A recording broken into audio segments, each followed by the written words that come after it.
Hi folks, I'm Alan Watt and this is Cutting Through the Matrix on the 14th of June 2020. You know, like vision. You wonder though if you have any vision left with the way things are going, but it's not your fault because you're going through an amazing planned change of a system worldwide. And we have been for quite a long time, in fact. Remember when we heard all those talks from Bush Sr. about his wonderful New World Order coming into view and all that kind of stuff. And then his son, about 10 years later, when he was president, gave a similar speech about the New World Order. And even before that, you had speeches, around the same time as the first one, actually, Gorbachev gave talks about the world order as they blended the systems together and got rid of the Cold War at that time, which of course they're resurrecting now because it's just too lucrative for the big military-industrial complex.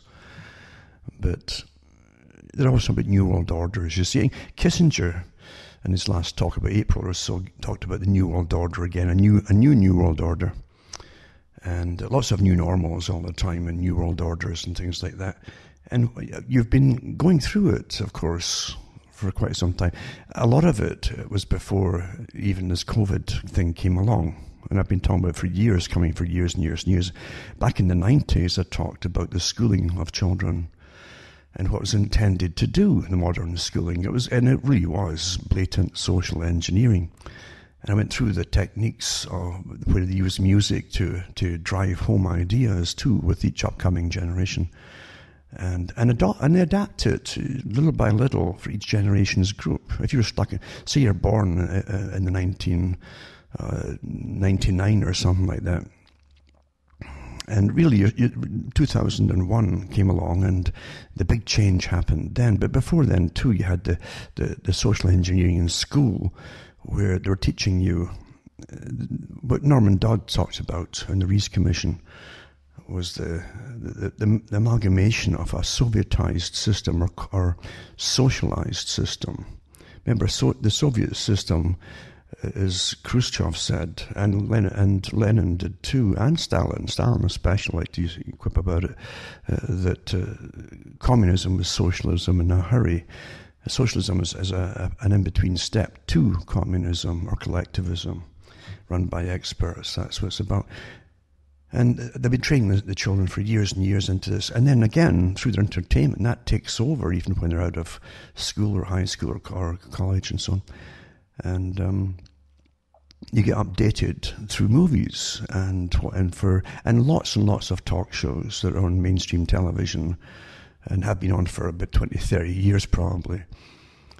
You have no idea of the incredible effectiveness or efficacy, I should say, of psychological conditioning through persuasion and creating consent, the stuff that Bernays talked about and others really upped it since his day with behavioral experts really studying and studying us all minutely. There's nothing they don't know about us and how to make us change this and change that and look at the farce of the COVID idea. I've got some of that to touch on tonight, and a few other things too to touch on tonight.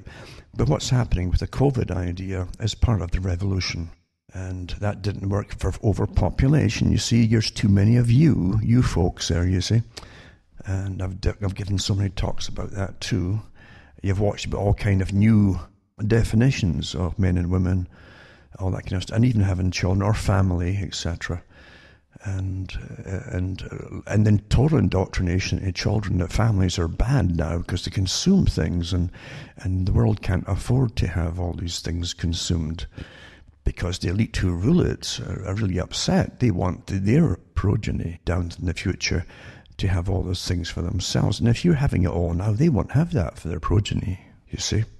So for your own good, they want to eliminate you. You understand? You got to see it from their point of view. And that's what we're going through. It's completely scientifically organized and arranged through the SAGE organization and all the other organizations that work with governments. Like in Britain, they're more open, well, a little bit more open with their COBRA for terrorism. But they also admit the SAGE and the group, the subgroup of SAGE and the BIT group and so on.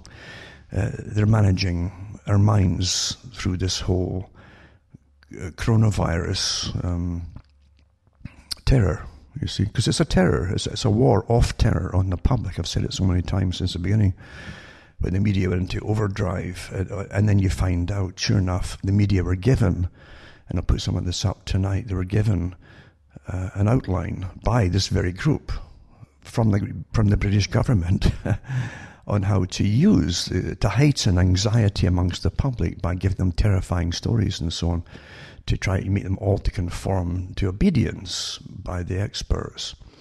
So they admit it now, which was obvious anyway. I don't need admissions when you can see it for yourself.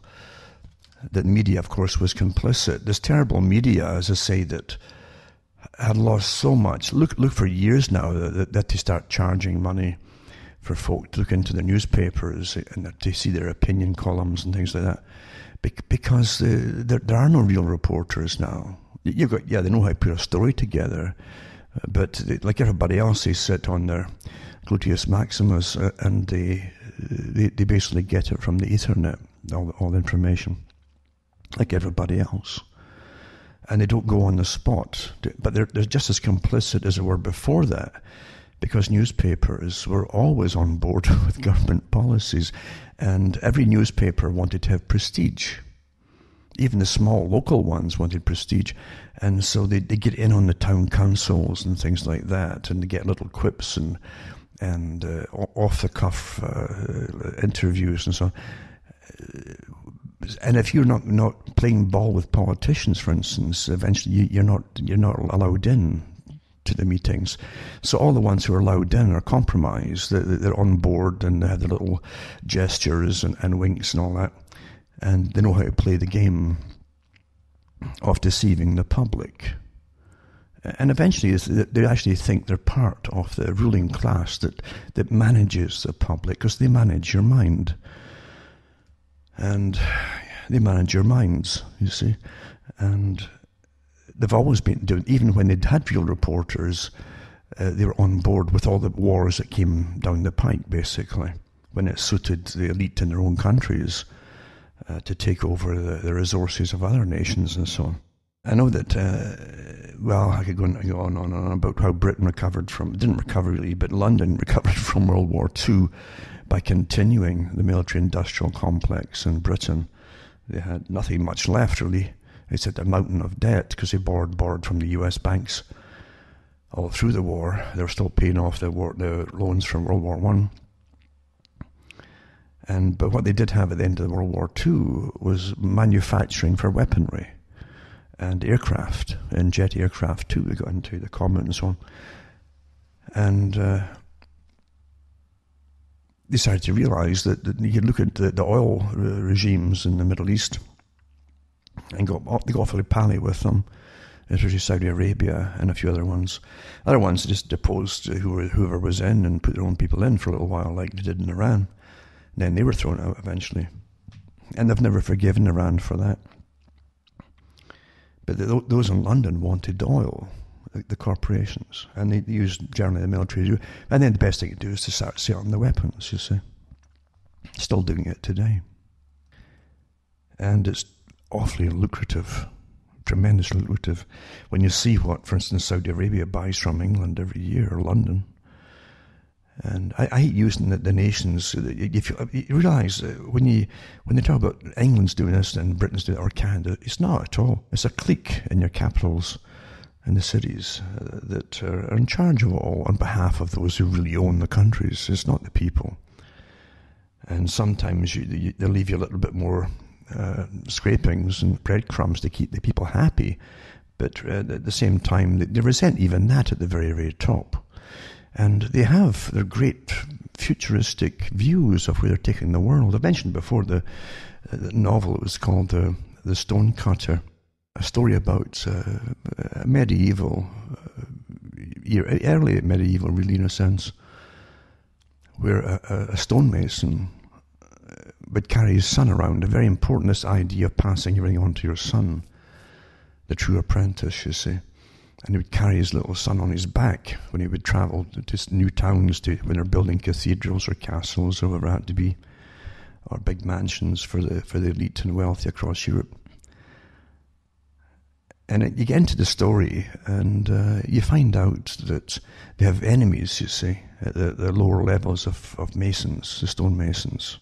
And it refers to, of course, to the modern Freemasonry that takes they use the terminology of masonry and geometry, etc., and architecture, and of course the Old Testament to demystify those at the bottom, and to eventually enlighten those who get the higher degree so they can be used for higher things and keep silent about it. But the book goes on about how they have Hugh de Montfort, I think it was, the same one who was let loose upon the Albigensians in France, or Alsace at the time. And the Albigensians were doing their own thing. They had their own religion, they had their own priesthood, and they rejected a lot of the Catholic Church at that time, you see. But they also had other groups in with them too. There was even Jewish rabbis that were noted in amongst them. They were often, most of them were vegan, by the way, you know, a very important thing. The Albigensians also talked about the evil of bringing children into the world, awfully important. But because of their different opposition to authority, the ruling authorities and the nobilities, they were eventually put to the sword. Not all of them died naturally. Not everybody always does get killed off in any purge, but that's what happened to them. But this is incorporated. A little bit was incorporated in the book. So this terrible Montfort was a terrible character, you see. And as you get in the book, and it's really interesting, all the rest of it. And the dad's a really gruff guy, not the brightest fella. The son's much swifter.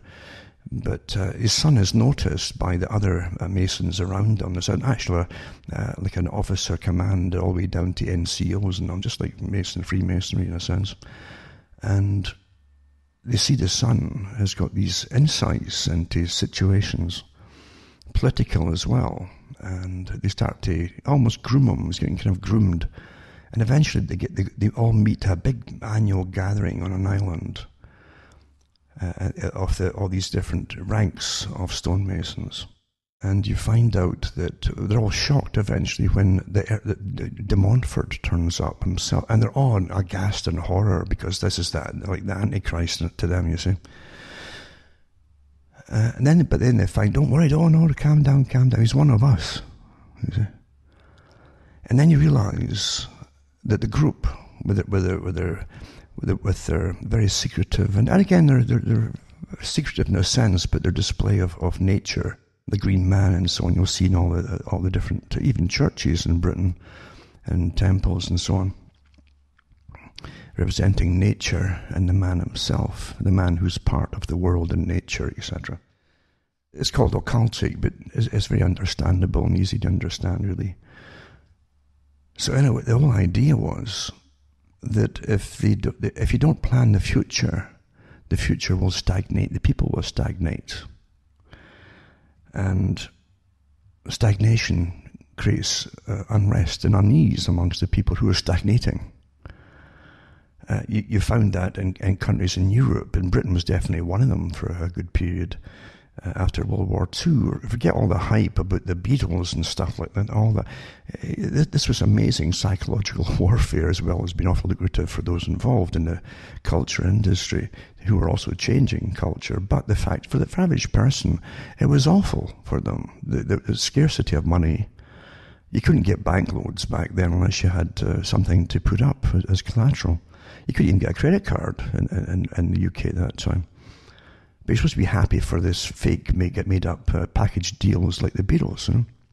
And many others. You know, that's how it was presented to the public. And they go on the stage, like Top of the Pops, every group that went on, and they'd mime. And you would notice that they generally didn't have any leads going into the guitar, if you're observant at all. Or you would see that leads went nowhere. They just went to a dead end and taped on the floor. And these package groups were really modelled after the American system, where you had the family type things, the Jackson 5 and all that. And And the Cassidys, was it the Cassidys as well? There's a whole bunch of them anyway, but they're like family things, all made for TV, and music was all written for them, and they're a package deal, etc. And that's how they did it in Britain too. It was the first time they'd really done that kind of thing for the teenage group in Britain. And they would throw movies out about the guys. You get the four guys running here, laughing here, and getting chased by women and running away from them, and yada yada. All very, very silly stuff. Big package thing. But for the most of the public, they didn't have the cash. As I said before, there were freezes on wages and freezes on everything, really. Even on prices, supposedly, but the prices kept going up anyway. And even energy was awfully expensive. A lot of folk in the working classes had meters in their homes. And you'd put, initially it was £1, I think it was, and you might get an hour or less than that of electricity if you're using a bulb or two, you know. And of course it would go up all the time. They keep resetting the meters. But yeah, things folk take for granted today were in dire straits back then. Terrible. But they gave you all this make-believe stuff for the youngsters to believe in, and the revolutionary thing behind it all too, especially with say the Bob Dylan stuff. Initially it was all revolutionary stuff along with Joan Baez. And then it didn't work so well, so they changed it to sex, you see, sex, and drugs. That was the next stage, because the other part wasn't doing too well, the old system. So revolution is a great way to foment it during stagnation times. Just like it is today, for those who haven't noticed the build-up to the COVID before that broke out, a feeling of stagnation. What we were getting all the time was wars, across same wars, to 30 years in the Middle East, at least 30 years, and Afghanistan again, you know, and watching the US getting burned out with its debt burden, for instance. Except for the big corporations that were behind the wars and supplying it. It's very lucrative. And the companies that grabbed the oil, and Tony Blair kind of admitted a bit of that too. But as I say, there was a stagnation. It was like nothing else is happening. Things were getting more expensive. The money was becoming worth less and less, especially after that last crash, 2007 and 8. So those who run the world, and getting back to this book, that's what it was about. It was well done, actually. As I say, they meet on an island to find out that their arch enemy, who's the opposite, they think he's going to come to kill them all because they're kind of occultic groups, you know, they've all those passwords and secrets and stuff. And then they find out, no, he's a nobility, but he's on our side. And then they meet the bishops of the Catholic churches and different ones like that, who are also in this particular group. So all sides that generally opposed each other for the rest of the year, or seemed to. It was all arranged to do so using a dialectical technique, you know. You want the change. You want to guide the world, your world, into the future so that you've planned. So they decide where they want to take it and then how to take it there. And you must have conflicting parties. Again, the simplest technique is if there's only two, then it's the thesis, antithesis, and synthesis. You've got the thesis, right? Here's the ruling system as it is. This is how you live. Here's some people who agree, we want a different system, so you oppose things, you get it going. And out of the arguments and the debates, you get, and sometimes wars, you get the synthesis, which is the goal you wanted in the first place. You've got to have opposing parties to get change going. So that's part of the technique of ruling the world, is by the elite people planning where they want to take the world, their world. They'll never do without. They'll never make the world equal for themselves, except that they're equally running it all on top, or owning it all on top. But they'll never jump into the same financial system as you're into. Believe you me.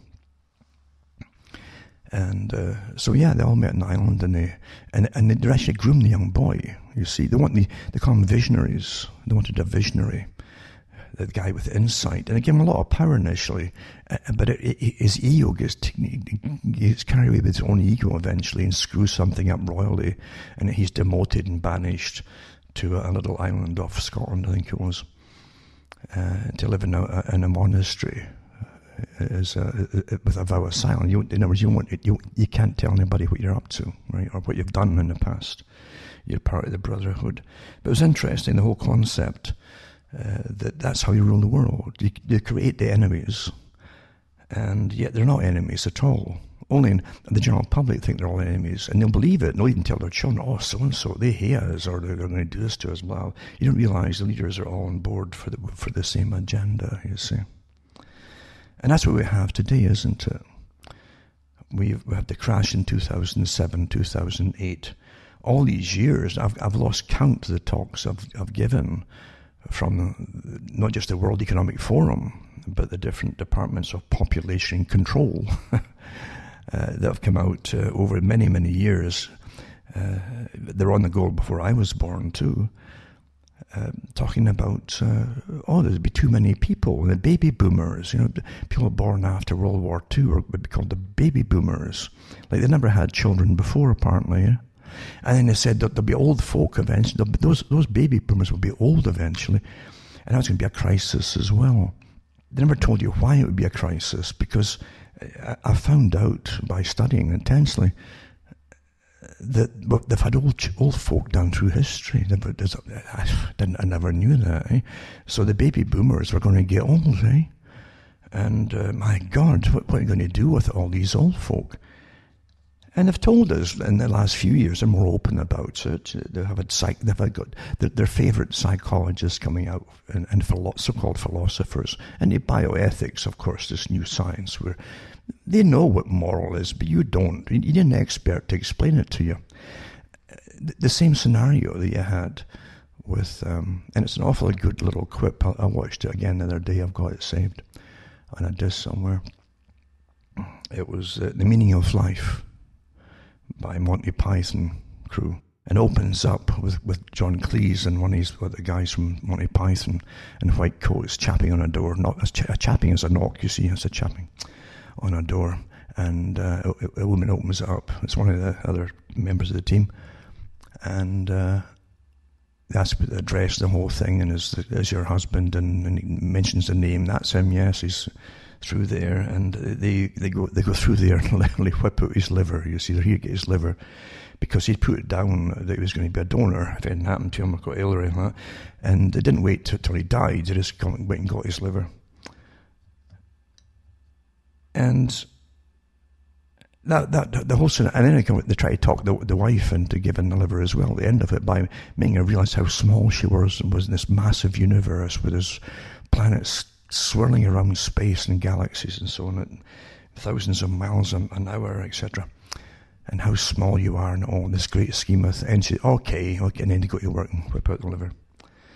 And again, it's you understand this whole idea of bioethics is being promoted for years. And even when the Monty Python crew all met, I think it was at Oxford, it was one of the universities, they met at, and they got that kind of stuff put in their faces there too, where the world would go and how it would be run, and experts would rule us all.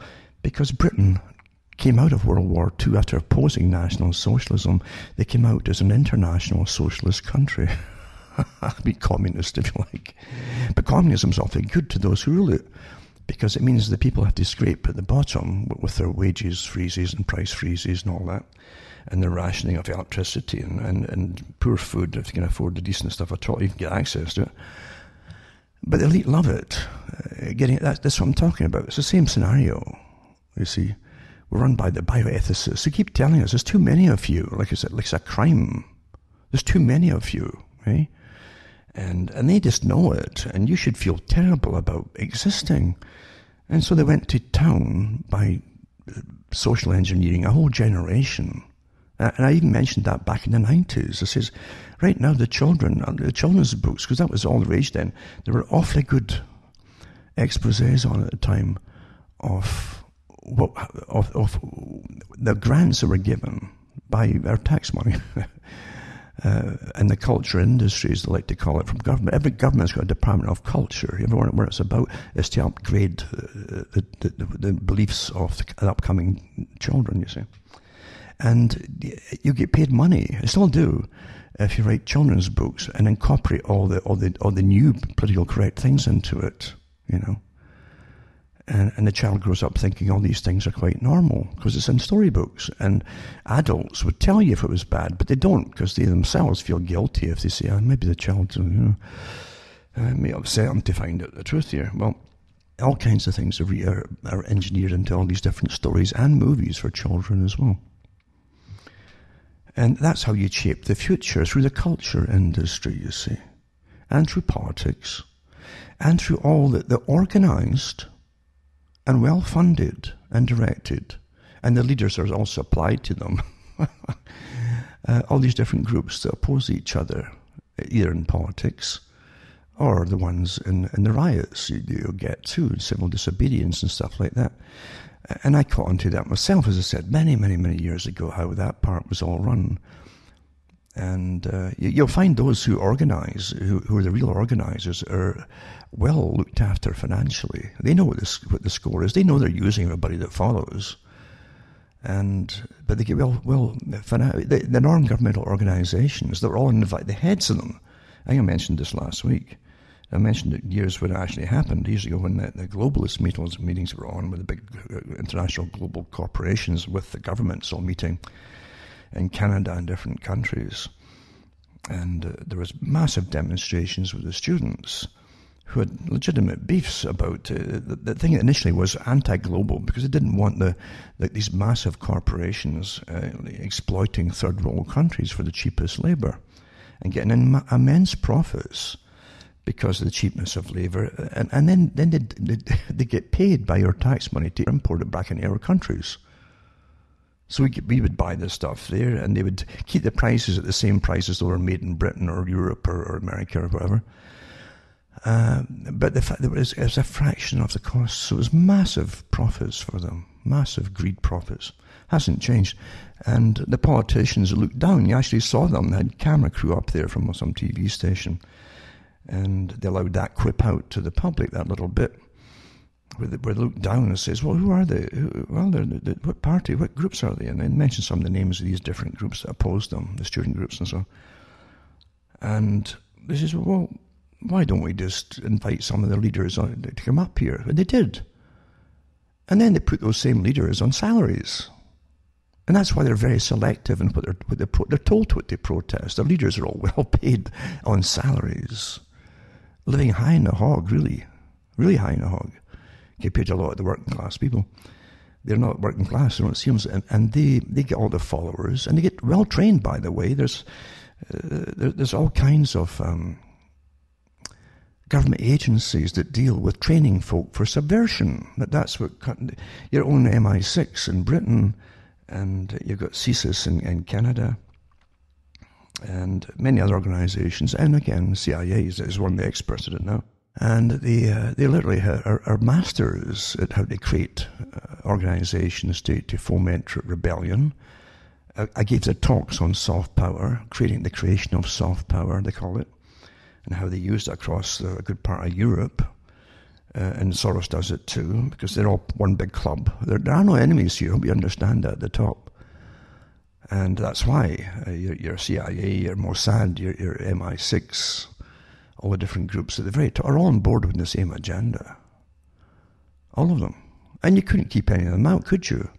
You'll get your own group will eventually be infiltrated. And they found that before World War II started, with many of the different organizations that existed then. And so you bring them all on board in a big pact, working together. And again, you play just like the adversaries, the fake adversaries that you had in that book, that's Stonecutter. Yeah. And it's quite fascinating when you see that's how the world really is run.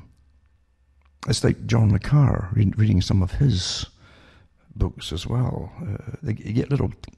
Don't get wrapped up in the story, I don't.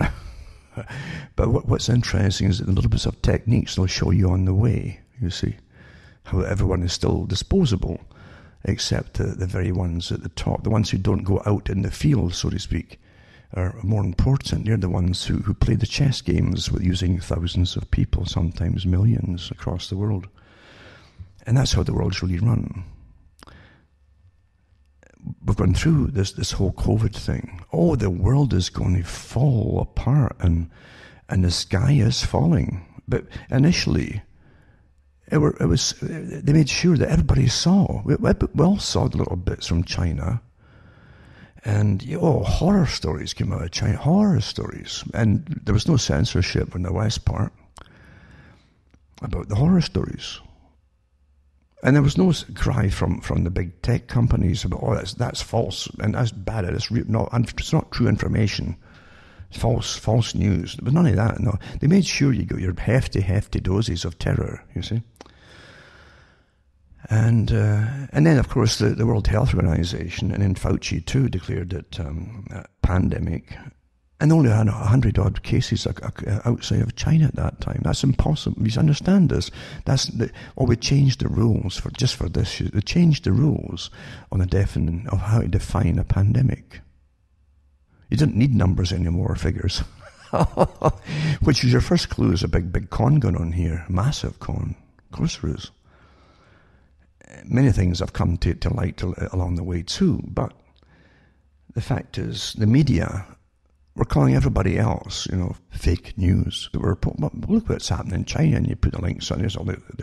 There's these massive trucks going down the streets in Wuhan and blasting this mist out of them. They've got hundreds of feet into there, and guys carrying these blasters, that blaster stuff from backpacks and so on, like heavy mists and horror, my God, and Wuhan, and oh my God, there's a biolab not for this, a couple of miles away, yada yada yada. So we all got the picture. That was meant to be put across, and then of course, it literally, Sage and the group that Sage, there's different levels of Sage, understand, and some are associated yet. You still won't get the names of some of them yet. But with the names of Sage and one of the subgroups that is specializing in terror, the creation of terror on the public, and I've got the actual form they gave out to the media. All different media were giving them the step-by-step thing of how they'd have to basically terrorize the public into compliance. And so the different levels of terrorization on the public, and to increase anxiety, they said, for those who were unwilling to comply with all the rules. So it's a nice way of we don't call it terrorizing. No, we call it increasing anxiety. It may lead to depression, maybe even suicides. But listen, it has to be done to make them comply. This is animal management. I hope you understand. This is Pavlovian here. And your own governments employ these agencies to terrorize you. This is not new, by the way. It's been done many times. They use it in warfare. Oh, you're all going to die unless you hate those folk that we're going to go to war with. And we want you to hate them so you will go to war with them. That's standard stuff. But again, here you have it. It's here in a socialized system now, a good atheized, socialized system with experts rule. And so in the new Soviet is in the West, you see. And this is their mantra: science rules, and all these psychologists and behaviorists and neuroscientists, they're all on board together with their hands out and filling up their massive pockets that they have in those white coats, you've noticed, because they fill out, the grants are getting thrown out like confetti to them, and these are your future multi-billionaires here, folks. Oh, give me I could sit and write 10 studies a day of imaginary things quite easily. And give me another few million every other day, and I'll investigate these things further. I can keep churning the stuff, and that's what they do, folks. But the psychological teams are just weapons. These are weapons experts, weapons of the mind, you see. That's what they use on you.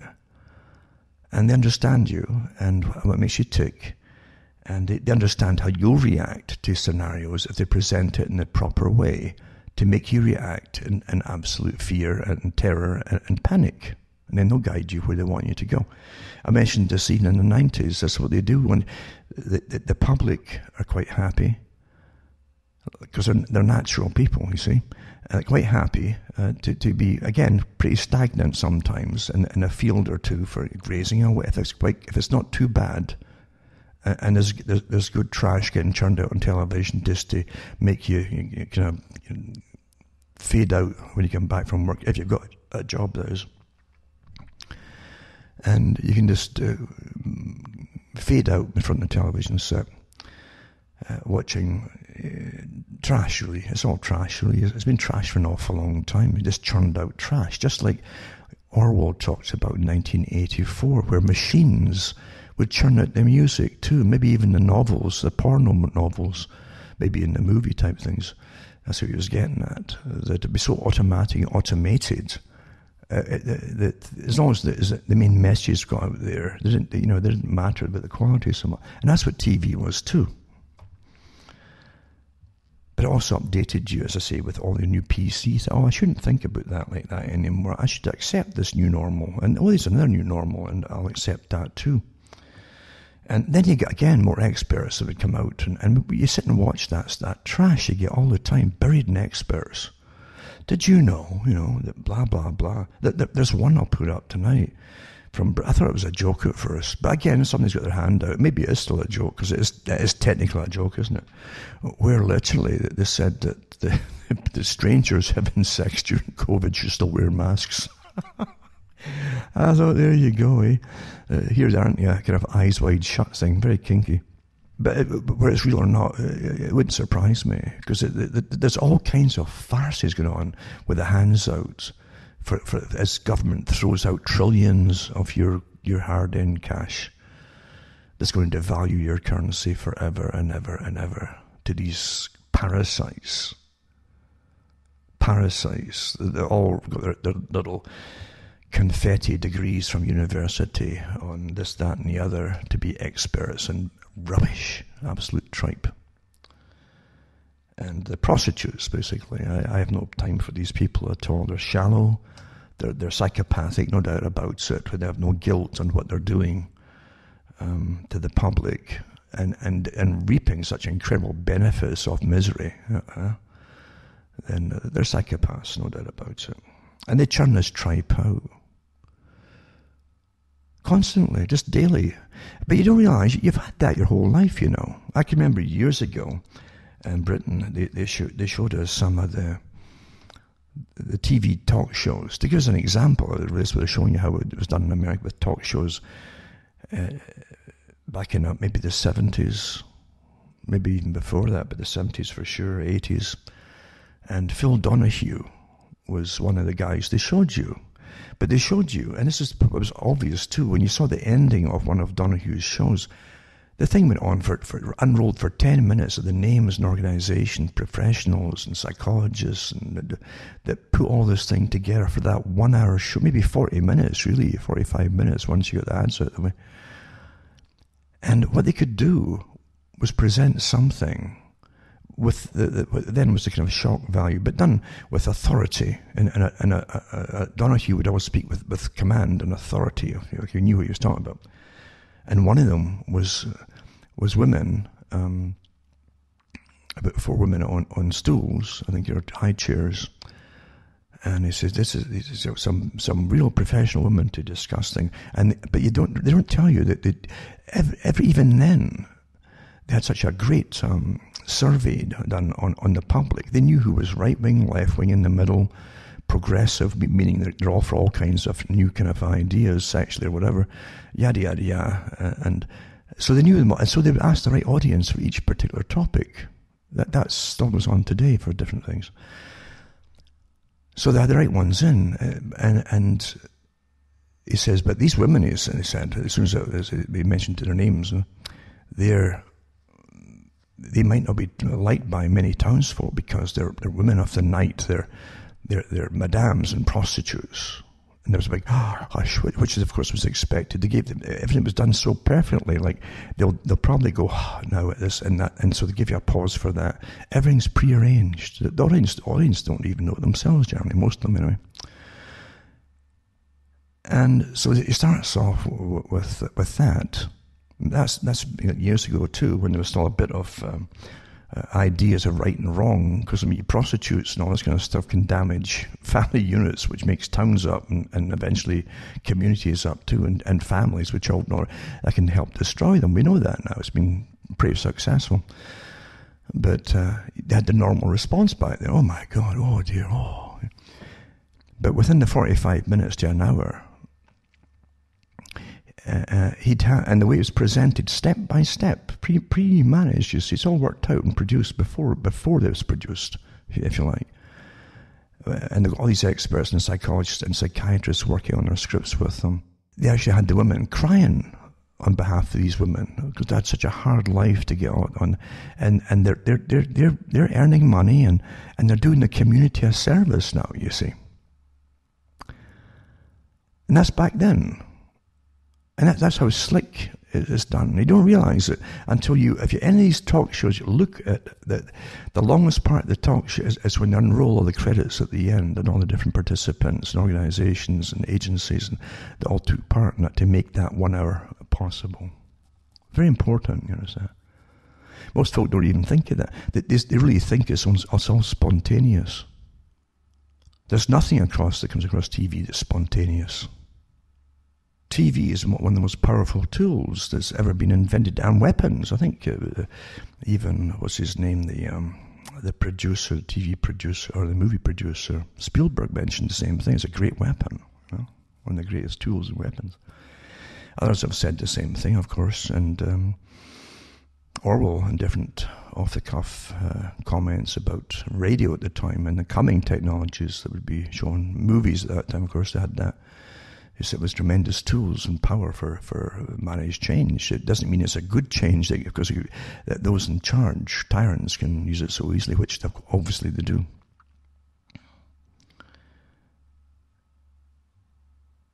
The things you take for granted, as I say, is astonishing. And why shouldn't you take things for granted? You'd be ultra paranoid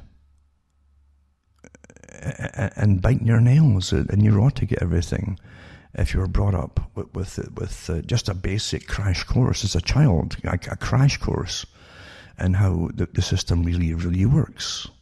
You're meant to be naive. You're meant to take things at face value. And then you're a good citizen because you'll comply with everything you're told to comply with. That's awfully important to those who control societies. Now, when you have a massive experiment going on, which is also part of a complete change, it's meant to be a new world order, remember, a completely new way of living coming out of the COVID. And they talked about that nothing would ever be the same again, told by Mr. Foxy, Foxy Fauci. A man who's so involved with this big, what can you say, well worked out agenda, along with Bill Gates.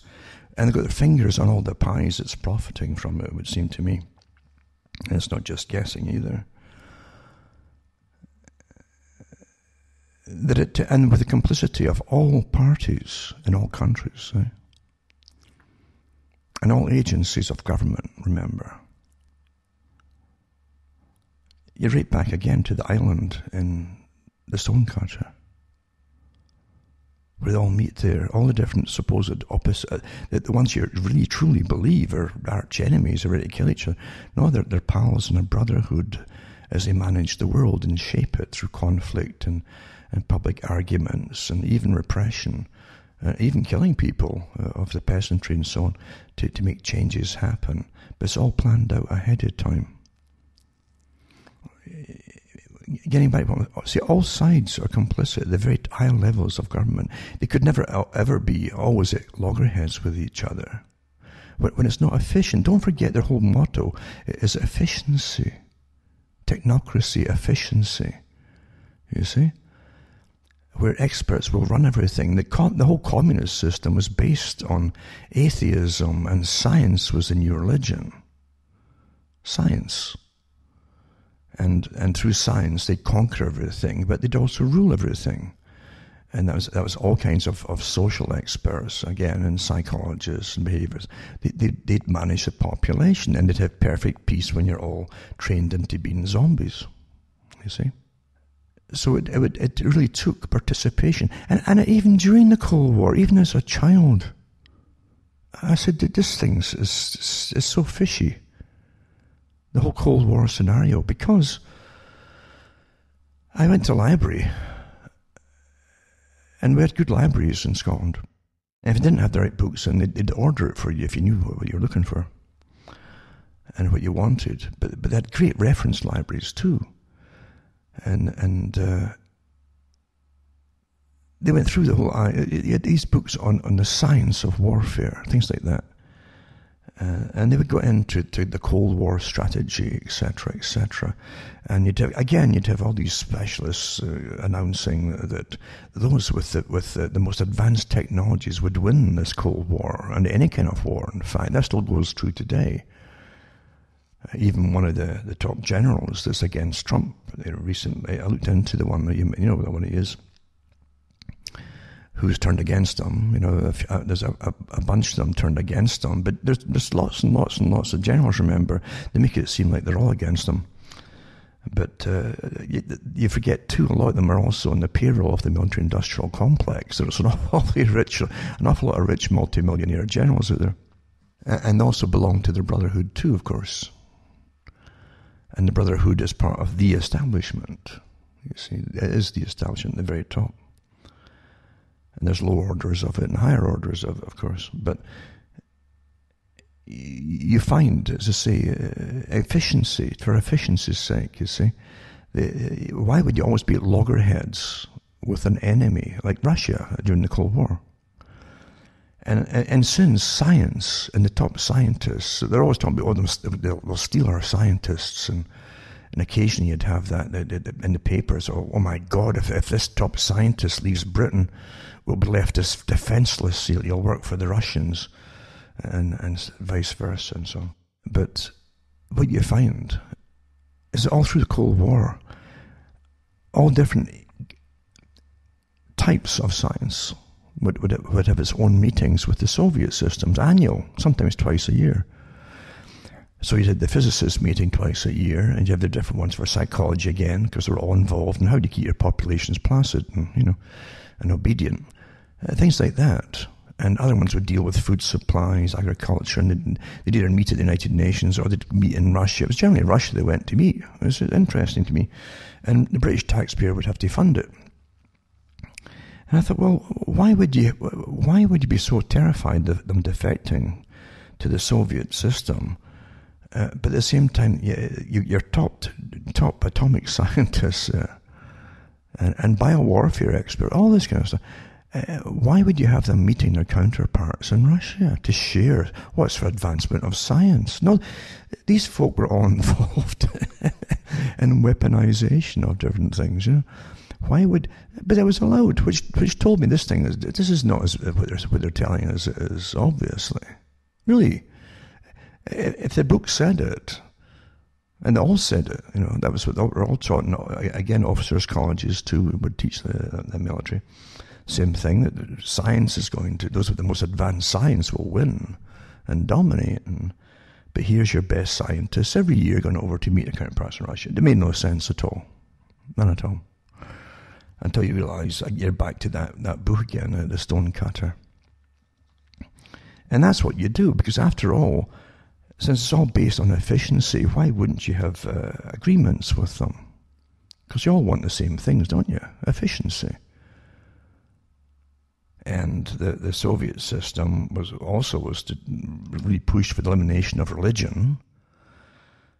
And the West, too, took on that role more and more and more, again through TV and movies and so on. It pushed, and all the joking and the gesturing, nasty gestures toward religion, all got sunk through until the folk became atheized themselves and just fell away. And the Church of England was a joke, because it was so progressive. In the lefty sense of the thing, there's nothing left to save, you see. And then when you end up having Archbishop of Canterbury, who's a Druid and a very high Freemason too, and belongs to different groups as well, apart from the Druids, then it's over and done with, Then you had mass defections of what was left back to the Catholic Church, others to the Eastern Orthodox Church, because they realized that the war that we're fighting against the communists in the East had destroyed what was left of their own system back home, with the complicity of their own governments, of course. But religion, really, in Britain, was tied to the crown. That's why it also went under, because in World War I, as an example, even before it, but in World War I, with the crown and the king or the queen being the head of the Church of England, then obviously, how could you have all your ministers and priests blessing and telling the folk to be behind wars, which were antithetical to the peace and love and all the rest of it? It didn't work.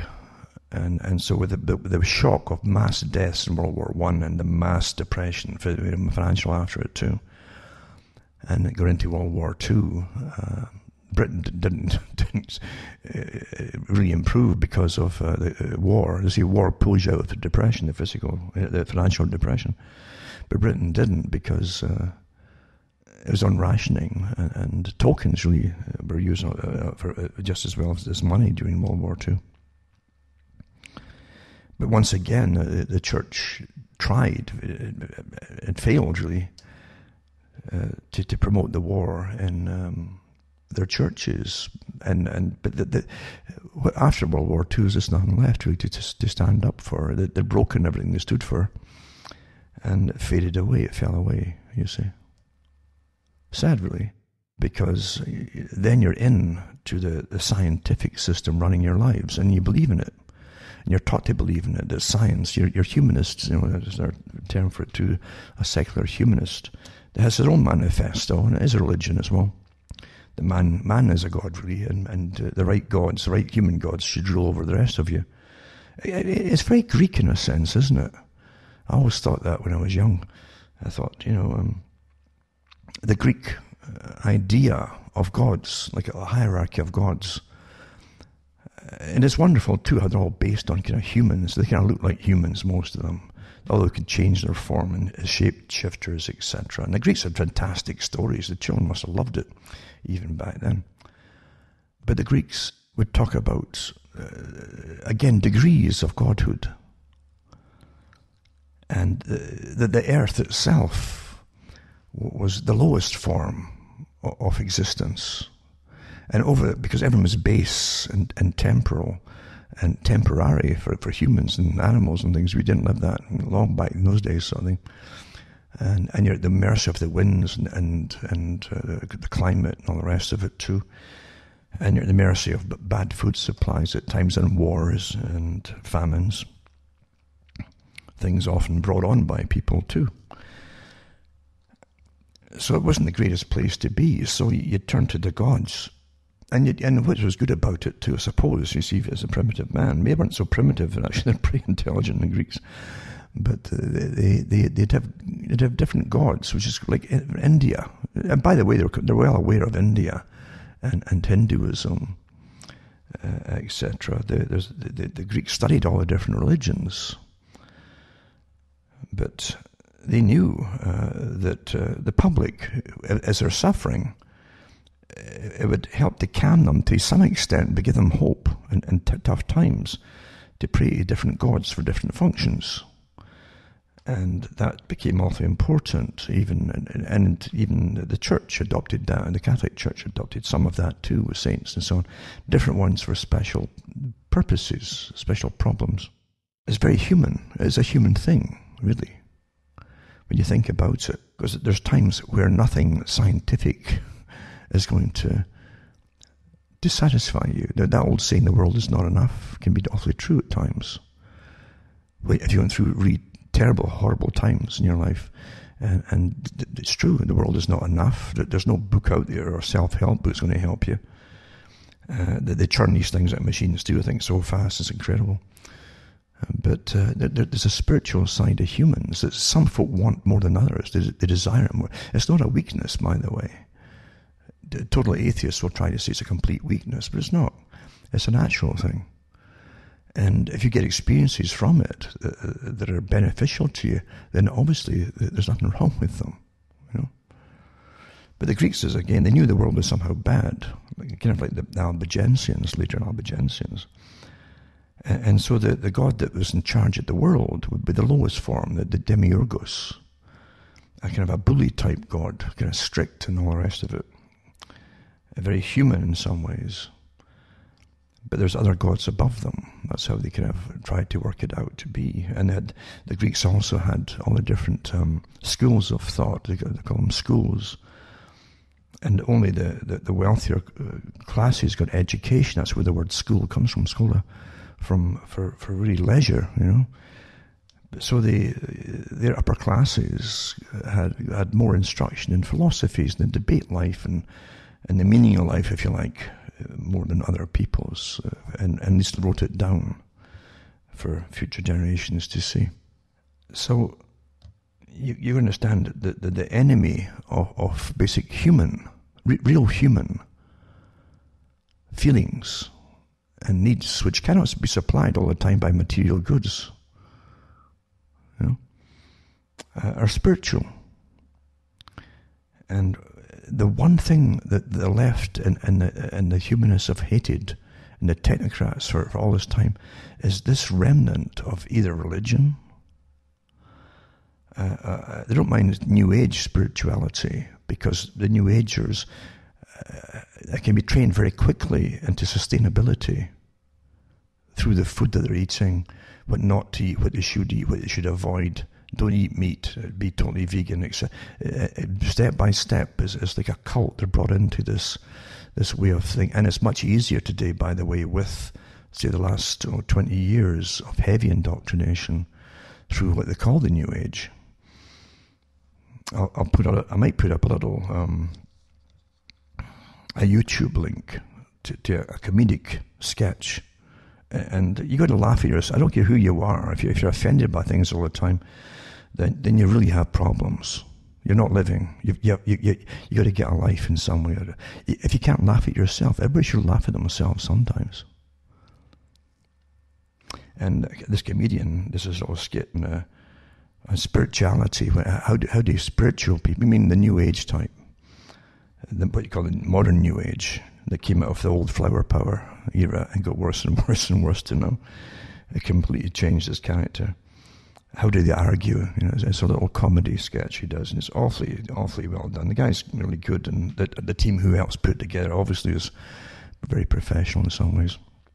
But that has happened. In the sketch, you'll see a lot of that going on. It's easier to train the ones who had the heavy brainwashing in school that the world's going to end tomorrow because of mismanagement of the planet. They don't know. They have no idea that all of this was written down years before they were born, of how to just like the terror campaign for COVID managed by the governments and using their PSYOP teams and so on. This isn't conspiracy stuff. They published it. It's been published. I'll put it up tonight to show you how they would just terrify the public and apply extra anxiety on them, etc., etc., without letting them know that they were doing it. You got to understand this. Well, they've been doing it all through school for 20 odd years and more, maybe 30 years, preparing today since then. Today's just a culmination of all that indoctrination from then, with the right generation, all stirred up, almost ready to go and kill anybody older than themselves. I'm not kidding about that.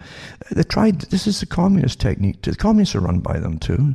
There are no opposing sides. The leaders in all opposing sides, I mean the real high leaders, and they do have high leaders who manage this like a chessboard, are all in the same clubs, you know. Again, you must get change. You must create opposing sides.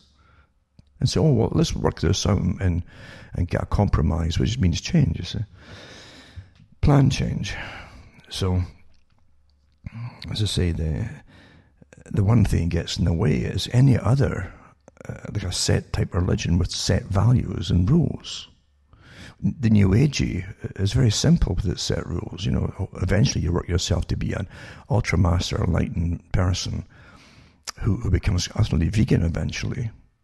And the joke amongst them is that a vegetarian is just a form of sadism. That's what the vegans say. You know, you be completely vegan, then you're really altruistic in a sense. You're virtuous. You have high virtue. You can really strut your stuff then and churn out books on how spiritual you are.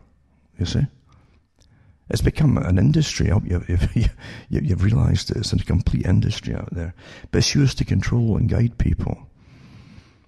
On behalf of those at the top. That's why the sustainability problem, being there's too many of you, are being promoted by the generation that's not going to have children and will phase themselves. They'll die off without really changing much. They're eating very little. And I really mean it. All these movies they're trying out too, but the culling and all the rest of it, and the purge, and there's some different names for them.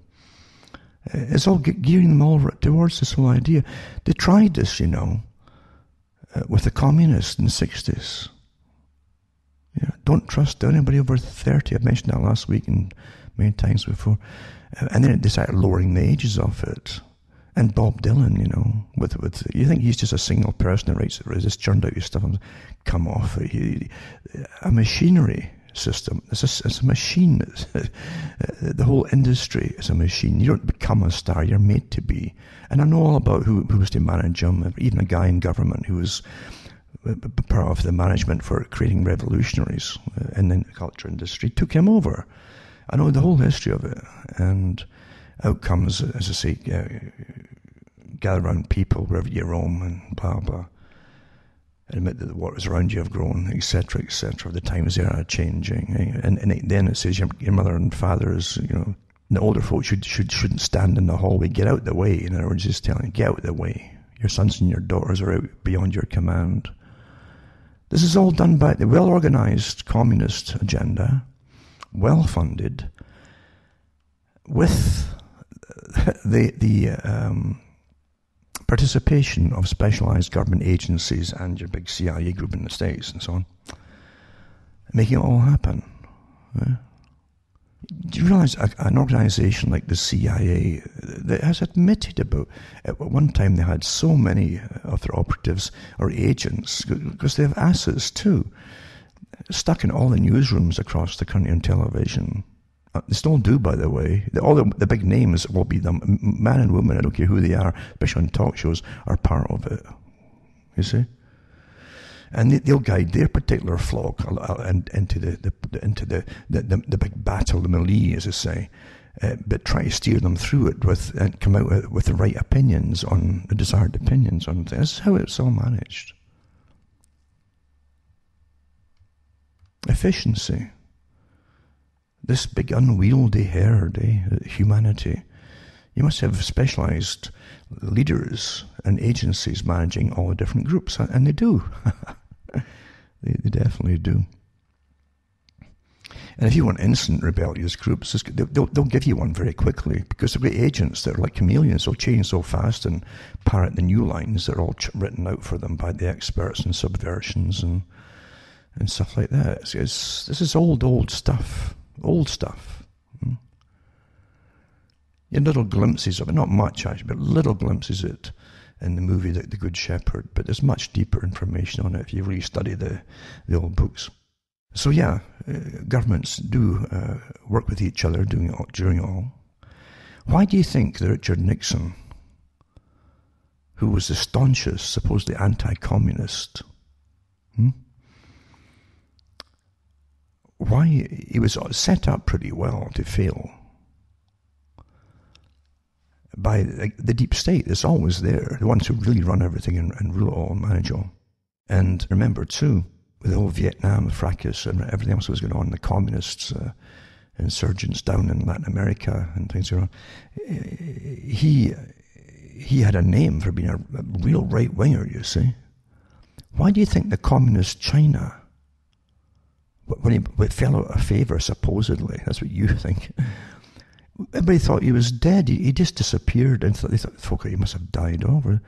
Years later, he emerges for his funeral. That's the only time he came back in the limelight, for his funeral. And he got this massive burial. I think he got a gun carriage thing, if I remember, too, with the boots going backwards and the stirrups and so on. Something like that. But everybody's scratching. Wait a minute, we thought he was dead. Where's he been? He'd been over working with he'd been working covertly with China all those years, getting it all ready for the free trade agreements and the setups, along with Maurice Strong. They're a big globalist and sustainability expert. Too many of you stuff. In China, getting all ready with it. The Chinese asked for Nixon, Richard Nixon, to be the guy to head it all. Why would the communist government ask for their arch enemy to be the big, heavy leader for this integrative system of a one-way free trade? Because it pretty well is one way, isn't it? You ship all your cash to them and they send you the goods to you. Yeah. So the balance of trade goes out the window from the beginning. It was never meant to be a balance of trade. It was a con by those who rule the world. So things are never as they appear to be. Never, What you have, even in the US right now, the COVID idea, it was meant to change everything and trying to, again, Fauci's back out. Oh, you better start, locking yourselves up again and the spike might happen, but it's not going to happen, and blah, blah, blah. And there's lots of stories. I'll mention some of them later on. But here's the thing. It was fading off, this whole idea with the COVID thing. And bingo, then you get the radical left, well-trained, organised. And the real leaders you're not going to see in the barricades. And now those barricades, remember, is like a repetition of the barricades or the barrels they had in France during one of the revolutions there. That's what it's meant to be like. We'll commandeer parts of the streets and so on. That's exactly out of the textbook. And it is, for those at the very, very bottom, they're disaffected. You can see who they are.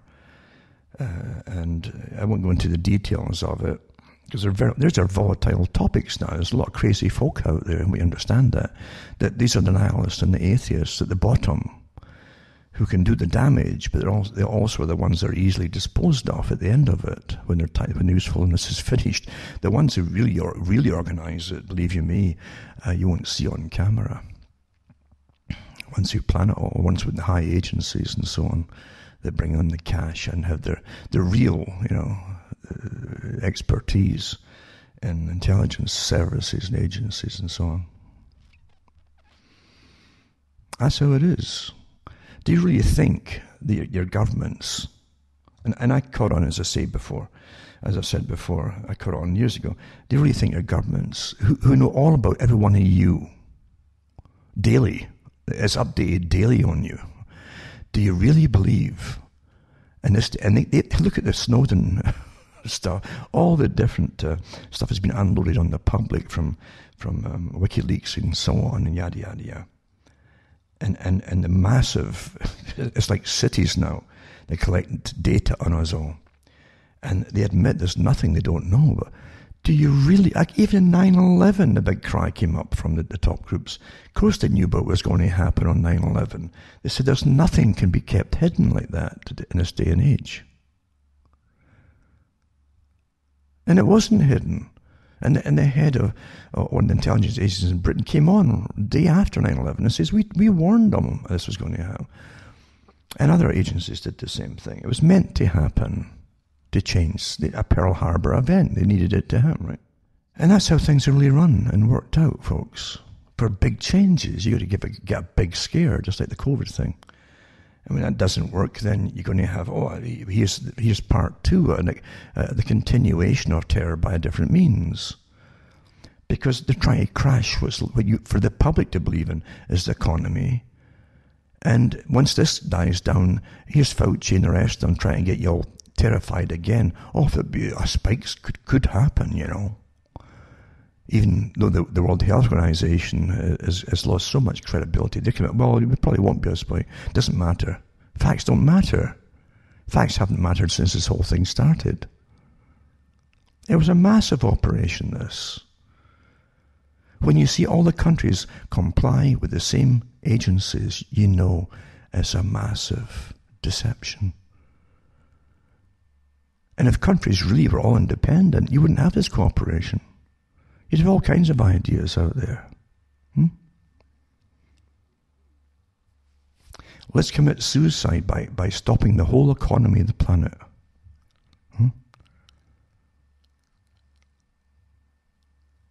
What a farce. What a farce, eh? Great sum.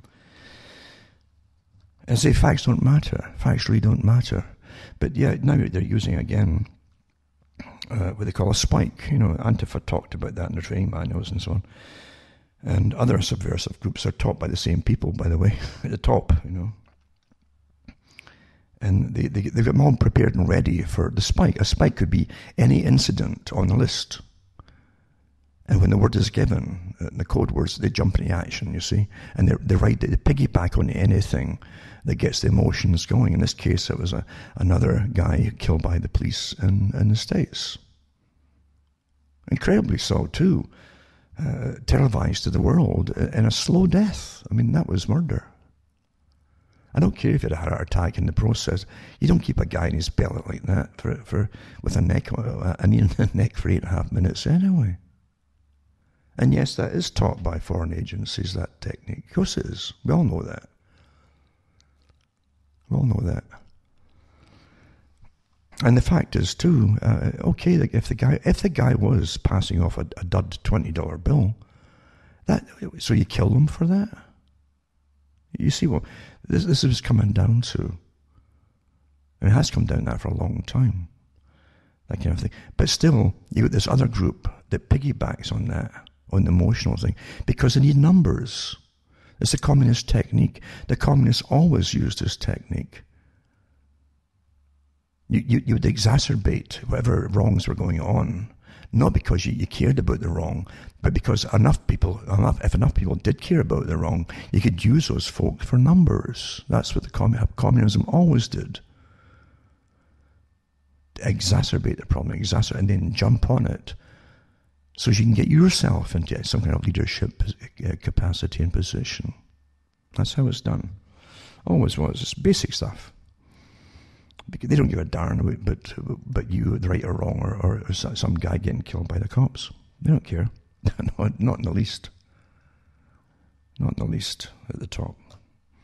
But they do want the same thing to come out of this world order, sustainability, just on board with the same agenda that the elite want, I've been telling you about for years, and that David Attenborough and all these elitists who belong to eugenic societies, they believe in superior peoples and inferior types. And I've done talks now for years on and off. But they don't care about you or your little causes, but they'll use you all. And sure enough, you look at all the different groups that are participating, and you'll use the nihilists and the atheists. There's a lot of folk too with problems, big problems. You can see them. And that's what you let loose, who carry the can at the end of it,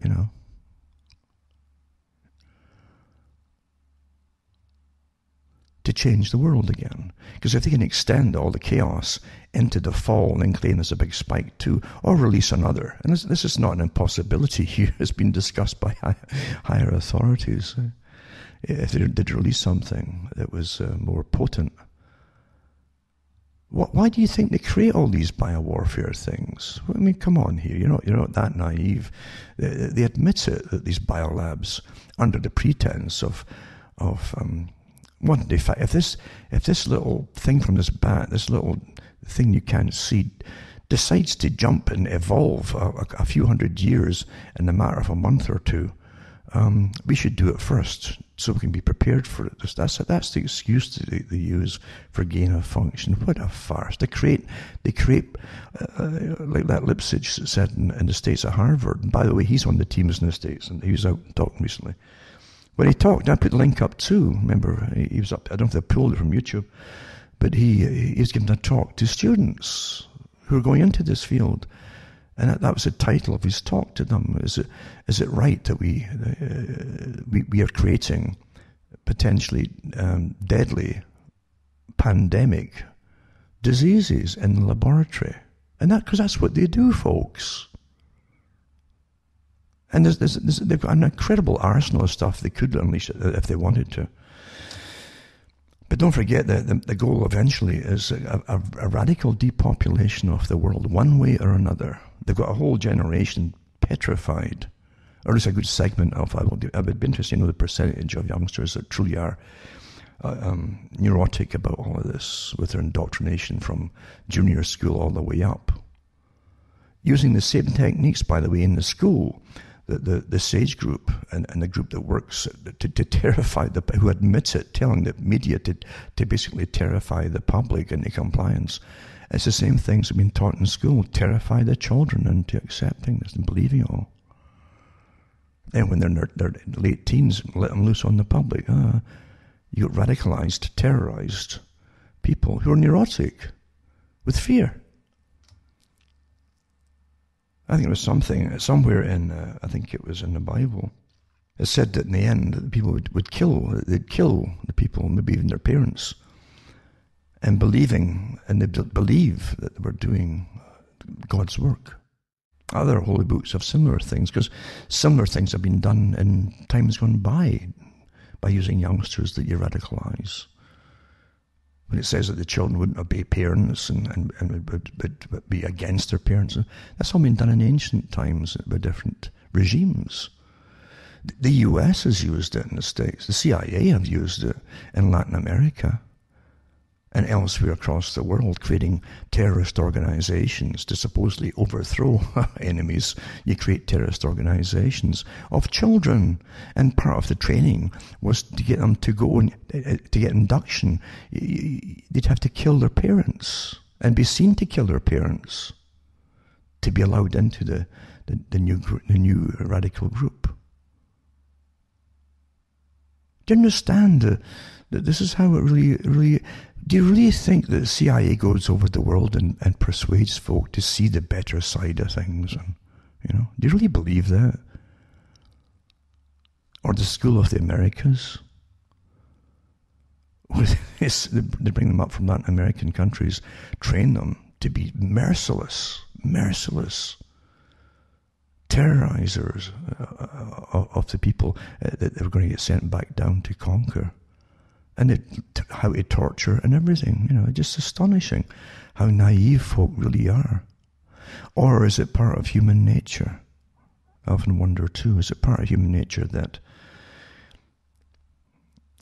if your belly's full and you have enough entertainment and your little bubble world here's the same characters coming into that pub in your little comedy show that's on every week and that's your little world, make-believe and all that. That anything outside there done in another country must be the other country's fault. Do you really believe that? But that's what you've got. And of course, Britain has been complicit in it too. It's sad to see what's been going on, because the world... Do you really think... Here's something you've got to understand right now. Just a few years ago, you saw armies, literally armies, like miles and miles of folk coming across from Africa and other countries, the Middle East as well, that have been under attack for years, especially the ones in the Middle East. Have been a 30 years war from Gulf War I to the present. Taking the countries on the list, the PNAC group countries, all published, and the journal, that talked about it too, and Democracy Now! Says, there's a whole list of countries to get taken out. Well, I did talks on the blowback. Well, what do you think all these folk are going to do? And see Libya and Iraq and Syria or Iran, which has been under for years, and it's a technique too to terrorize them so much for fear of total destruction they'll emigrate out. By the way, I've got all the declassified stuff, and some of the stuff is maybe not so quite declassified. I've had it for years. That's how you do it. You don't have to even bomb them at times. But if you're getting bombed, what do you think they're going to do when they're being told they're not going to be allowed to rebuild up to be a prosperous and self-sustaining country? That was the agenda that Kissinger and Brzezinski had differed about. They didn't argue. They were in the same organizations, CFR and Trilateral, and they literally, Kissinger said, well, it's maybe better if we have the long-term approach where you just bring them. Basically, he means bomb them into the Stone Age and don't allow them to rebuild their country, keep them, finance different segments that had come to live in peace, even if it was forced peace by Saddam Hussein, for instance. He kept the peace to an extent and kept everything functioning, whether you like it or not. That's a fact. But now, of course, the US has financed all different groups to war with each other, and that's what Kissinger said they wanted. Then they'd never be able to formulate and create a country again that was workable or a danger to anybody. Well, they weren't a danger to the West in the first place. Not the West. And then, of course, they went into Libya and destroyed that too. And that was the most prosperous country, as we know. I won't go into all the facts. Facts don't matter anymore. Folk tend to make their minds up on things without really studying anything, or even trying to remember what happened in their own lifetime. It was all looted, and again, they used the armaments that they caught too, and they used them to supply ISIS, with all the different changing names of the same group, financed by the West, again, the US, to attack Syria. And they're still attacking it yet, by the way, and the US has still got the oil fields in the north. And they're built 2 more bases up there as well during all this peaceful period. But the blowback is the people, they're getting out. And so armies of them came across in EU. We saw them. Folk in Germany were waking up, and there was hundreds of them going through their streets and everything. And they were getting welcomed off the trains in Sweden and elsewhere, to change the face of Europe forever. That was part. But again, military-age men. Now, you just take what's happening now with the so-called Antifa movement. A lot of them that have been going into different places in the States and elsewhere. Well, I won't even go into much detail, but some of them are definitely from those groups, by the way. And I'm sure a lot of them are actually paid to do it as well by agencies above them. But they jumped on the bandwagon, and they weren't into Black Lives Matter. But they're well organized, those particular ones. So there's more to all of the things that meet the eye, and it's obviously been approved and authorized by those at the top, because you've watched it happen in Britain. You've got to step back out of the massive onslaught, visual and auditory onslaught you've got by the same media that gave you the COVID idea and lockdowns and the destruction of the economy and all the rest of it. And literally deliberately terrified the public. And go back, stand back from all of it. All of this was happening across Europe too, and in London, and even in Ireland, where you've had horrific things done to Irish people, but by people who are incomers. And this is the key to it too. The incomers think they're in some kind of revolution because the media is telling them that. Young guys who are 16, 17 have no idea they're getting used. And they will pay for it down the road. Like Bezmenov said, the used folk, and the ones that they use because they are technically revolutionaries, even if they're just violent, are done away with by the utopic system they help bring in. That's standard. But go back again to the whole idea, as I say, of the elite, what the elite want. They plan everything way, way ahead, and they're experts at using revolutions, all kinds of cover. Not just colour, but cover. They're covers for something else, you see. And those who they're round up with emotions, because everyone's got a chip in their shoulder. Everybody's got a chip in their shoulder these days. And it's quite easy to get them into gangs or groups and the rest of it, and tell them to go at it. And that's the message across London, for instance, as they topple statues. They literally think that they're getting rid of grievances. For what? They personally, what's their beef? Think about it.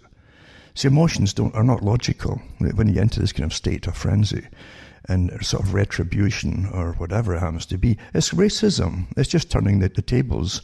And the ones who are the victims, literally, claiming victimhood, are being racist to everybody else that's around them. They're given their target group, obviously. It's allowed and it's permitted and promoted from the very top. And the BBC media is all on board with it, which gives the message to the rioters, go ahead, do what you want. And they are doing what they want. They're stabbing people here and there and all that kind of stuff. And they think they're going to get away with it all. It's just astonishing to watch this happen. But it's because the elite want it to happen. The rest of the ordinary people have no idea what I'm talking about. This is all permitted and planned to happen. This is standard technique of the elite down in other countries. They've used it in every other country. And now they're simply using it in their domestic countries. It's to change it all for a world system. But you must create a chaotic system, a violent system, in order to clash down on it. And they'll clamp down on everybody, big time. And that's the agenda for a new type of system of authoritarian control. That's what it is, folks. Don't you believe that the ones at the top? But what's astonishing too is all these members of parliament are just so radically left. That's what it appears to be. But the fact is they take the orders from the ultra-elite in England. Of course they do. As they can turn a blind eye to what really is happening here. And the violence and there's violence going on here. And that's the message, that somehow it's a revolution for righteousness. Who's kidding who? Who's kidding who? For righteousness, eh? You'll end up in the same boat, all of you. And the elite don't want so many of us all around anymore, of any colour or creed or whatever. Believe you me. So they're all getting used. And it's unfortunate that they've written off X amount. I don't know what the number will be of folk they're allowed to get killed and murdered, you see. But they definitely are accepted. They've got a definite quota of allowance. There's no doubt about it. And Britain is not what you think it is. It never really was. And today it's very apparent that it's not there to stand up for, say, British people or even domestic populations, traditional domestic populations. No way at all. The peasants in Britain, it doesn't matter what colour you are still peasants to the ultra-elite and the ultra-elite of the world, quite happily intermarry with each other at the very top. They're international at the very top. And they see all the peoples of the world in the same light. You're the remnants left behind after evolution. That's what they tell you in eugenics.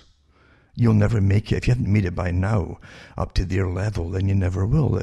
You should read the reports from the Eugenics Society. There's whole records of their meetings up there and their agendas going back 100 years from their own records, you know.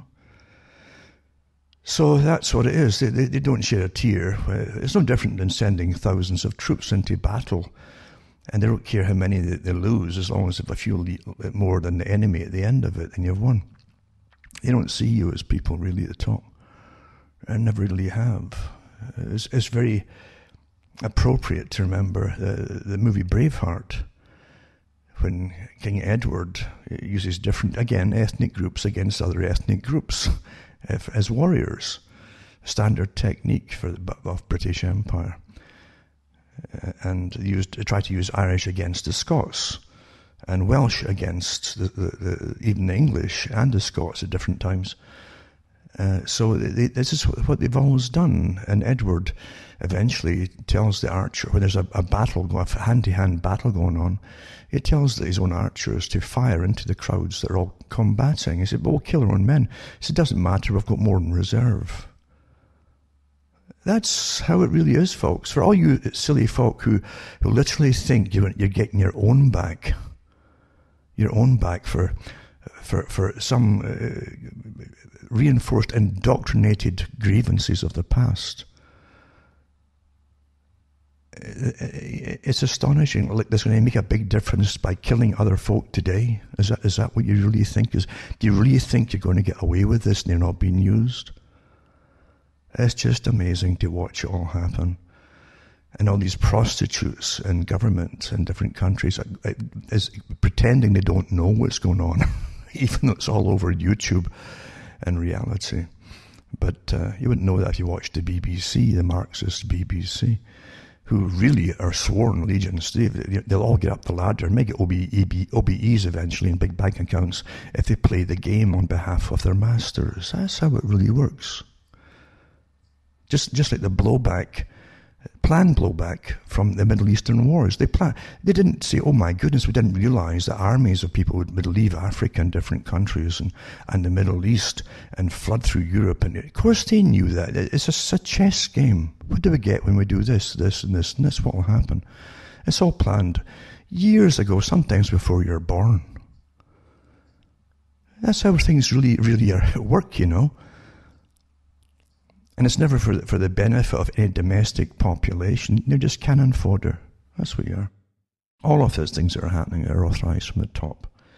Because believe you me, there's nothing happens.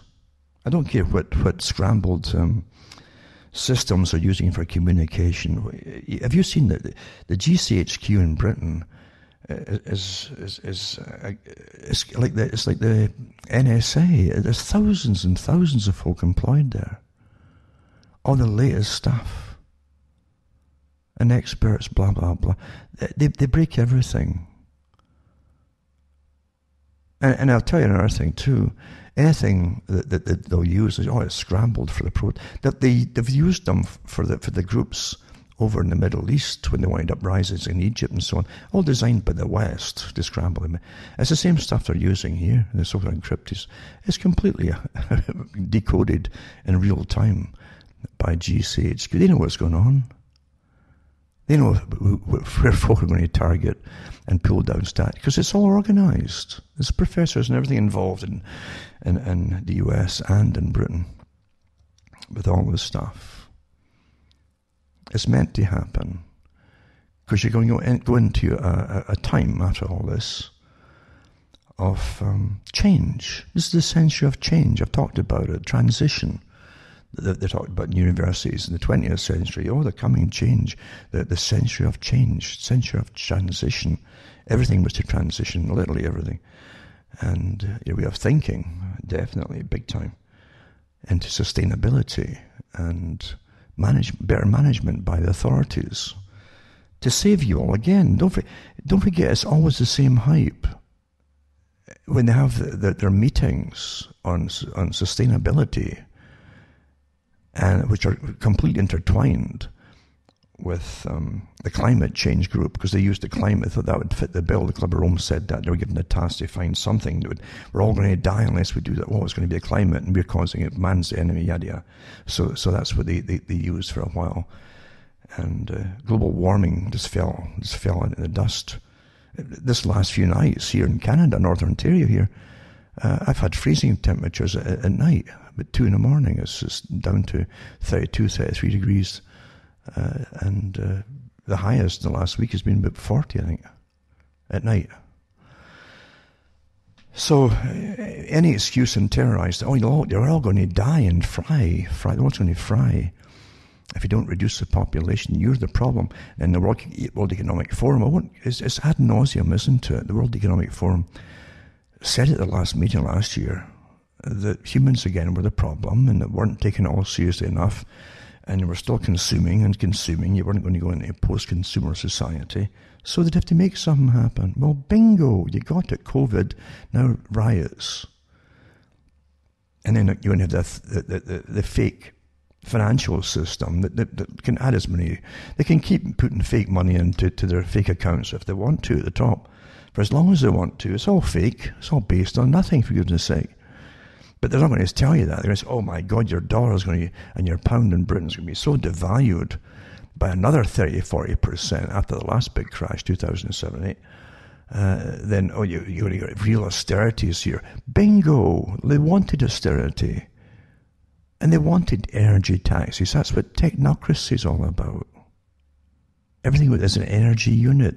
And they've floated the ideas again. Energy is a currency unit. How much are you consuming? Even your food, what much energy went into growing those vegetables, etc. And then they even put the cost of the pesticides in them too, by the way. Oh, the energy, make us pesticides and chemicals. Oh my God, it's all energy units, energy. And this is your new system. Again, Bertrand Russell talked about it, a credit system. Because they were quite well aware of what technocracy was. And so were the Soviets, by the way. The Soviets were to be based on a kind of system like that. All energy units, consumption, materialism, etc. Each item of the material would cost so much to make, blah, blah, blah. And then they work out a cost on it. And that's how it's all done. Money right now is a substitute for all this, isn't it? It really is. So there's nothing that they've planned that they're not going to get. They're in the process of getting what they want. And they'll use terror after terror, either diseases or famine, because you can create a famine quite easily, or anything they want to do quite easily. It's not far-fetched, by the way, to go through looking at Africa. Looking at Africa. And I remember, I won't go into all the thing about AIDS and so on, but I do remember when they were discussing it's a different thing in Africa. It was hitting them faster and quicker and so on. And that was one of their target countries for that Kissinger talked about, the third world countries at the time, that were reproducing too quickly, you said. And bingo, they get hit with something like that. They hit them faster, much faster than the West. And it's never been really fully explained, a lot of this stuff. And I won't go into it all because, again, you get hammered for false news. The official news comes from Fauci, who's been on the AIDS thing since the beginning, along with Gallo and so on. But same characters, isn't it? Same characters. But that's just coincidence. So you're living through a script. I've said it so many times. You're living through a script, a pre-written script, and all the big parts of it are just part of a plan, you see, a script, and they unfold it step by step, and you'll adapt into it in reality, thinking it's all just real reality. This is your reality. Well, they had to save us all from dying of that COVID thing. And then scam after scam has never mind the fact there's no logic or reality to 6 feet apart. It was invented by a schoolgirl to get her name in the history books by her daddy, who worked in computer programming for the military-industrial complex. No basis in reality. Never been done before. It was 6 feet apart. Oh, the SARS one was probably about 3 feet apart. This is going to be double that, 6 feet apart. And sure enough, apparently they could arrest you. And the public so terrified in the stores, they'd literally have hysterical fits if a person was getting too close to another shopper, and walking one way. All this absolute new behavior, you see, new obedience. It's all new. And when you're adapting to new nonsensical stuff, do you realize that is the stampede I've talked about many times? They get you moving. You like the field you're in. You get comfy with it. You're chewing away. You're chewing the grass. It's nice. How do you get from there? Well, you get new until you're terrified. And when you're terrified, all reason goes out the window. And you adapt to what you're being told, no matter how silly it is. If they told you to walk on your hands everywhere, a lot would start to do it. They would. Yes, they would. If they're terrified, they would. A lot of the women, it was a fake message on 4chan, apparently. And again, the Stockholm syndromes jumped into the group that's been terrorized. Oh, there's too many folk. We're going to starve to death. Oh my God, we're going to fry in the world and deforestation. Terrible. And a lot of the folk who read that, the women, they said they were to shave their heads in compliance to show they're on board with the whole. They did. It was a joke, but they did it. They didn't know it was a joke. Because that Stockholm syndrome, I'll show how virtuous I am, and they'll leave me alone. They might not bash me in, and But it's all allowed by your governments, who are all on board with this. And no matter how many die, even with COVID, remember, of this, they can't get medical treatment and all the rest of it. Oh, massive, huge. Doesn't matter. That's an acceptable, whoever the figure is, it's an acceptable figure. It'll be the same thing with the chaos. with this literally on the edge, massive communist revolution that's on the go. This has nothing to do with the protest. It was hijacked immediately by the Antifa group. It's well funded and well paid, by the leaders are at the top anyway, and they use all the radical types who haven't grown up yet and figured anything out yet. You see, they use them for all they're the ones who they carry the can eventually when they come for them. Brzezinski talked about this technique. Once they've got the system in, it's decided upon by powers above them, by the way, then you can't allow them to continue, because they won't get their utopia, they won't get their perpetual life of free drugs and free food and free whatever else is their fancy for the day. Every day, they won't get that. So they'll create more riots, and the authorities know that, who they are, and they come for them. That's the Soviet system. That's how it's done. But yeah, it doesn't matter if they get unleashed. And this is the dangerous time, by the way, when they're putting up their little free zones, they say, the little barrios. In France, they had them in the revolution, and the later revolutions, anyway, and the barricades.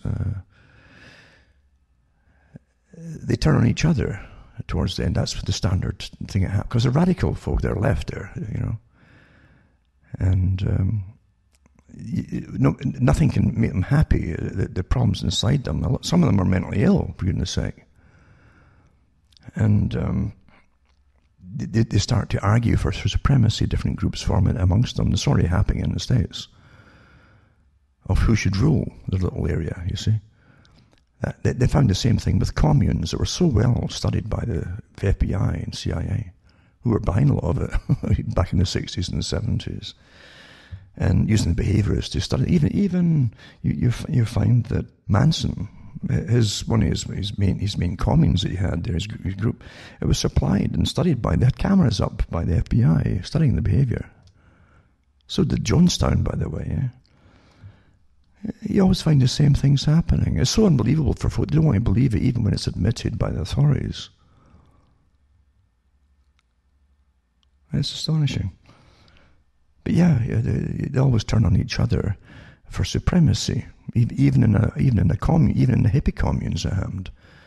So they start off with their free love and that, and their utopia, and pass the weed until it started to get less of it. And then some of them would want special food eventually. They get fed up eating just vegetables, and they want it, but no money. So some of them would start to extort money from folk around them. That's already happening in the States too, in some of these places. Extortion, they've had it coming out. And then they turn on each other. And they'll literally have arguments about who's the most virtuous amongst each other. I should be his leader, I'm the more. And it's all, again, I call it social preening. It isn't just the virtue signaling, it's beyond virtue signaling, it's virtue preening as they strut and the chests out and how wonderful I am. And I will put up that little link. It's quite comical. And it's good. It's a good comedy, actually, of how do spiritual people argue. And folks should remember, if you can't laugh at yourselves, you really you don't have a life. You should get a life. Now remember, too, you can help me keep along. This kind of settles down a bit with the COVID thing. Folk go back to the sleep, and sure, the money will drop off, etc. And I have to live like everybody else, believe you me. And I live generally a lot cheaper than most folk out there. I really do.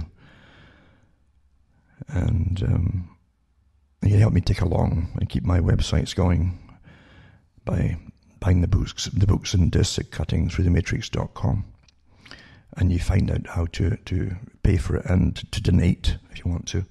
Donations are certainly welcome through PayPal, or even send cash if you want to, and checks. Because the times we're going through, you got to keep these lines of communication open. And so much out there is so compromised. I really mean that. It isn't just the groups doing all the radical stuff. You'd be surprised. This reality is very surprising. And my whole message has always been, you think for yourselves. You can always look up everything yourself and make your own opinions on what evidence you can get. And even when you find evidence, just don't always swallow it and believe it. You always say, where's it coming from? Who else is behind it, etc. Politics, to me, is a joke. Because you have one group, again, back to the stonecutter, you've got one group really running all sides. Of course you have. The deep state didn't suddenly appear with Donald Trump being his an arch enemy of it. It's always been there. It wasn't just Eisenhower that talked about beware the military-industrial complex and those seeking to get power over the, it was there long before he came along. It was there before World War II in the States. You can go way back in the States. It's in human nature. Wherever you get money coming in too, you've got this clique that they immediately say, how can we get most of it? Oh, let's create a central bank system or whatever it is, or, that's how it's done, folks. There's an old saying that evil never sleeps. It doesn't. And what's really amazing when you study people is those who are truly evil can rationalize what they do away quite easily because they're psychopaths. They'd be so convincing you'll even believe them. Well, they weren't that bad, So as I say, you've got to look at what's out there and why it's out there and so on. And some things that I can remember, the old patriot movement in the States, there was all kinds of movements out there, but this what they all had in common was the rights of the people. Folk have forgotten that. It didn't matter what parties they belonged to; they still stuck to the rights of the people. That was written into the foundations of the U.S. basically. And yeah, they've been chipped away, and again through wars, all crises and wars and so on. And they forget until you've got a massive bureaucracy and new bureaucracies forming all the time. But they're all there to save us all from either financial collapse or whatever it happens to be, as they plunder the economy over and over and over. Oh, let's create a G20 and a World Economic Forum, eh? And let's have these private groups like the Council on Foreign Relations decide everything for us and draft up treaties and trade treaties and stuff like that, which again will subvert sovereignty and until you meld into a big world system, you see. That's how it's all been done. But the old patriot movements used to literally stand up together for things. And they knew that they watched the politicians with like hawks. You could never trust, but I don't care who they are. And the groups behind them. The presidents are generally front people anyway, just fronts. But the big deep state's always been there. Always been there. So yeah, I can go into planetarymatrix.com website, make a list of all my official sites, and if one goes down, hopefully I can still use other ones. And the reason I had so many is because when I started up and came out with this, and I was on some big shows and so on, and coast to coast shows and things, I told them like it was, and it was shocking to a lot of people at the time. And I'd get hammered immediately with my websites. So I put more up, because literally they'd stall me right out. They give me trouble uploading to them. I was getting shadow banned by the companies and corporations themselves, or I'd be using the satellite would go, poof, often. I'll talk till 5 in the morning, night after night, trying to find out what's wrong. Come on. Then I found out eventually they had a choke on it. They called it a choke. But a new girl was on one night who punched up and said, I said, there's a choke on. Yes, there is a choke on, After years of denying it. So yeah, this is how it really works, folks. And I don't push politicians or the systems behind it. It's the same system behind them all. And so you can help me take along and how to do it and donate and so on at cuttingthroughthematrix.com. website. And you can always get the show first before other folk put it up if you want to, if you're in a hurry. Okay? And by the way, I should mention this too. I'll be picking up the books this week and have them probably posted out before the end of the week, along with discs and all the rest of it. Now that things are opening up a little bit now, I should get a whole bunch of them just in case, because they want to shut down the economy again. You know that they don't really want it opening up. They want it to be so bust globally. You'll merge in this new global system, global management system. The UN's prattled on about this event being wonderful for bringing in a world governmental system. And the UN, I don't care if it's a far-left communist, it's owned by the richest folk on the planet. There are no sides here. Do you really think if there were sides in that politics worked, why do you think you're so damn poor, most of you? As I've said before, if it worked for the people, it would get banned. And why do they devalue the currency when it isn't backed by anything?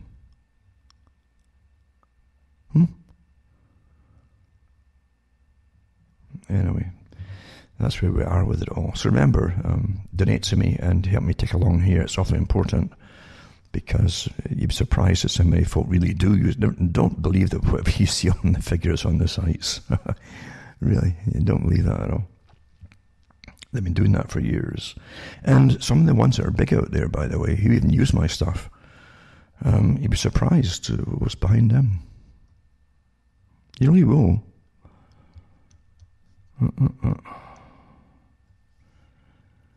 But I won't grouch about it. And it doesn't surprise me, but it's sad to see folk go under and folk to get bought over and approached, etc. And then starting to keep the whole job of present politics going on the way it is going. There's a one-party system at the very, very top, and they're always having a party and laughing at us all as they have the party. Everything else is just part of the dialectic, of course. And the rulers of this world, as I say, that can literally get an army mobilized in a week if they wanted to, and have it off to wherever they want on the planet to kill and destroy and demolish. Do you really think they just don't know how to handle it? Do you really believe this? The poor souls on the streets are strutting about, looking, some of them like mentally ill folk. Really, some of them are. Do you really think? Did they really think that the world's watching them because they now really have power? Do you really think that? Whatever's happening today is because the real deep state, the real rulers of the planet, want this to happen for their own benefit, because they will end up consolidating all power over everything on the whole planet through all of this, all of it. And all the ones at the bottom, well, we're all for sustainability and being good to nature and not eating much and all the same agenda, eh? Well, wait till you get your first bad winter without much power and you're freezing, because humans take energy to live. Everything that lives on the planet does use energy to live. Everything.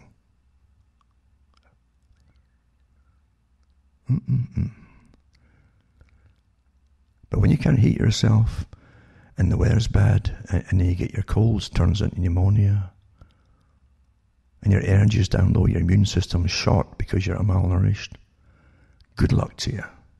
Good luck to you. There's your utopia.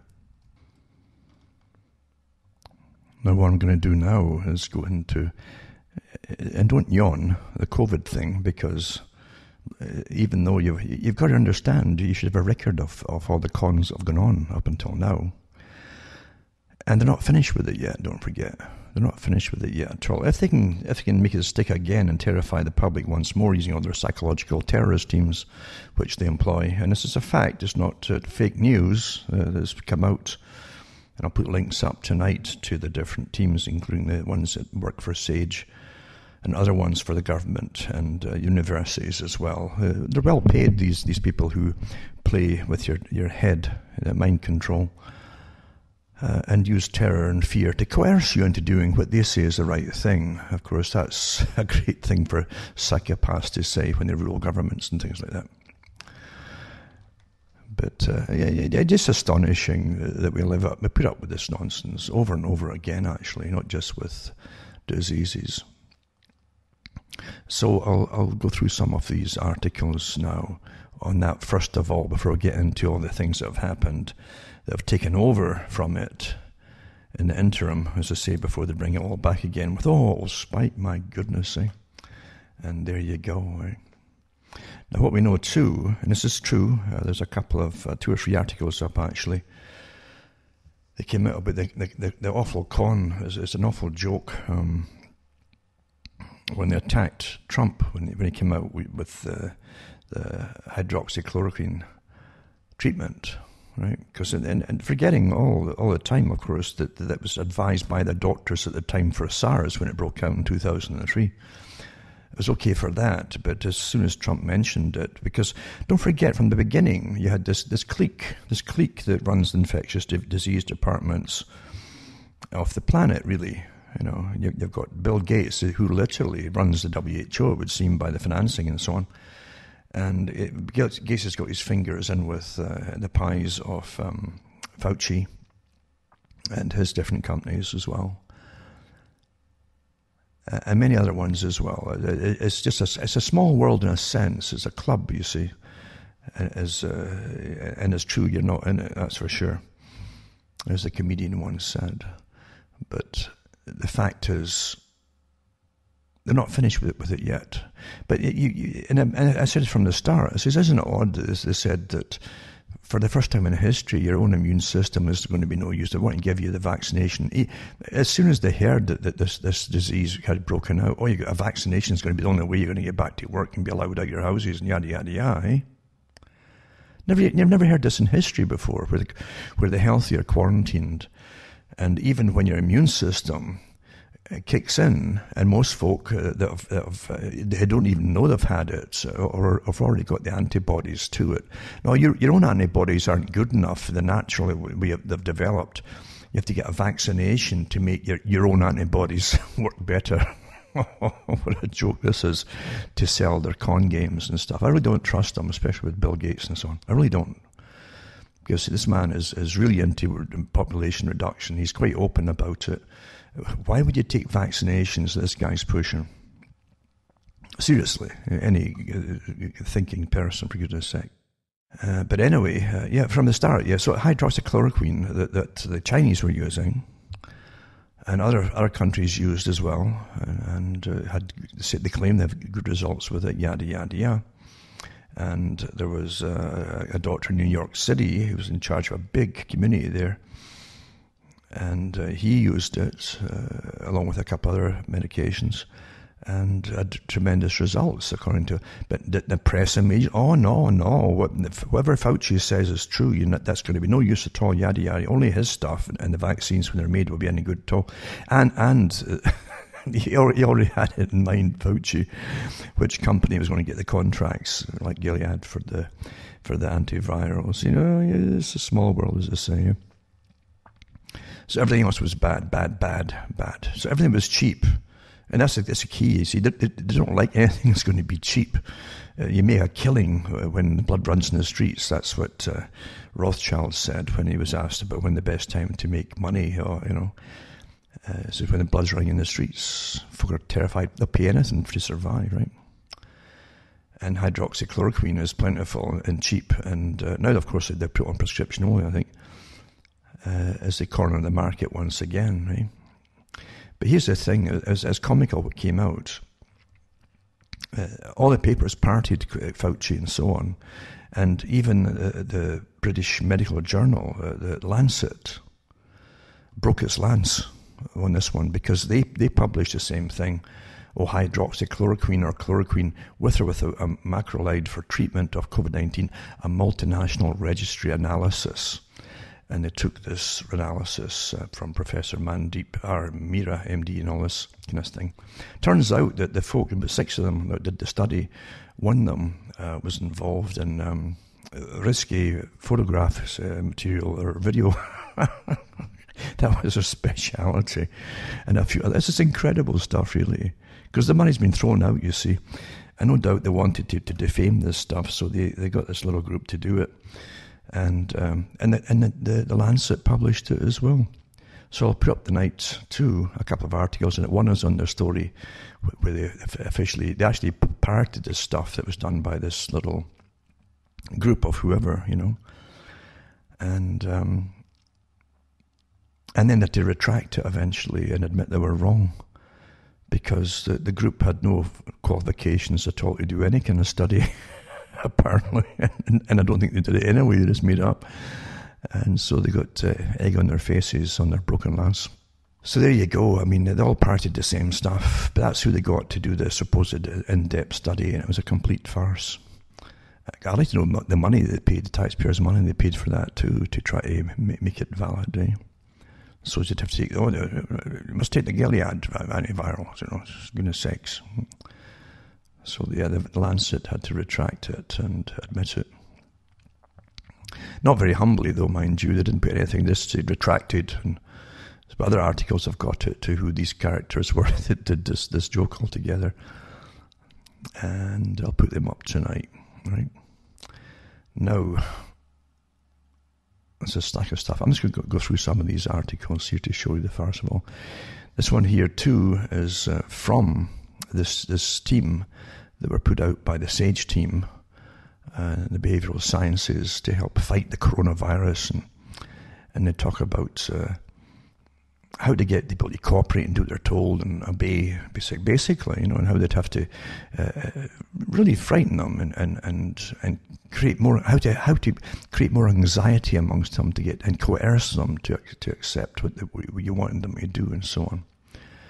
And how they could really change society and social norms during a fear campaign. They admit all this stuff quite openly. This is what the government hired to terrify you and to put this whole thing into action. Or I hate even use the word government. What is the government today over in Britain? What is that creation?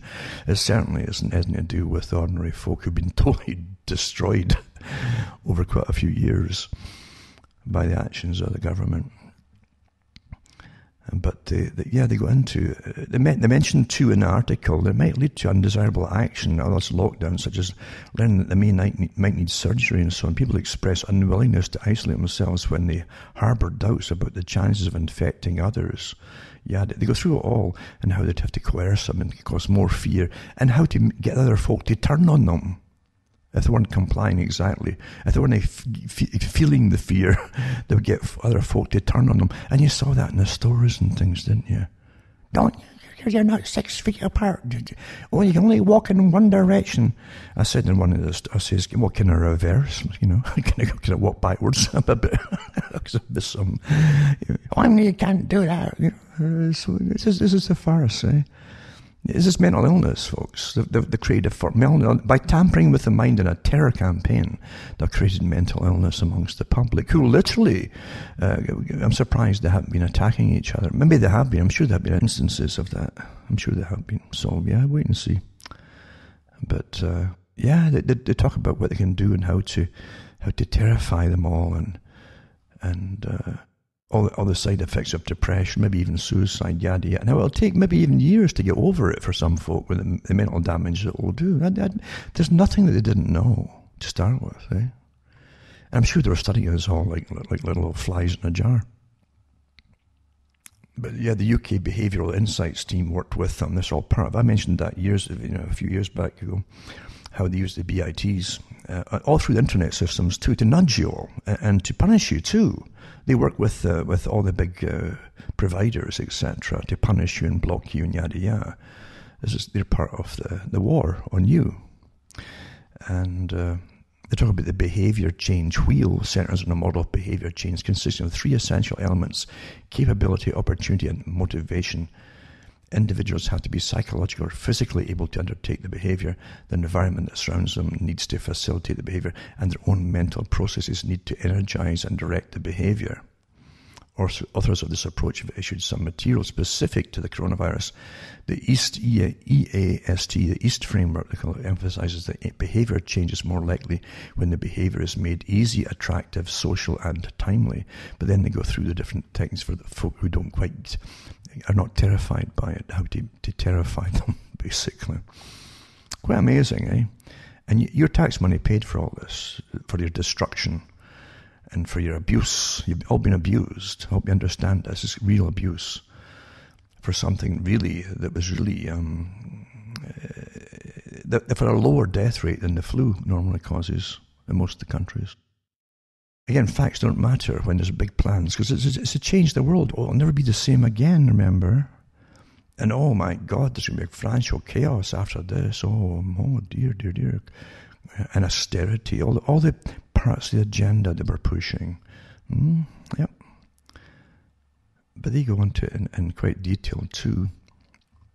And there's 25 pages, this one, and I'll put this link up for you. That's from their own site themselves. And you paid for it all. Yep, terrify the public and coerce them into obedience. And now they're bringing it all back again, Quite amazing. It was okay. They told the virus to go on hold. Well, had the demonstrations, and then the other ones that did the riots had that they went on hold for that too. And especially in the States, it's quite amazing to see the far left people in different state power, different states, the power, who were absolutely brutal about following the whole agenda and mandating vaccinations for all yada, social distancing and how they're going to force folk to comply, who went out and demonstrated shoulder to shoulder so it's quite amazing. It's a politically motivated virus, It just stopped dead and says, okay, it's okay for this. Yep. Anything else? No, you couldn't do anything at all. In fact, you had to have sex with a mask on, for goodness sake, and it's illegal to have sex with strangers during it. Did you know that in Britain? Oh, I'm sure they all obeyed that one, especially those at the top of government. But this is the farce you're brought through. And I'll put another article up on the same thing. Sage publishes evidence behind advice on lockdown following calls for more transparency. And they revealed their evidence behind their guidance following calls for transparency. The Scientific Advisory Group for Emergencies, SAGE, that's what it's called. It's also used in magic, that. That's probably why they picked the name. I bet you it did, because it's all magic, isn't it? Has published a number of statements on accompanying evidence for measures like the lockdown and issues such as herd immunity, particularly the advised lockdown restrictions be eased very gradually in order to maintain public trust in health policy.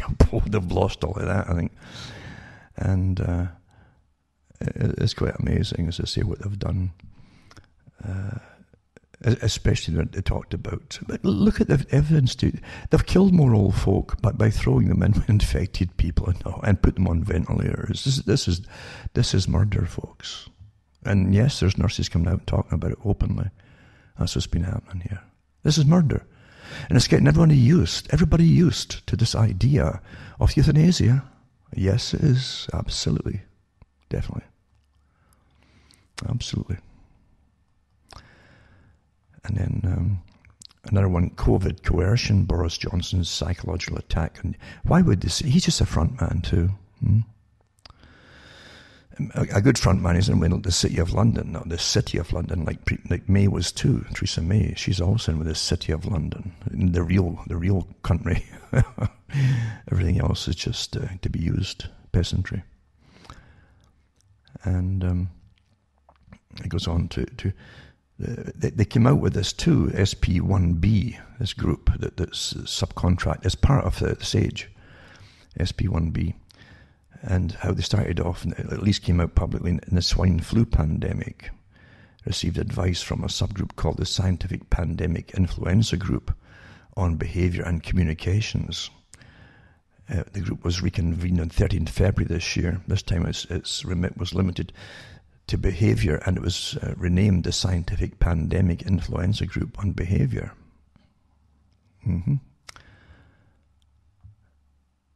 And they had meetings amongst themselves and so on, and updated their thing. And again, the PDF is actually mirrored off this site too. I think that's the UK column there. But when you go into their actual stuff, they talk about how they could encourage fear amongst the people to make them obey, and increase tension amongst them, anxiety. That's the wording that they used. That's where your news went along with it. They were working with the newscasters, to terrify the public. And what a job they did on that, Whoa. I tell you. So put it up too. And then this is a good one here. This is a good one. How Bill Gates, the great philanthropist that you think he's just doing it all for free. This is exclusive. Bill Gates negotiated $100 billion contract. I'll say that for the harder thinking. Exclusive. Bill Gates negotiated $100 billion contract tracing deal for the tracing people, right? With Democratic Congressman sponsor of bill. That's the 666 one, 6666, is it? Months before the coronavirus pandemic broke out. Before you even heard of it. They'd already arranged this whole idea of contact tracing and who would get the contracts for this and who would get the contracts for testing gears and stuff, all that stuff. The testing stuff doesn't even work. It doesn't matter. But the contact tracing deal, there you go. And says the Bill and Melinda Gates Foundation helped negotiate who would score the $100 billion government-backed contracting tracing contract in August 2019, 6 months before the pandemic arrived in the US and 4 months before it swept through China. And it's got an audio here. You hear them talking about these guys. And it says the shocking revelations were unveiled on the Thomas Paine podcast and the Moore Paine show on Patreon by the two investigators. And that's what they've been following and investigating in this whole scam here with the cash and so on. They were the ones who testified before Congress detailing the fraud and the schemes utilized by the Clintons to avoid paying up to $2.5 billion in federal taxes. It says that the bombshell congressional testimony revealed to the Paine group, this is the actual site, that representatives from the Gates Foundation met with US Congressman Bobby L. Rush at a sit-down in Rwanda, East Africa, in mid-August 2019 to hash out who would score the windfall from a government contract tracing program. And just last month, 9 months after meeting with the Gates Foundation in Rwanda, Rush, a Democrat from Illinois, introduced that $100 billion HR 6666, the COVID-19 testing, reaching and contacting everyone. Trace, they call it trace, contact. The testing, reaching, contacting everyone, Trace Act, right? So he got it. Planned all ahead, Russia's bill would establish a program run by the Center for Disease Control, again, right? And Prevention, CDC, for national coronavirus testing and contact tracing. I guarantee they worked out all the different companies that would get all the app millions and billions thrown out there to trace you and spy on you and bracelets and all that, all the prison stuff. And that's what it is. If you wear bracelets, or you're a prisoner. That's what you use for prisoners. Right? The corruption is, there's nothing to hide hidden here, folks. There's nothing hidden. Another one here too is Tucker Carlson, who came out on Fox. I don't follow the different media characters, but he's saying the right things. Now it's time to say the right things now. But he bashes the lockdown proponents and says they used a public health emergency to subvert democracy. Well, I won't add to that because you don't really need someone like that to tell you. You should know this yourself. You should. You should be thinking for yourselves.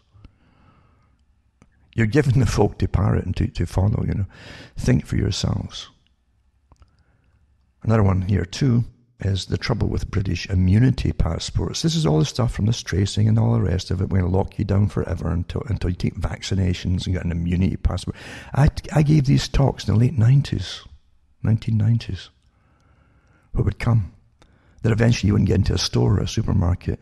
Our alarm would go off if your vaccinations were up to scratch. It'll be all electronic and chips and so on. Here we are. If you let them do it. If you let them get away with it. See, you're all responsible. Individually, you're all responsible for your decisions.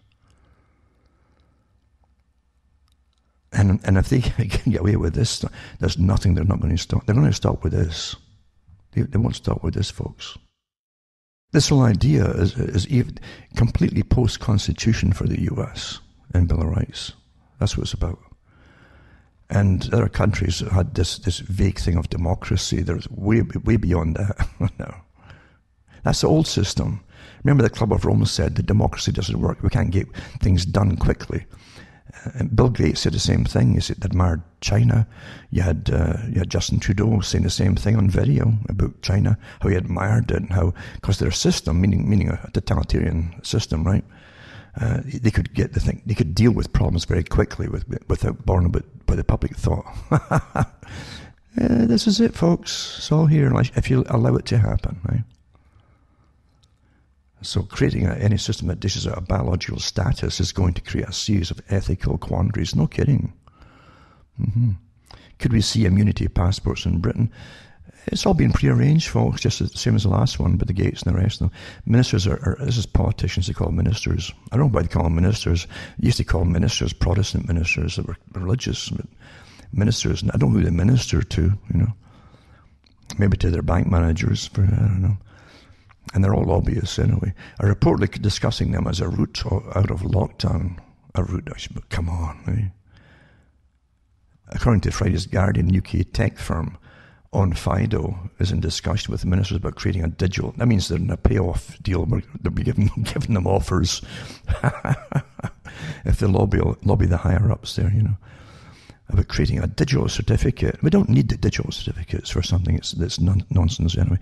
This would be issued to those who have already been infected with it, who are presumably more immune, so could return to some resemblance of normal life. See how they've worded this, right? And they'll cut out the fact of having yet a vaccination, because that's what it's going to, you see. I wonder who wrote this kind of stuff. Technology needed to carry out such a scheme is reportedly in the discovery stage, and big questions linger as to whether British bureaucracy, which has struggled to source plastic PPE and has trailed other countries in COVID testing for months now, would be able to assemble and carry out such an elaborate scheme in the near future. And it says it would raise a lot of different, not just civil liberty implications of digital certification, but about the philosophy behind the lockdown itself, the con of the lockdown, I'd say. The abuse of it. It turns out, even though they say, oh no, you can't say that, so that's wrong.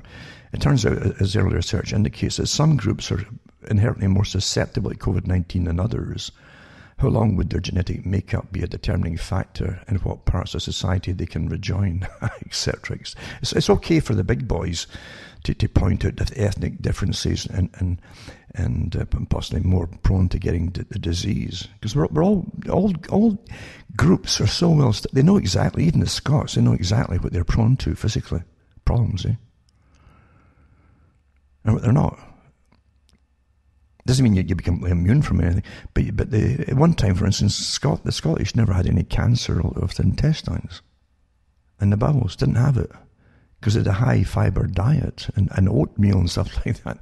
But they didn't. That's all gone now, of course, with the processed foods. But that was taught in medicine, at one time. Whereas the Japanese were awfully prone, especially the ones on the western coast and the fishing villages, were awfully prone to cancer of the colon compared to the rest of them, etc., etc. We're all studied, so well studied. They know exactly what we're prone to, absolutely. And of course, they'd had their whole DNA system checks of the whole planet, of what we're all, with their different tests on us all. The Human Genome Project, etc. Great something. But anyway, here they go, try to get you into the debate of it. See, these articles are actually, this is published in The Spectator in Britain. But it's getting you used to the debate. You get involved in the debate and say, no way, no, I'm not even going into the debate. Forget that, out the window before it starts. Try to get you into, well, I can see this point of view, and well, not really for that part. And they work you to the whole thing. No, you don't need an immunity passport, folks. This is another chain Believe you me, a big chain too. Or you can't go here, or you can't go there until you take all your, and they want to give you new boosters every year for every vaccine, by the way. There you go. Quite something. I tell you. Also now, let's see now. Patients face a 2-year wait for elective surgery with a National Health Service backlog set to hit 650,000 by September. This is a backlog waiting for elective surgery. How many have died already because they couldn't get it? Even without a second coronavirus spike. So, there you go. Oh, it will cost the health service. Well, it's funded by the public. £4 billion due to surgeons' pay. Oh, non-urgent surgeries were postponed for 3 months from April due to COVID. It led to completed operations that were non-urgent plummeting by 72%. What about all the other treatments? It wasn't just all surgery, right, folks? What about the cancer folk? They could have had some cancers. They hope get it early and get it off, get it out. And if you can get in there before it spreads. And all these folk were written off for a big racketeering con of social engineering to change the society. Quite something. Quite amazing. Not that it was doing great before, because I can remember reading the articles on the air and the radio at the time where they had the tricks of the NHS were astonishing. I mean, the NHS was sinking for 30 years under them flooding in from Europe and across the planet for surgeries and treatment and so on, but using the European Union as some kind of landing point. And they say, well, you have to take us in Britain for all this surgery. They were coming in from other countries outside of Europe to have their children in the hospitals and everything, all paid by the taxpayers of Britain. And if you complained about, you were shouted down, This trick's been used so often, eh? Oh, you're racist. What's wrong with them coming in from all over the world to have their children? Well, you were getting handed the bill to pay for it all. That's what was wrong with it. And the folk couldn't use the service that they were paying for, the folk living in the country. So I'm not going into the facts. The facts don't matter when there's big agendas. But that's the truth of it. And what they were doing at the time when Tony Blair was in, for instance, they're putting out, they were studying the people and giving them questionnaires that were waiting for surgery. Sometimes you wait 2 or 3 years at times, They'd ask them on these questionnaires, when were they thinking of taking a holiday, where would they go? And it was all to get them to find out when they were gone. And when they were gone, this is a fact, it was in newspapers at the time, when they were gone, the National Health Service would send out their demand to come in for their surgery, knowing they were gone, you see. Once he came back, he says, we were on holiday, you didn't tell us. And the hospital, well, we sent it out to you, well, you're back on the bottom of the waiting list again, and there 2 years. This is the con. This is the racketeering that goes on. Why do people vote for these? There's nothing foul enough to call these characters. Really, eh? They're nothing but sponge and live the high life on the public, top of the public. It's just disgusting. Disgusting. Hasn't changed. Now, of course, they're privatising it all, big chunks of it, because that was always the agenda. That was use the public to pay for something, start it all up, fund it all, get it created, build the buildings, and then they privatise it. That's what they do. And folk never catch on. And then we have a terrible, terrible announcement by the WHO, the WHO, Doctor Who. This has stunned me, because really nobody, as I said before, no one has ever died up until now, that. That's how we're cushioned from death, isn't it? Not so long ago, folk looked after their own, and often their neighbours too, and they're dying at home. That's how it's been for centuries and maybe thousands of years, eh? From your council house to your little mud wattle home before that, it's part of your privilege in Britain. And we forget that's where folk all died. That's where folk were born. Believe it or not. Yeah, no kidding. Yeah, no kidding. And under this monocoloured system, and again, massive bureaucracy and socialism, everyone's forgotten it. When folk are dying, they go off to a hospital or they put them into these exit homes. Maybe you offer them euthanasia now. It's much cheaper for the authorities, the owners. And they prefer to have all the profits for themselves and for your pensions, for goodness sake. The government can use all your pensions rather than you dithering old idiot. What good are you with a pension, for goodness sake, The UN said it itself. A good global citizen is a good producer and consumer.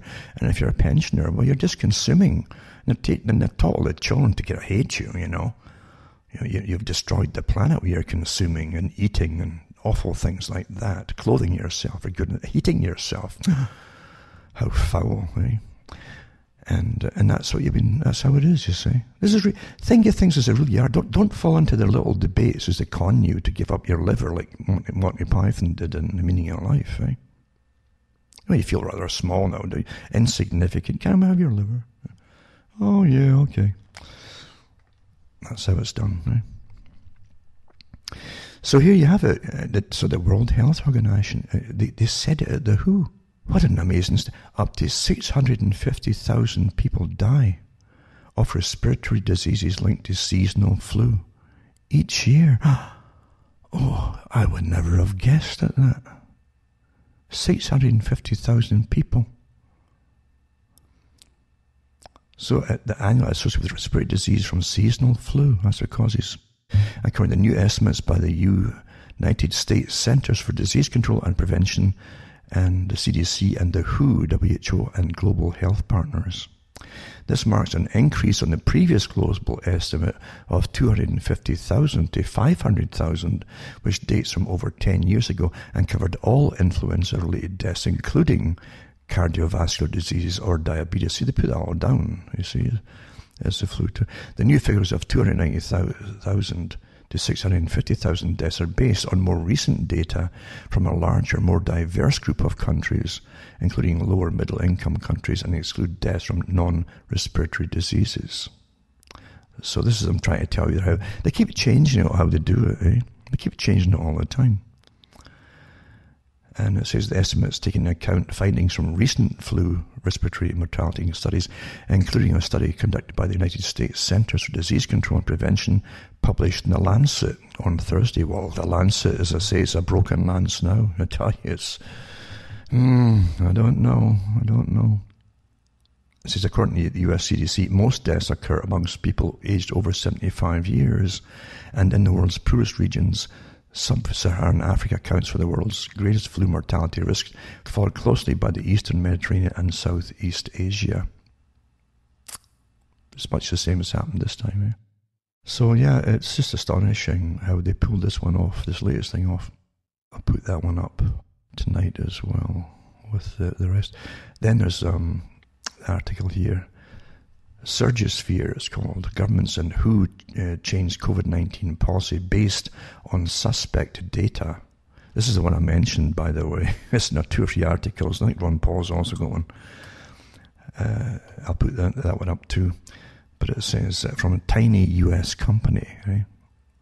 So Surgisphere is who they gave the contract to. I'd love to know how much money. They're probably going to live off this for generations. But they gave it to this company. But 6 folk worked here apparently who would decide the fate of, as I say, the hydroxychloroquine. So it says, if it turns out that the governments have changed their COVID-19 policies and treatments on the basis of flawed data from a little-known US healthcare analytics company. It's an analytics company, right? Also calling in question the entirety of key studies published in some of the world's most prestigious medical journals like the Lancet. And so Surgisphere, as they called it, it's almost like they threw up the company just for the contrary, whose handful of employees appear to include a science fiction writer and an adult content model, has provided data for multiple studies on COVID-19, co-authored by its chief executive, but has so far failed to adequately explain its data or methodology that it had none. They made it up. They were told to defame the studies on this being any good for you. And that's what it was for. They doesn't say this in the article, but that's what it is, folks. Huh? Data claims to have legitimately obtained from more than 1,000 hospitals worldwide formed the basis of scientific articles that have led to changes in COVID-19 treatment policies in Latin American countries. Also in American countries, where in Latin America, it was also behind the decision by the WHO and research institutes around the world to halt trials of the controversial drug hydroxychloroquine. It's been used for years and years. On Wednesday, the WHO announced that the trials would now resume. So two of the world's leading medical journals, The Lancet and New England Journal of Medicine, published studies based on Surgisphere data. And the studies were co-authored by the firm's chief executive called Sapan Desi. And they'll live on this for generations, and the money they got for this, I guarantee you. It says they found that a search of publicly available material suggests several of Surgisphere's employees have little or no data or a scientific background. Several, I was only 6, now how can it be several? An employee listed as a science editor appears to be a science fiction author and fantasy artist. Well, that's his job, is making things up. His professional profile suggests writing is her full-time job. Probably writing checks. Another employee listed as a marketing executive, as an adult model and events hostess, who also acts in videos for organizations. Probably for the WHO you watch, no doubt. But there you go. This is how things really are. This is the best medical evidence, you see, so that you wouldn't use this hydroxychloroquine, this really cheap, it was widely available drug, which worked. It was actually advised to be used for this last SARS one, right? This is SARS-2, remember, COVID-19, SARS-2 as they call it. But no, because Mr. Fauci wanted to use his own stuff, get his own companies to do things. Or companies that he had favoured, favoured ones, yes. Yeah, with antivirals, there you go. So, and that's what they said. Even The Guardian had to admit it too, had said before, they parried the same stuff. The WHO calls hydroxychloroquine trial for coronavirus amid safety fears. Oh, it could raise the risk of death and heart problems. You get the heart problems and death by watching the videos, I think, that they're making in this place. That would probably do it. But there you go. Again, Tucker Carlson claims coronavirus lockdowns were unnecessary and that they were lying. They were definitely lying, he says. So you shouldn't need these characters to think for you anyway. Unfortunately, folk, a lot of them really have given over their reasoning to the media to do their thinking and their talking for them. And that's what Brzezinski said was intentions. That's what they were going to do, and they did it. And Article 2 by Ron Paul is quite interesting too, which is true. It's a truism. I don't go along with anybody, but I mean, he's got some good articles out, and so far he hasn't steered, as far as you can see, the folk in the wrong direction. But he says coronavirus shows why we need separation of medicine and state. It says it seems like only yesterday Americans were denied the right to go to their churches. Again, the whole manifesto of technocracy was to destroy religion, remember, because it stood in the way of their own experts, whom they now call bioethicists. They'll decide what's morally right and wrong, or who will live and die, etc., etc., etc. See? So they've got to get rid of religion and human values in religion. That's their biggest enemy, because it's their biggest fear. If folk were really religious and organized, they could all say no at the same time. What are they going to do?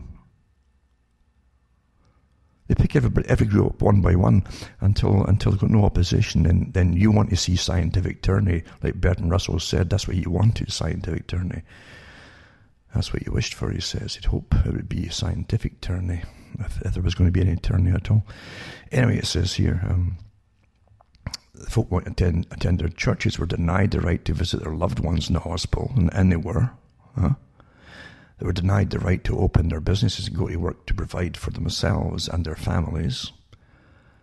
They were denied the right to go to restaurants, to bars, and to hair salons. This is the first time, too, that you couldn't visit them in the hospital as they're dying. Or their relatives, eh? They understand this is a massive psychological operation here, a psyops. Massive. for a new system to devalue life, believe you me. No laws were passed denying these rights, but even that they would be illegal even if they had been passed, and immoral. But what happened was worse. They were denied these basic rights by governors, county judges, and even local mayors who used the coronavirus outbreak as an excuse to rule by decree. Think about that. It's against all the rules and laws. They stole power that was not theirs to take and wielded it at all levels to force America into 3 months of house arrest. Isn't that the truth of it, though? Think about that. Think about that. That makes me think again of what Thomas Jefferson said. Probably better educated than most folks today. In his day, they were well educated. And Jefferson said, there is no justification for taking away individuals' freedom in the guise of public safety. When you abandon freedom to achieve security, you lose both and deserve neither. Think about it. There is no justification for taking away individuals' freedom in the guise of public safety, because that's how it's always been done. Oh, you're going to get invaded, we've got to take your rights away. Or, oh, it's a pandemic or disease, oh, we've got to take your rights away. Oh, there's riot in the streets, we've got to take your rights away. Because we're not going to stop it. Huh? So back to this article, and it says, 3 months of house arrest. Then in the midst of stay-at-home orders across the country, the same governors and local officials who locked Americans in their homes suddenly came around with their keys and threw open the doors. Suddenly, not only was it okay to go out into the street, it was required to go out into the street. What happened? A cure? A miraculous vaccine? No. The officials who locked Americans up found a cause they felt required Americans in the streets to protest. Police had killed a black man, George Floyd, in the custody in Minneapolis, and suddenly the need to protest trumped the need to stay home and save lives. Suddenly the same health experts, quotation marks, who told us we must not gather in crowds or there would be deaths in the millions from coronavirus, issued statements supporting gatherings in crowds. Instantly, and that's true, isn't it? An open letter on the George Floyd protests, signed by more than 1,200 doctors and other health professionals, clarified that they do not condemn these gatherings as risky for COVID-19 transmission. It's amazing how they suddenly changed it. However, they wrote, this should not be confused with a permissive stance on all gatherings, particularly the protest against stay-at-home orders. So you're allowed to protest and go out and break all the rules, because I guess the virus would understand, eh? It's a very understanding virus. It's a politicized virus. It says, did the coronavirus develop some kind of superior intelligence, enabling it to distinguish between those who were congregating for a good cause and those who were congregating for a bad cause? Of course not. What has happened from the beginning of this shameful coronavirus episode is the politicization of public health at the hands of authoritarians. But for a big job, though, not just for what he's talking about here, obviously. It's a new world order they want, right? And he mentions, too, the prestigious medical journals Lancet and New England Journal of Medicine were forced to retract studies they had published concluding that hydroxychloroquine was harmful to COVID patients. The rush to print the studies looks very much like a political move rather than one based on scientific principles. Once President Trump revealed it was taking hydroxychloroquine, the mainstream media and even expert journals began attacking the drug. That's true, isn't it? But again, you can see that Fauci's behind that, too. This is what happens when medicine merges with the state. We get the worst of both. We get career bureaucrat Dr. Fauci telling us we can never shake hands again and that we must stay home until a vaccine is found. Meanwhile, doctors across the globe are reporting that this variation of the coronavirus is disappearing on its own. But he's right, though. He's right on what he says here. It's a very politicized virus. I mean, it's progressive. It's a progressive virus. Sorry, yeah. Before it didn't know about politics and right and wrong, but in a good cause, it suddenly changed its mind and just put itself into temporary hibernation. until it can spike again in the fall, so they can get the vaccines going and get everybody getting bracelets and mandatory vaccinations. No, thank you. That won't happen. No. The tests, I won't go over the tests because facts don't matter anymore. But we've seen the cons, even the China ones, where they found that their testing, their swab test, they're jokes. I said at the beginning of this whole thing, months ago, I said you're better off getting fortune tellers in to tell if you've got the thing or not. Or maybe somebody who can read tea leaves, give everybody a cup of tea in a lineup, and then get a really good tea. And there's women I met them when I was young, they were awfully, they went round the houses at one time in Britain, and they would read your tea leaves, and they're pretty good, so they'd be a lot better than these swab tests. They could say, you're negative, no, because they'd be more precise. And than this joke of the swab test. Look at the ones they dumped, that even Italy got from China and different places, that they were useless, getting false positives and false negatives. It was a joke. Here you have this article here. 30,000 coronavirus tests had to be redone after being sent to America from Britain, right, for processing. The government admits. I wonder how much that cost the taxpayers. And it says almost 30,000 people had to be a lot more than that, by the way. Whenever they tell you 30,000, they actually admitted there was 67,000 samples in all. So I guarantee probably a lot more the same. Anyway, it says here, they'd be retested for corona after the swabs were voided on the return from America. According to a report in the Telegraph newspaper, they were sent from processing overseas at the start of May following capacity issues at a lab in Northern Ireland, where probably everybody in the lab was told to stay home. Could go to work. It said they were airlifted to a university on the east coast of the US in multiple batches over 10 days. But on their return, one bag contained accurate tests, while the second batch had a much higher than expected void rate. The Department of Health and Social Care confirmed that 29,500 of those sent abroad had to be done again. Well, it's just taxpayers' money, isn't it? Yeah. But they're such a farce and a joke. Absolute farce and a joke. If you're around folk that have had it, right, like the cruise ships, and they stuck those things up your nose, right, you're breathing in the same air. And most of those cabins were having circulated air, most of them, except the ones on the outside where they could get doors out onto the deck. And you get fragments of the RNA. It's broken down, DNA in cells. You're breathing them in. They're harmless to you. But that's what's going to test positive. You see? Fragments of dead cells. That's what you're going to get. And other ones too, you might show positive if you've had certain vaccinations recently. Like annual ones at a certain time of the year, I won't go into that too much, but that's true as well, yeah. It's such a joke, an awful joke. And by the way, they've been floating the idea for a while now, oh yeah, even if you get your own antibodies against this thing, they won't last long. They seldom do, they say, maybe a few months. This is their joke. Well, so with their vaccinations, by the way, yeah. That's the same with them. It's such a farce with it. Big money, though, billions of dollars for a few individuals. Billions and billions and billions of dollars. Right? And they don't have any comeback if folk get sick or paralysed or narcoleptic, like that's happened in the past with certain shots. That won't matter. Because they've got immunity. The governments always look after their buddies at the top, the rich folk, the real rich folk, eh? And I've said before, if this is made mandatory, you better get it from your doctor to read it out to you, what it's got in it.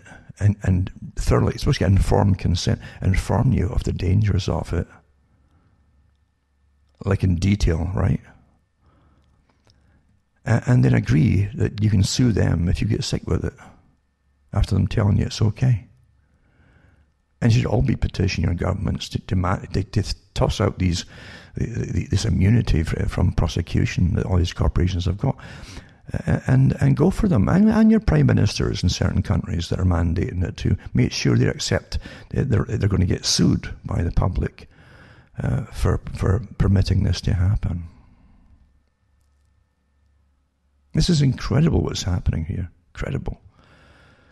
Total slavery to an electronic system as well. Come on. No. No, we're not Catholics. I'm not one. Are you? You have to decide, folks. You really do have to decide. It's up to you. That's what they mentioned as well. One article is about the massive communist infiltration of the Catholic Church in the 1930s. And it continued, caused the current paedophile crisis. It's an article, it was put out by a Christian organization. I've read previous ones over the years admitting the same stuff. There's lots of data on it at the time. And they even had certain people who actually selected who would be put in different causes or even into bureaucracies or into even in the Catholic Church as priests and so on back then. And this came out at hearings, by the way, from the folk who were involved, who were the selectors for the Communist Party. I do remember it well. It's not conspiracy stuff, it's factual stuff, because they had these trials and the hearings about it not long ago. But yeah, there were a lot of them were funneled into the Catholic Church, and they definitely were told to form their clubs, which they did. Then they ended up being the ones who would bring in new novitiates or novices. They bring them into for the Catholic Church, and it's continued for years since then. That's where I get so much of this trouble from. But also, there's an article from the present Archbishop who came out and warned Trump about the Masonic, the Freemasonic group behind it, all of this thing too. He's not wrong, by the way. He's definitely not wrong what he's saying, and I don't know if Trump understands it or not. I think Trump just does what he's told himself. But that's why you're getting people at the high generals, some high generals, some of them, not all of them. The media would make you think all of them are against us, what's happening, but it's not so. Some of them, don't forget that a lot of the generals are multimillionaires who also literally lobby governments for the military-industrial complex. There's big money in that. So don't forget that for a minute. And generals they do what they're told. There's the whole idea of a soldier is to get sent to where you go and do your job. It doesn't matter. You don't bring ethics into it. That's not your job, is to be ethical. And that goes all the way up to the very, very top. Their whole job is to win. That's what they're told to do, go out there and win, you see. And I'll touch on the generals in a little while, but it's interesting. I think it was the same Archbishop who came out with this stuff again about the Catholic Church 2 or 3 years ago, I think. And it was quite interesting. But see, we'll touch on what he said to Trump later. Also, this article here, it's about all the amazing, fast testing of different vaccines, because there's billions of dollars worth of profit here. You understand this for those who own the companies, eh? It's getting tossed. I say money's getting tossed out like confetti to these folk. It doesn't matter if it works or not. It doesn't make any difference at all. Or if it kills you, they don't care either. The hands are out, just like the ones who got all the different money agreements before the thing even broke out, for goodness sake, with the Bill and Melinda Gates Foundation and the WHO. So it says that 2 billion doses of the Oxford coronavirus vaccine are due to be produced. I think that fell apart, I'm quite sure. That was from May, this article here, maybe. And it's about AstraZeneca. Struck 2 new deals to double the supply. AstraZeneca partnered with the Serum Institute of India to supply doses to low and middle income countries. 400 million of these should be ready by the end of 2020. It says there's still no guarantee the vaccine will work, but the company is pushing ahead with production anyway. It's interesting that Trump did say that he would shorten the testing times for different drugs when he first ran for politics to get in for the presidency. That's no coincidence, folks, because it should take 2 or 3 years or a few years to test any vaccine and to see what the fallout effect, because there may be long-term effects that won't even manifest initially either, by the way. Especially when you're going into RNA-type vaccines. They're going to alter your genetic makeup. and so on. So the global supply of a potential coronavirus vaccine be developed at the Oxford University, and some of them at the Oxford University, by the way, were, I think one of them was even working at Wuhan. I might be wrong on that, but I remember reading an article about one of the women who worked, who was at Oxford, was looking to get contracts for some kind of testing kits as well. And they're all at it. What do you think they're in business for? To teach folk, because they like to teach people, but no. They're in there for the handouts and the grants and the business opportunities that terror brings, And of course, they're all working with the Coalition for Epidemic Preparedness Innovations, CEPI, and Gavi, the Vaccine Alliance, the Bill Gates group and so on, to boost its supplies and no doubt its sales.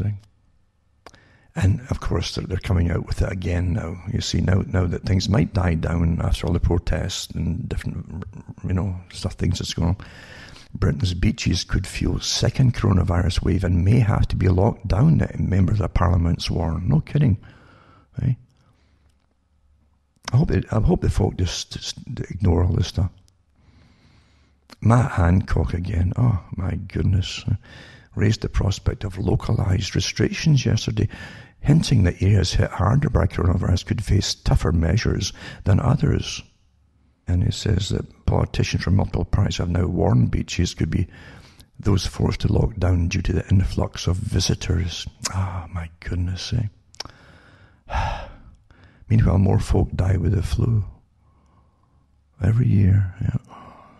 But they'll keep the con going, because out of this has to come a whole new world, a world system, not just a system in Europe or Britain or whatever. It's a world system. And you go back to having sex with masks on, and you know it's illegal if you have sex with strangers, even if they've got a mask on.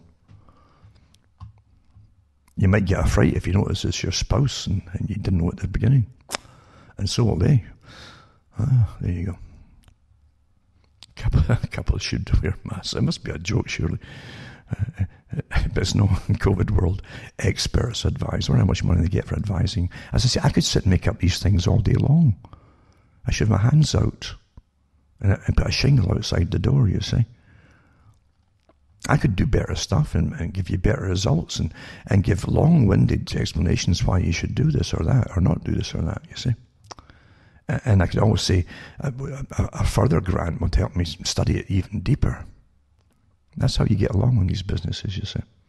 They churn thousands of these folk from universities every year, parasites, all of them, with their expert advice. And let me look at this closer,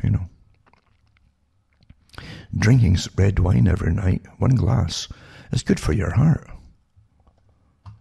Oh, wow. Give me another, and I'll see what I'll tell you next year. There you go. Here's another good one. Walking to work is worse for the environment than a car sharing because it makes you eat more, leading to higher greenhouse emissions, new study finds. Oh, my goodness. As I say, I'll put up that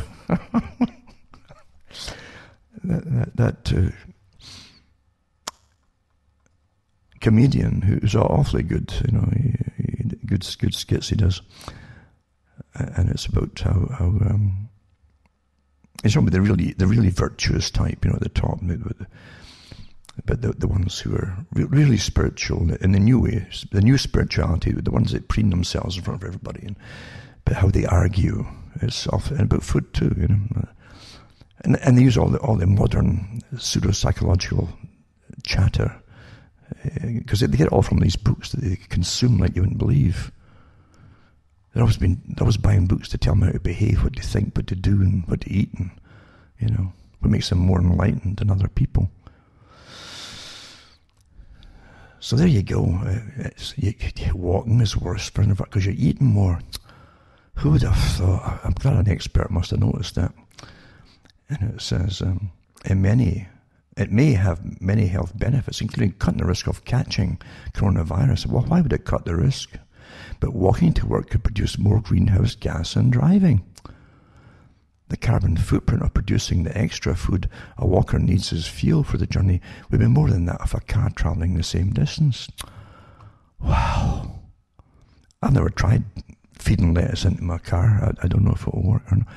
Researchers estimate in a country with high-calorie diets, such as the UK, walking for 1 kilometre would require food that would have generated around 0.26 kilogram of carbon dioxide, compared with 0.21 kilograms of CO2 for the petrol used by a car. Can you believe this junk? But the scientists from Otago University in New Zealand and Oxford University, naturally, said a car share scheme over short distances could produce less greenhouse gas than one person walking. Now, isn't it just the psychologists behind it all saying, stop the folk from using so much cars by making them all cram into the one car that apparently was deadly. That's why a lot of the folk that worked in these meat packing plants and so on, that were brought up from Latin America, and this was in the papers here, I read the article, so it's not fake news. They were cramming the cars, and their employers were getting so worried because they wouldn't social distance. So now you're supposed to cram in the car. Is it going to spike the coronavirus con game again? And it's okay then. So it's beautiful how they can keep changing reality back and forth. Eh? Do you realize if you go back and forth with their statements, you'd be a basket case very quickly? So food is a major source. Once again, getting that guilt thing through you. You're eating. You are eating this supply of lettuce on this planet. Little you. Yep. Don't you feel really small now? You're so insignificant and small. Can we have your liver?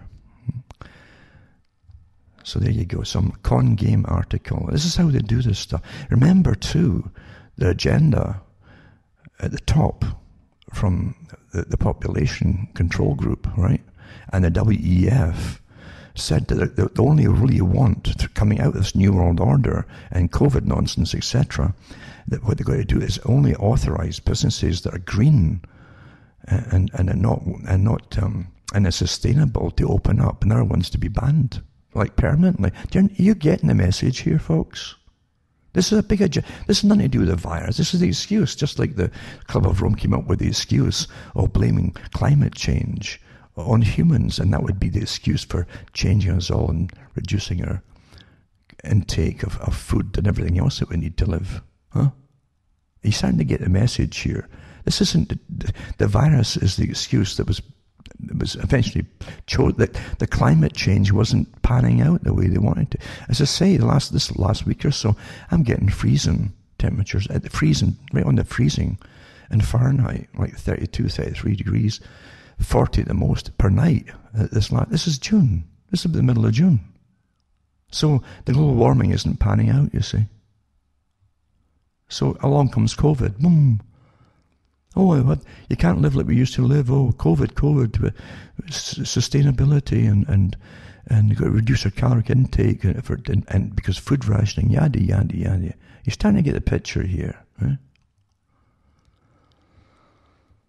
And Brits have been banned from having sex with anyone outside of their own household. That's from the Evening Standard. That's a broken standard, I'm sure, after reading this. So officials on Monday introduced new measures that ban people in England from socialising indoors with anyone not already in their household bubble.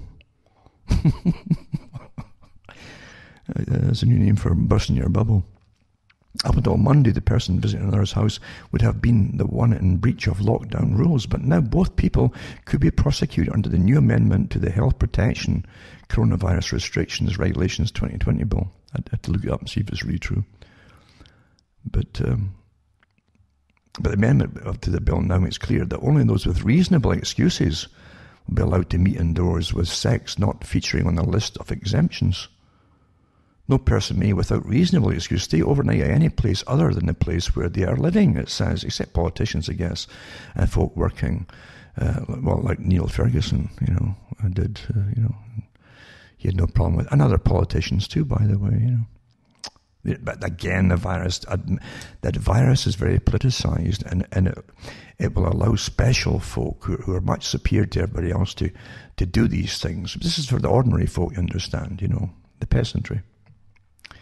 But those who may be deemed to have a reason for meeting with others, such as sports professionals, people attending funerals, vulnerable persons fleeing a risk of violence, cares and those with unavoidable work commitments. For people attending a funeral of a loved one, the new rules also permit an overnight stay. Like, I guess they don't let the body stay in the coffin very long either, eh? Bother folks standing around there. It'll be a fast funeral. So bum, bum, bum, bum. Maybe they've got a big bubble over the coffin. I don't know. Who knows? Nothing would surprise me these days, folks. I mean, why should athletes be allowed to stay in a different location to their own residence if they're training for a comp?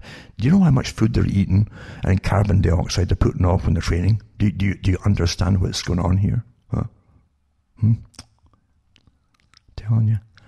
So guidance issued to officers by the National Police Chiefs Council, NPCC, and College of Policing said, you may only direct a person to return home if they find them out.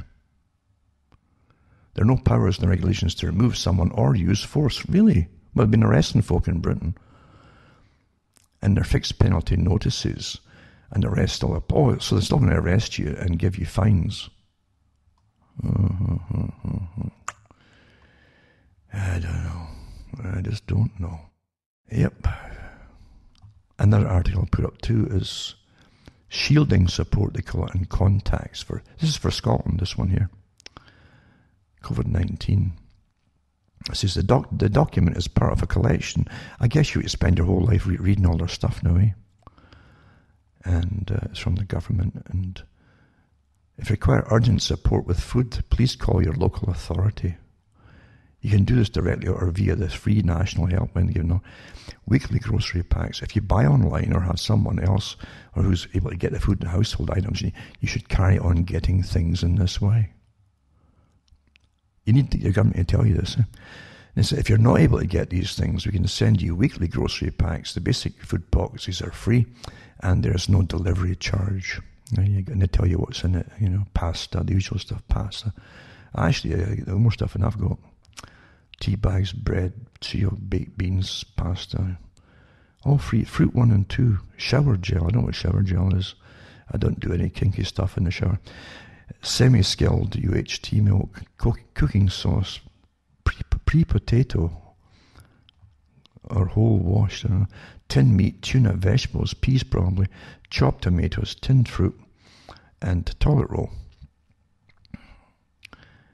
And if you're not able to eat some of the food supplied and feel that the remaining contents of the pack are not enough, please contact your local authority. So there you go. They didn't bother with Canada.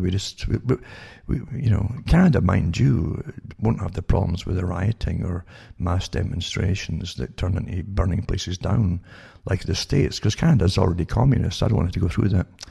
We've been communist for a long time here. We're progressive, you see. And that's why we don't get these problems. And anyway, you could go on and on forever with this kind of stuff, you understand? Because it is a whole new way of controlling the minds of the public by trying to get them into, well, maybe they're right here, maybe they've got a point here. This is the whole point of it. Don't get into their points. The real point is, if don't get involved in it to begin with, just stick to your own common sense. Psychology has been using it all the time through this entire debacle here, and it's not stopping. They want a new system worldwide with a technocratic, expert-run world, you see, of massive bureaucrats that are just they're not experts at all, they're just bureaucrats appointed to the jobs. And they've got no end of things they want to try on you and make you do. They really do. Hope you understand that. As I say, I'll put up the 1 2 for the options for increased adherence to social distancing measures and how they're going to make you all do it and terrify you and coerce you and frighten you and so on. And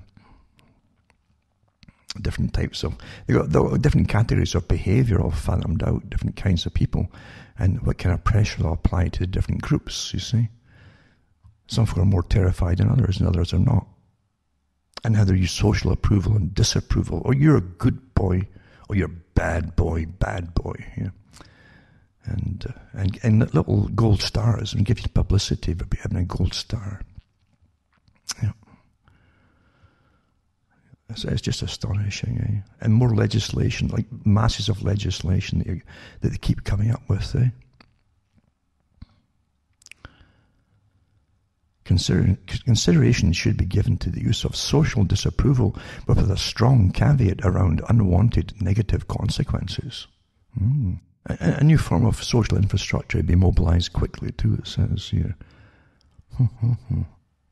And then this one here too from Zero Hedge, it says, we're all suspects now. A look inside the NSA's new contact chaining tool. That's what it's called, right? Contact chaining tool. It's astonishing, isn't it? I've already read the article that Bill Gates and the other guy had arranged who was going to get the contract, etc., for chasing contacts up, etc., tracing. We all know Edward Snowden revealed the NSA collects and stores massive databases of information on Americans' phone calls and text metadata. But then what? And they do everything. Nothing. Folk forget on the phone whether, that there's a third ear in every phone call. I always say that. And it's a permanent one, never scrubbed.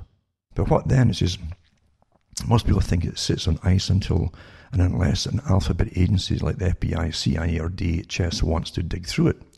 In reality, it is processed into a detailed map of your social contacts, constantly updating with new data. I gave these talks years ago.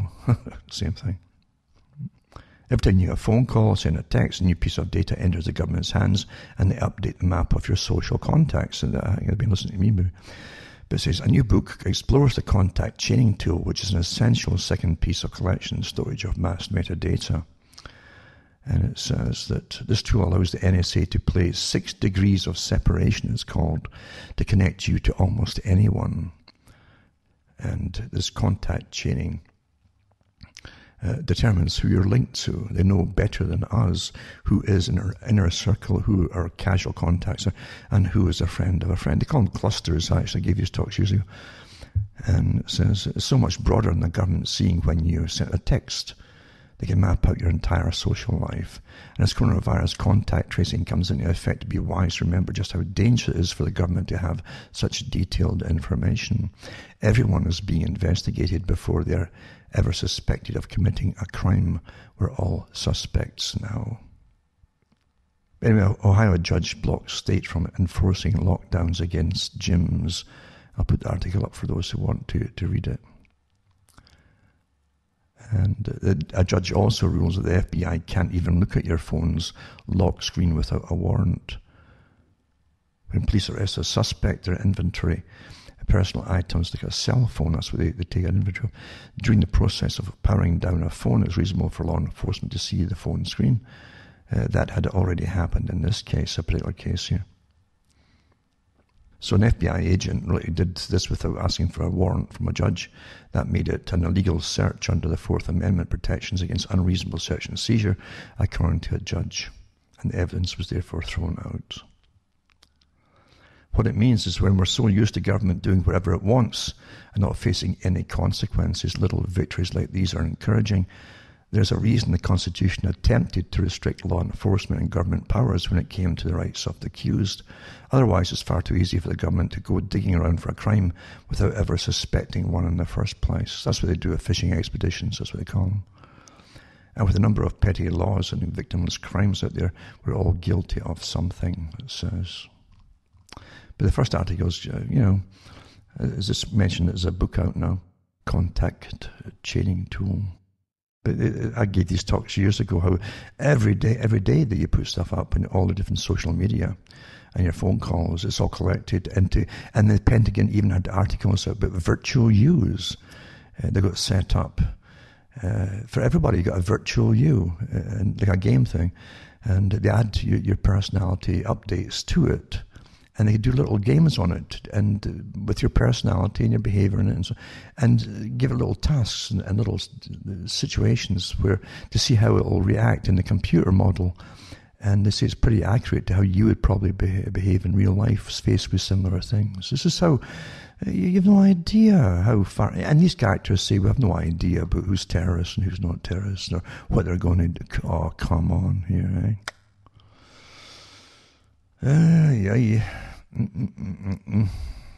Great song. After endorsing mass protests, Governor Cuomo threatens New Yorkers congregating. Janice Dean finishes off his hypocrisy, it says, and how the media has covered that, the BLM protest versus any other public activity. It's quite a study in contrasts. While they have by and large not chastised any protesters for marching in huge groups, some without mask, they have said that the cause is too important that it trumps the concerns.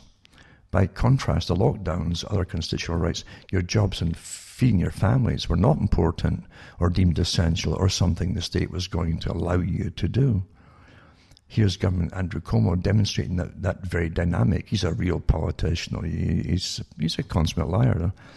He says, I share the outrage of the injustice and I stand with the protesters, he says. This is after he threatened everybody from leaving their homes in lockdown. He just goes with the wind, doesn't he? It's not just George Floyd, he says. There are 50 or more cases just like it. It's rooted in 100 years of racism and injustice, he says. Let's use this energy constructively and demand real positive change. Well, what kind of change are you looking for? What kind of new system are you in on, eh? That's what it is. They're all in at the top. And he isn't at the very top either, but he's a long-term one, so he's got more of an idea what's going on. It says, these are justified peaceful protests across the state tonight. Or there are justified. But there are also people criminally exploiting this pain and this moment. We will not tolerate it, he says. Remember last week I read too that he said, well, I can't really force folk to do anything. Anything you do in lockdown or so on, it's because you allow us to do it. That's what he said. Get himself off the hook then. But now he's back to wanting to ball locked down again. Once this thing's over, right? It says he didn't do anything to stop the rioters and looters, it says. But now here he is on Saturday threatening people for congregating on the streets on Friday in New York City, in the village, mostly without face masks, and video from the East Village Grieve blog, it says. And don't make me come down there, says Andrew Cuomo on his own site, I think it is. Notice the boarded up establishment on the street, likely from the rioting and looting. Is Cuomo joking or literally threatening the citizens for walking public streets? And I love this what this person commented, because Cuomo, remember, is the one who ordered all the folk, the elderly, and ordered all the nursing homes to accept folk who were testing positive into the homes and spreading it and killing them all to get the numbers up. That's what it was. Right? So someone commented to Cuomo, "What are you going to do? Throw them in nursing homes if they go in the streets? That's punishment." But that's it, really. That's how it is. That's how it really is, isn't it? It's nothing to do with it, I tell you it is. Former New York Times reporter bashes governors over coronavirus toll in nursing homes. A lot to answer for, it says, this other article here. But yeah, you're going to understand you're disposable now. Huh? Most folk, depends who you are, but you're all got categories of importance. But we're disposable. No doubt about it. And this one here. Dr. Birx, the nodder, she nods a lot. She agrees with everything Fauci says, but nods. Yeah. And she says dozens of coronavirus testing sites have been destroyed by rioters. Oh, isn't that awful? So it says she's the task force coordinator, it says here. She's a career bureaucrat, really, like Fauci in Nepal, that deals with the same. She's like an ambassador across the world who dispense money to certain groups and so on. But it says that dozens of COVID-19 testing sites have been destroyed by rioters during the recent Black Lives Matter protest, a setback the Trump administration fears could contribute to the continued spread of the disease. Numerous recent Black Lives Matter demonstrations sparked by the killing of Minneapolis resident George Floyd at the hands of local police have descended into chaos and violence as some protesters have taken to property destruction, clashing with police and looting. And then it says, amongst the destruction are 70 COVID-19 testing sites across the country. She said they're destroying testing locations have already resulted in a drop in testing rates in affected areas. She urged governors to ensure that there's testing available in urban areas within their states, according to the Beast, the Beast. Some health organization or officials in recent weeks have been concerned at the ongoing Black Lives Matter protests, which have sometimes involved tens of thousands of individuals packed in the Seattle streets, resulting in a sharp spike in coronavirus cases. So yeah, they're all getting to some extent or another. Asymptomatic spread of coronavirus is very rare, according to the World Health Organization. I've got a few articles on that actually, and one from the WHO themselves, and a video on it, by the way, where you hear the officials saying that. Is after telling us, someone who's asymptomatic is probably spreading it all over the place, so we get locked down the whole population of the planet, right? Now they're telling you, the same organization is telling you, asymptomatic spread of coronavirus is very rare, according to the WHO official. What we really want to be focused on is following the symptomatic cases, says Dr. Maria von Kerkhove. There you go. It's amazing how reality can just change from one ridiculous extreme to another, isn't it? Just like that. And you're supposed to go along with it and say, oh, well, I guess the experts know best. Right? It depends on the side of the bed to get up on, I think, what they tell you. Now, this is something I want to mention here. It's awfully important to what's happening. Let's get back to the basics. The reason for everything that's happening is population reduction, a new form of ruling the planet. They've mentioned it at the WEF. They even mentioned it to the last big meeting that they had. We might have to go down to the whole extent for sustainability of deciding on who can live and die, who can breed and who can't breed. Remember that old eugenics idea? Well, it's never gone away. It's never been old, really. It's always been there. And it's always new. And it's always spoken at the right time. It's a trial balloon, getting you ready for the news. And the whole generation's grown up. It's all freaking out right now. We're all going to die anyway. What's the point in having children? Yada, yada, yada. And they've trained them all. It's all working along one direction. That's what the elites have always wanted. Less of you. So ecologists, like it's a religion, ecologists. What are you? I'm an ecologist. I thought we're all ecologists in a sense, aren't we? Oh no, we're special ecologists. We're virtuous and we know what has to be done. So they urge the government to move beyond existent levels of public permission. That's what I've been on about for years, folks. Right? This is an old article. So governments can and even should move beyond existent levels of public permission in order to shift norms, allowing public sentiment to later catch up with the regulation. Again, back to what Justin Trudeau admires China. They don't have the same problems having to convince the public to go along with things. They just do it. Because they're not democratic, you see. Club of Rome, same bunch again, same old bunch. All come up with the same articles over and over. So in a peer-reviewed paper, they're always peer-reviewed, that makes it really important, put up by the American Institute of Biological Sciences, so that's the ones that do the ethics as well, the new norms and ethics. It's called the Social Norms and Global Environmental Challenges. Exactly from the Club of Rome, same stuff. And it says, to be published, in the 2013 edition of Bioscience, a group of well-known scientists, well-known, you see, calls on government and scientists to start with a planned social engineering of norms and values in regards to environmental policies. This is new norms and values.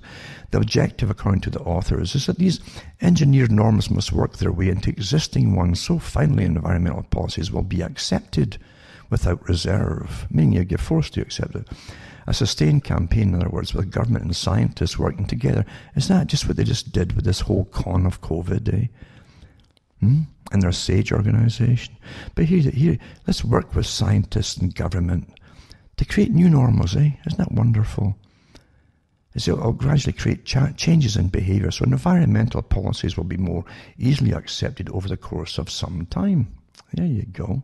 You won't know what's happening. It's gradual, you see. Life sciences could make fundamental contributions to the agenda through targeted research on the emergence of social norms. Substantial numbers of people will have to alter their existing behaviors to address this new class of global environmental problems. Alternative approaches are needed when education and persuasion alone are insufficient. Right? There you go. Down, down, down through all education. You've had it. I mean, it's been taught in all the schools, and they've created them. We're all going to die. You bad older folk have eaten all the food and destroyed the planet. And oh my God, the planet's dying. Really? Really? Have you looked around you?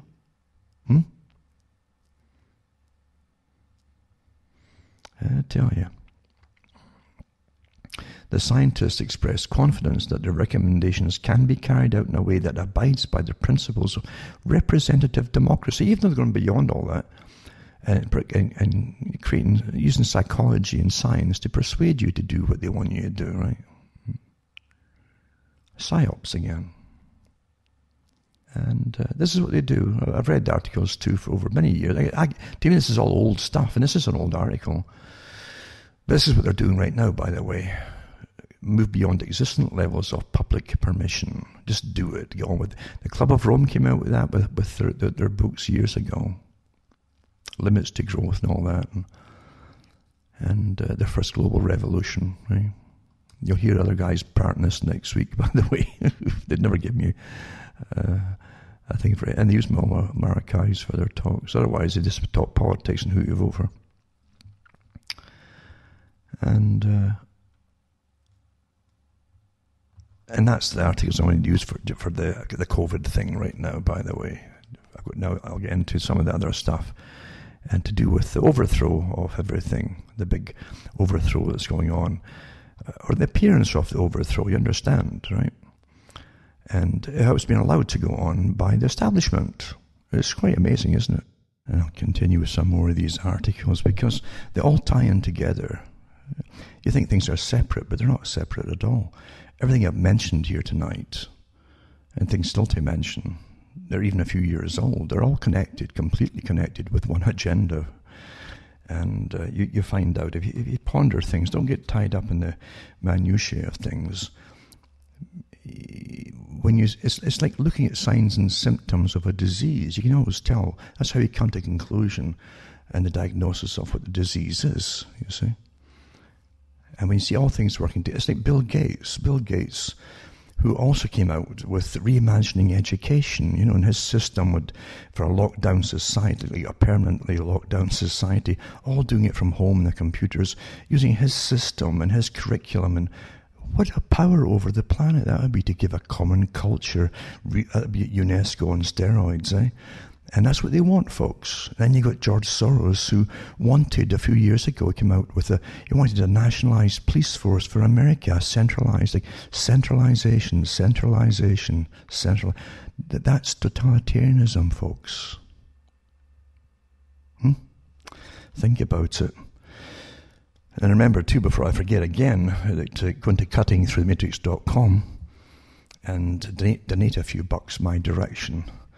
Because I'll still be going, hopefully, if I'm still breathing, or being allowed to breathe, or whatever, as things get worse and worse and worse. Which they will. They're not stopping. You understand? This is a war against the whole planet, really. The people of the planet on right now, using different guises for the same thing. And it's also to threaten other groups and get racial groups fighting each other. There's no doubt about it. When one group's get promoted over the other, and others are supposed to sit and cower as being bad, guilty, nasty people, while the other ones who are ready to do them in are being lauded as having some natural revenge rights or something for things that never happened to them. Hey, come on here, huh? Things that happened centuries ago. I'll mention one article too. It's called "The Real Racists" by Paul Craig Roberts, and he goes on about it. The worst racists in the world are the U.S. print and TV media, NPR, and university administrations. The racism is directed entirely at white people. This is, although Ron Unz is correct that Harvard University discriminates against Asians and limits their enrollment, as Harvard once limited Jewish enrollment, it is white people who are accused by white media and white political leaders of both parties of racial suppression of black people. Even Trump's vice president has taken the side of black looters against looted whites, as has the Republican majority leader in the U.S. Senate. That doesn't bode well when you've got this. You understand, the people above all of this, again, and government and the deep states are allowing all this to happen. They're promoting all of this rioting and the divisions because this is part of the agenda. Out of chaos comes out the new order. That's what comes out of it. That's what it's about, Ordo of Chao. And the folk who participate, they always forget it, get emotionally involved, and they forget what's really behind it all and who's going to win and what kind of system is going to come in. But that's what's happening. And of course, folk, you can see it on YouTube, you'll see some of the people in cars and so on yelling to the crowds and the gangs that are burning stuff and so on to kill white people. There's no mistaking what they're saying here. And you can imagine if it was the other way around, bill hell to pay and, people, heads must roll, etc. But no, when you're allowing this to get advocated from the very top, then what are white folk supposed to do here? Do they want retaliation here? Or if white folk are threatened and the police aren't going to turn up to help them out, they're on their own. What do you expect them to do? See, you understand that this is all connected to you. There's folk in London, I noticed, who are doing a bit of rioting too. Again, they're not all peaceful, believe you me, according to the media. This is not happy, fun and games things. They're not peaceful at all, some of them. And there's folk that Britain's welcomed in from all these countries that were never slaves. And they've been given the best starts in Britain too. You can't, if you really want to, the doors are open for university and everything if you want to. And even the financial support. There's nothing to bitch about here, folks, for things that happened centuries ago. Centuries ago, as I say, from the shores of Britain, they deported people. They created stacks of laws in poverty times where you get deported for and sentenced to get put off to another country as an indentured servant. They didn't like to call me a slave, but that's what it was. And you were bought coming off the boat, and a cut went back to the judge that sentenced you, and part to the captain. These were white folk. They were the first ones. They died too quickly on plantations. So they tried American Indians too. That same thing happened to the Native Indians. They died as well. And so they brought in Africans. And a lot of them were sold off by African chiefs over there too. Some of them even had their own little empires on the go. This is not an unknown one here. So, but you'll find the same thing even going back into much older times. You found in Ireland when St. Patrick went in Ireland. I mean, he'd been caught himself and made to be a slave at one point and escaped. And they came back in to try to stop the pagan rites that were going on there with sacrifices and so on. But that was a normal thing was to enslave people you conquered. The Romans did the same thing. The Greeks did it. And across Africa, different tribes did it to each other as well. That's unfortunate history of humankind, folks. Very unfortunate history.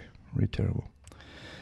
But this has all been manufactured in recent years for different reasons by the same group that brought you communism long before you heard the Antifa and so on.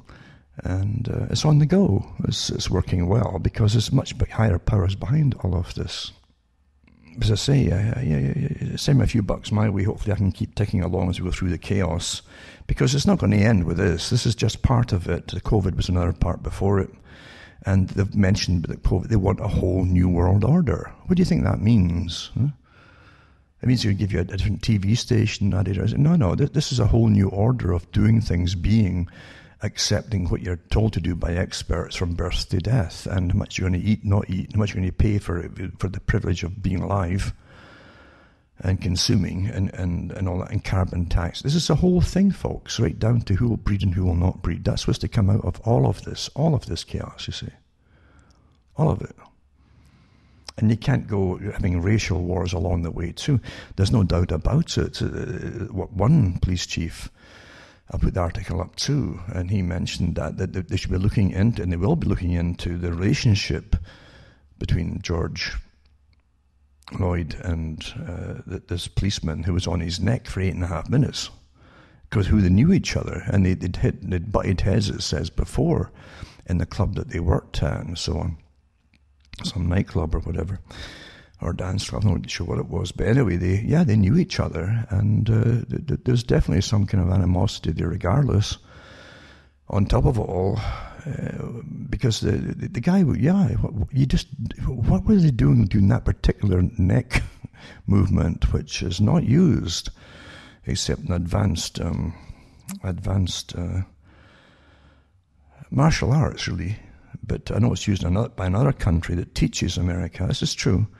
American police how to do anti-terrorism moves and so on, and that's part of it too. This kind of, they call it restraint. It's not restraint. It's a rather deadly force, as you know. And even if George died of a heart attack, as they say, might have happened, regardless, you can get amazing permanent damage recurrent if you cut off the carotid artery to the neck. Damage, incredible damage. In the brain too. Of course you do. That's if you survive it. So, no, this was amazing, and it's never been explained why they just had 8.5 minutes like that. 8.5 minutes. And that's not all the cops, believe you me. There's no way. There was something else going on here. And I've looked at some of the cops in New York City and different places here, all being accused of being racist and so.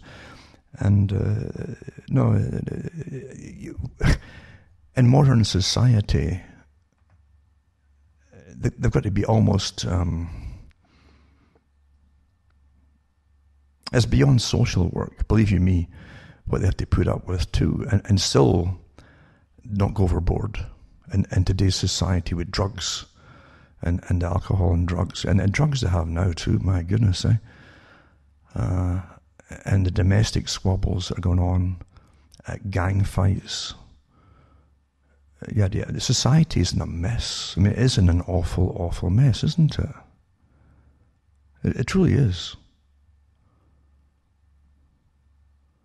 Getting back to what happens to, look at when, because Fauci was against anybody interfering with his big plans and Gates' plans of who's going to get the contracts, like Gilead, antiviral and so on.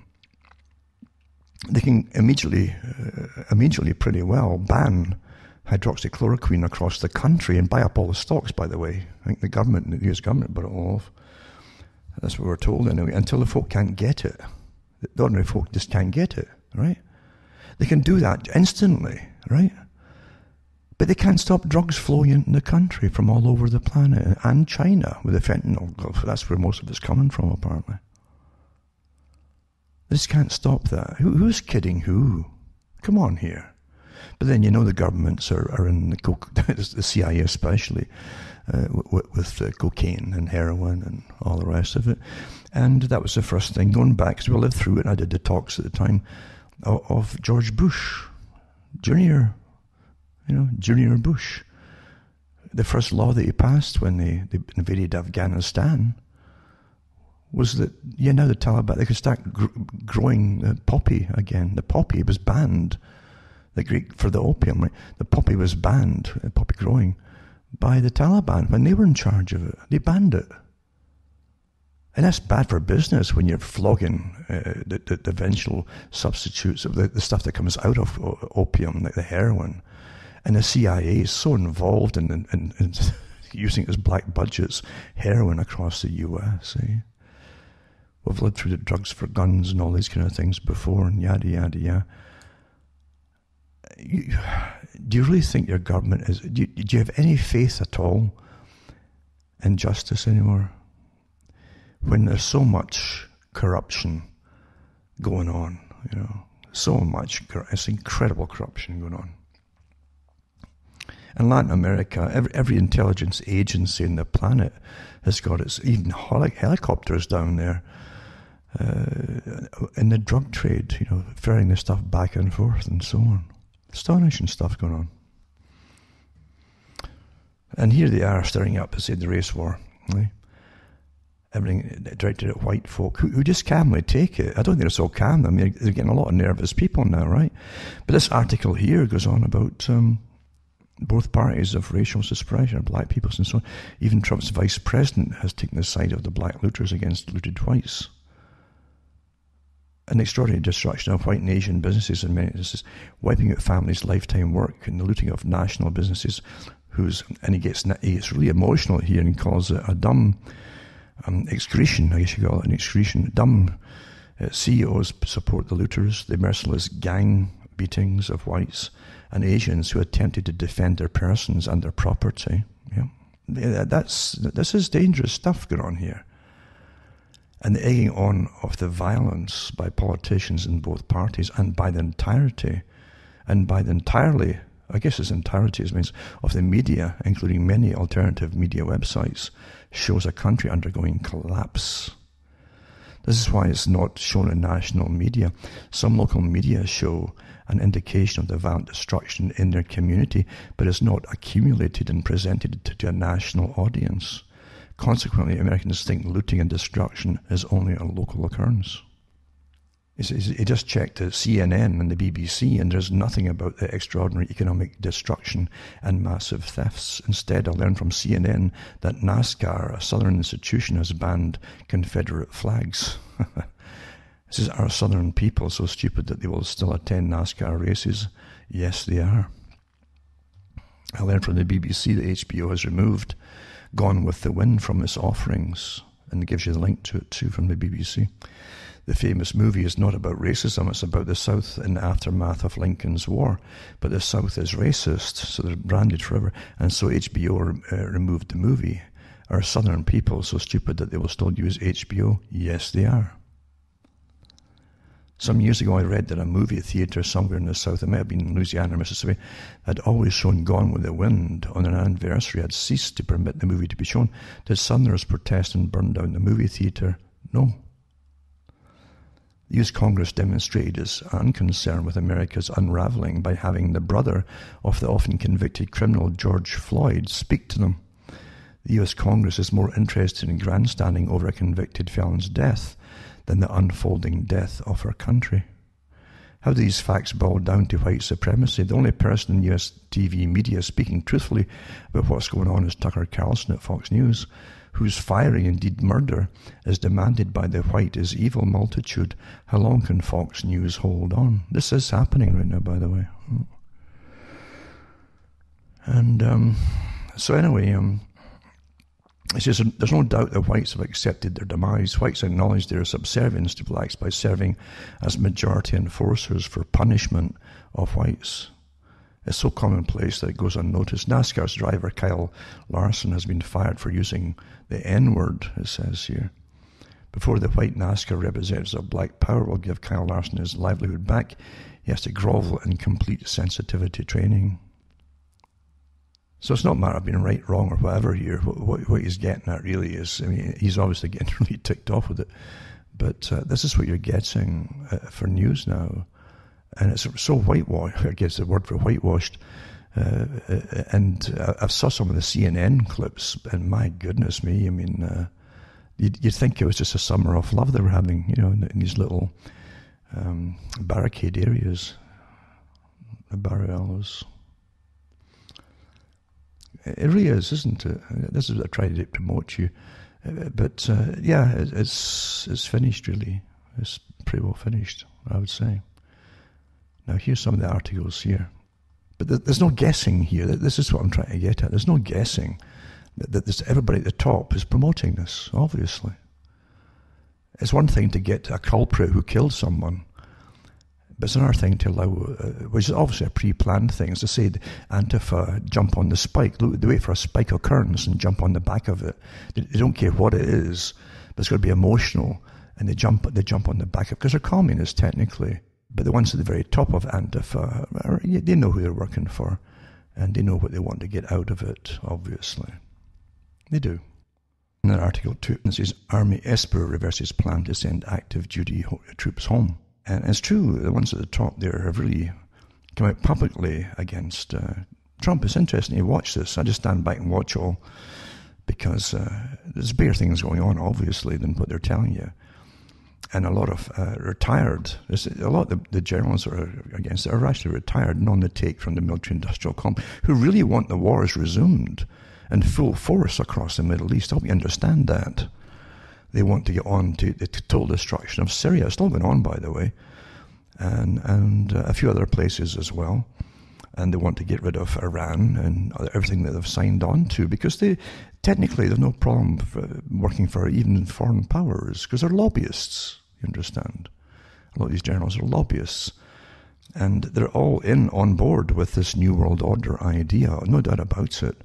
And so this Archbishop who came out warning Trump about Freemasonry is not off the wall, by the way. Freemasonry, if you've read the Freemasons' books themselves, including Albert Pike's works and with Mazzini and so on, he gave Mazzini to take over the World Revolutionary Movement. It's a revolutionary movement, you understand. And they knew exactly who to revolt against and who not to revolt against. But they were a World Revolutionary Movement, and Mazzini took up the cudgel. He was given permission to take it over, and eventually that revolutionary movement became the communist movement, for those who don't know that.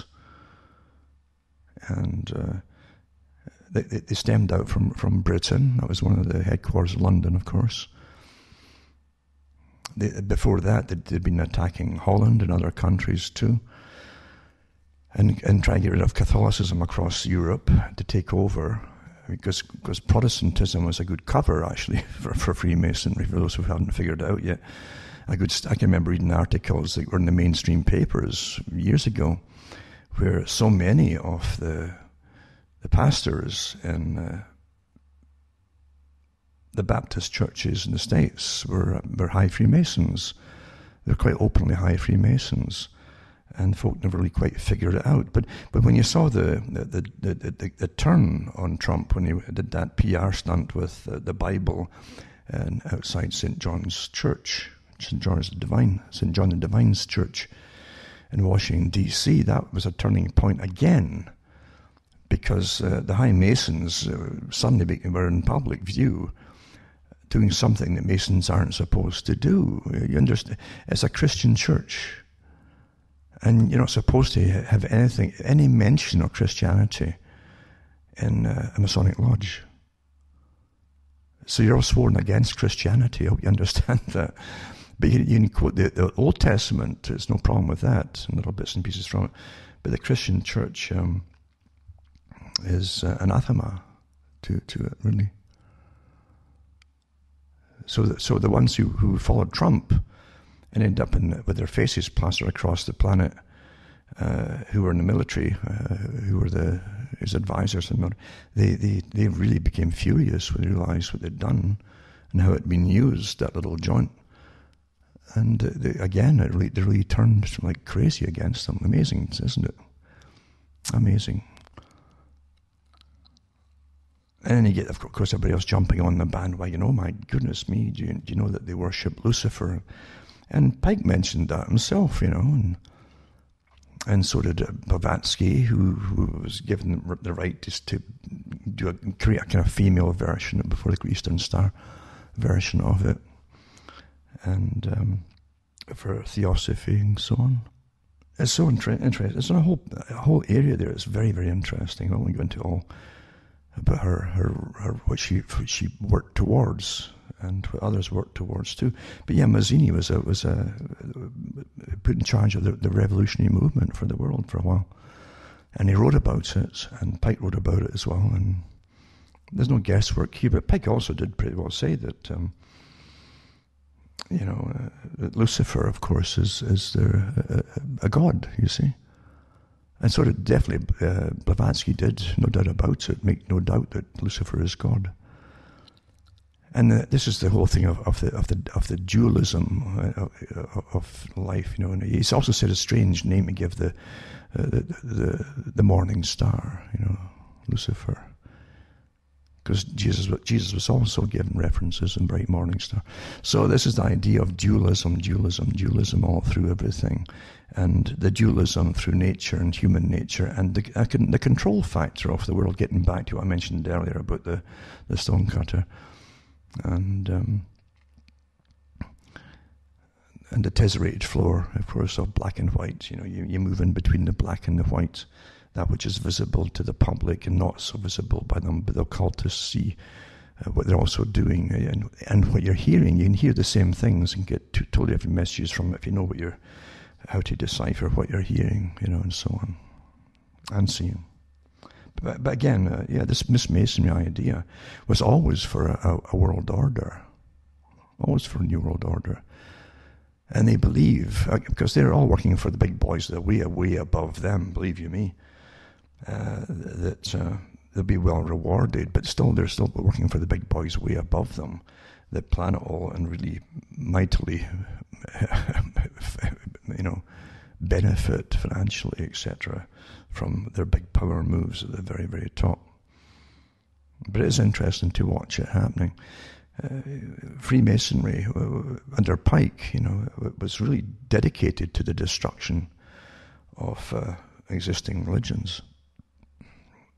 They would take what they could from other religions. They didn't mind talking about Muslims and so on. And Benjamin Franklin talks about it quite openly in his own memoirs. He said, when I'm in the East, I'm a Muslim, and when I'm here, I'm something. He said, in other words, he'd be like a chameleon. He would put on the appearance of whatever was the dominant system. Like the old adage, like when in Rome, do what the Romans do. That's the covers that they take, basically. And don't forget, when you worship someone who's the Grand Master in the East, you're giving him respect of a god, you understand? The sun rises in the East, eh? But there's a whole different system in Freemasonry, and the military is completely immersed in it, totally baptized in it. And the police used to be at one time too, and the Black Lodges as well, at Bahamas and Prince Hall, the Prince Hall Lodge and so on. Everything is catered to. Women are catered to by the Eastern Star and a few other organizations. The world's run by these organizations. It's quite fascinating to watch it all happen. So you're watching them bring order. They'll create more and more chaos, then they'll bring out the order out of chaos. That's the Scottish Rite Freemasonry, and you'll see it happen. It might not be pleasant, and to make it happen on a world scale, it's got to be absolutely chaotic and horrific and terrible, with lots of suffering. What you're seeing now might be the testing and the birth pangs, basically, for a worse thing to come. I really think so, because the Antifa itself, they don't care about what really happens. They jump on it and use it, whatever it is, about who claims victimhood. They jump on the bandwagon, and they say that in their manuals, the training manuals, that when there's a spike with social grievances or whatever, they jump on it immediately, go into action, and then they hide behind it, but also use it to push for it's not anti-fascist, it's pro-communism for a new world order, along the ways of George Soros and along the designs of Bill Gates and all the big folk who already believe that they really have the right to rule the world. They certainly own enough of it. That's what's happening. So you'll see the military going against Trump right now, because he hasn't. The only time he got all kudos from the military and the politicians is when he did send some missiles over into Syria that time, when they tried to blame them for releasing weapons of mass destruction, gas or whatever, which they hadn't, it turns out. But facts don't matter. But he sent the missiles over anyway, and suddenly the papers were, he was a good guy again for a little while, very short time. But he didn't get on with the wars enough, and they're not too happy about it. And that's a fact. The top generals are well rewarded for getting the wars going, really, big time. California attorney allegedly offers free representation to black people willing to kill police. And Southern California criminal defense attorney is being investigated by the Los Angeles Police Department for advocating that black people kill police officers. It won't stop until black people start murdering cops, which they should do, often and with great relish. She says these sea-sucking, low IQs can't get into law school. Jarheads need an asphalt nap, he says, during which they bleed out on the streets where they're shot down. I would have no problem with them. I would absolutely 100% defend to death any African-American who picked off a cop or two. It's time. It's well past time. One screenshot read. Well, that doesn't bode well when you have these things being promoted and allowed at the top. What's so evident is the complete lack of backing up people, telling them they'll be protected when all this is going on. There's just nothing being said that I can hear in a way. Really, from the top down, which doesn't bode well for anybody, folks. And I really think they want to get racial wars on the go. That's all I can imagine here. Another article too says, by Paul Craig Roberts, can we survive our collective stupidity? Come to the conclusion Americans are mentally and emotionally stupid. On any given day, there's endless evidence that this is the case. Just a few selections from news the last few days should suffice to establish the point. Instead of reforming police training as a rational response to George Floyd's death from an aggressive restraint technique, the Minneapolis City Council voted to disband the Minneapolis Police Council. Police Councilwoman Lisa Bender responded to a citizen's question what she's supposed to do if she faces a threat in her home and there are no police to call it. Yes, I hear that loud and clear from a lot of neighbours, and I know it myself too. I know that that comes from a place of privilege, all this white privilege stuff that's been brainwashed. You got to stop using the terminology, folks. There's no white privilege. We're all going down together here. I hope you understand that. That's what's happening. And I think one of them too, another article went up where one of them who said the same kind of thing actually is someone who's phoned the police herself a few times in the past year or two for help. But facts don't matter, right? And the chairman of the Joint Chiefs tells the troops to uphold the Constitution and says National Guard are under governor's orders in public rebuke to Donald Trump as retired General Islam president, and Jim Mattis compares him to Nazis. Where do you get all this Nazi stuff from? Really? Yeah. Really? Come on here. Huh? Who's behind it when you hear Nazi, Nazi, Nazi all the time?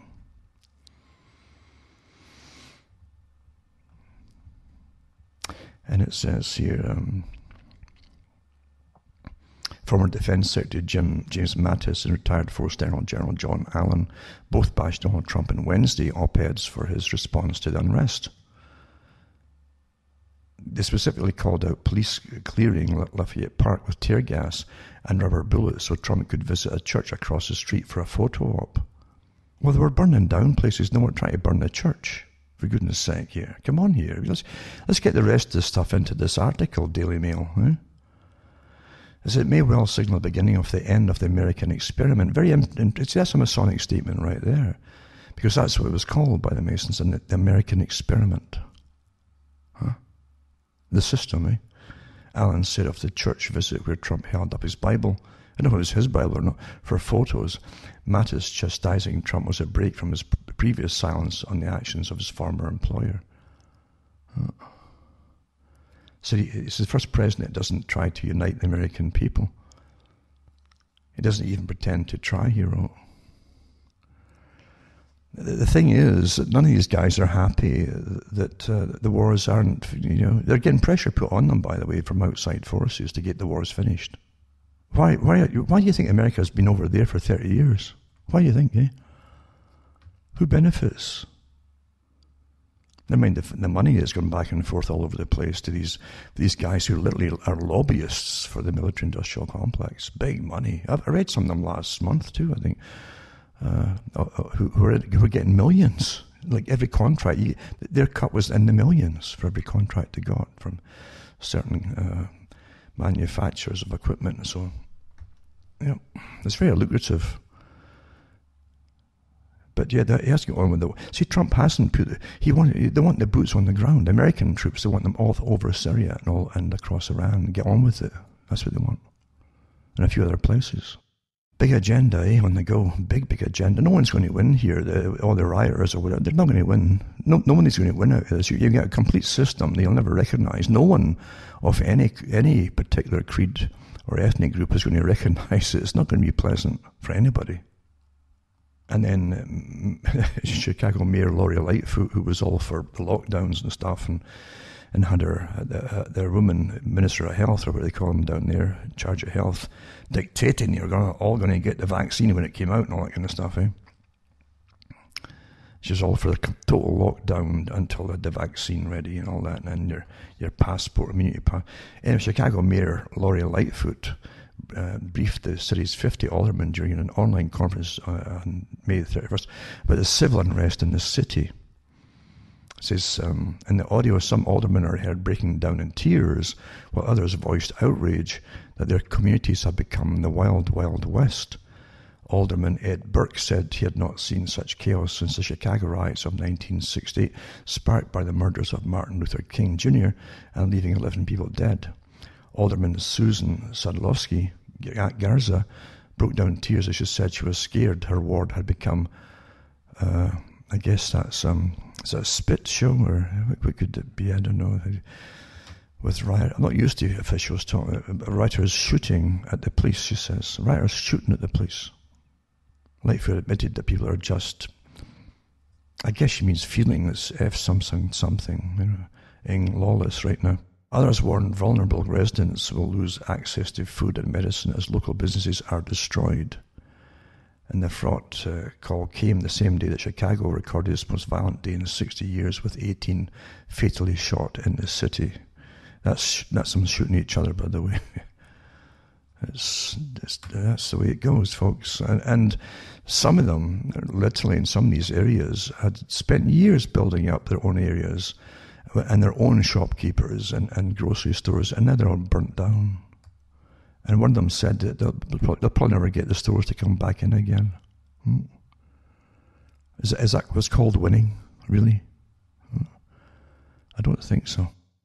Through all of this, as it's going on, a Chinese military officer was arrested for trying to leave the US, apparently, with a cache of scientific research, which is conducted at California University. That happens all the time, unfortunately, just like the other stuff that happened with the vials before.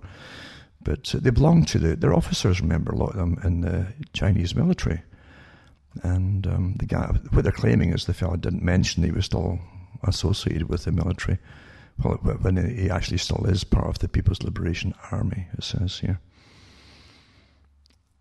And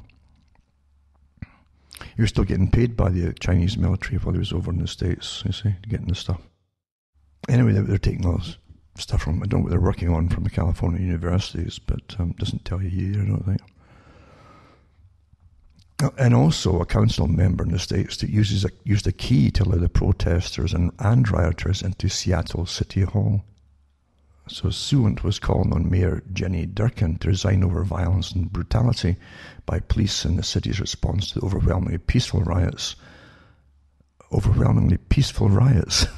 Riots, peaceful, I don't know. They have seen in response to the death of George Floyd in Minneapolis. So the protesters poured into the building, chanting for the mayor's removal, and were met with a speaker from the Socialist Alternative Party.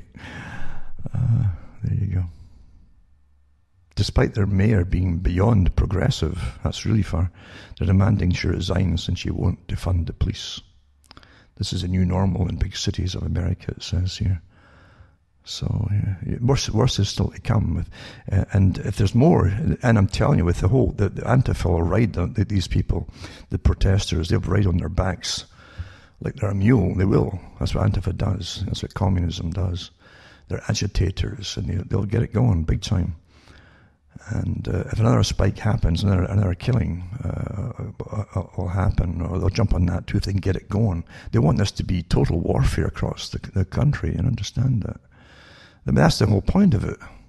You know, when they leap on someone's back, it's to get something else forward. It's not because they care about anybody being killed. That's the truth of it. These folk don't care who gets killed or who starves to death or any of that. Not at all.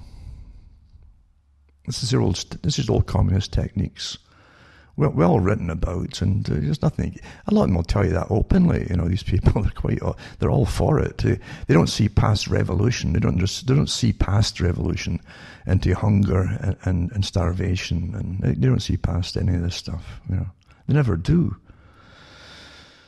Yeah.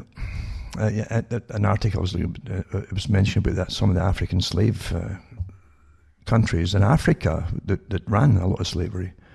There's Dahomey was one of them, the historical kingdom in Africa. And that's from the Encyclopedia Britannica, but there's some good books about it, pretty in-depth one. Books about it too. It says it flourished in the 18th and 19th centuries in a region that is now southern Benin. According to tradition, at the beginning of the 17th century, three brothers vied for the kingdom of Alada, which, like neighbouring Wida, now Quida, had grown rich on the slave trade. When one of the brothers won control of Alada, the other two fled. One went southeast and had founded Porto Novo on the coast east of Wida.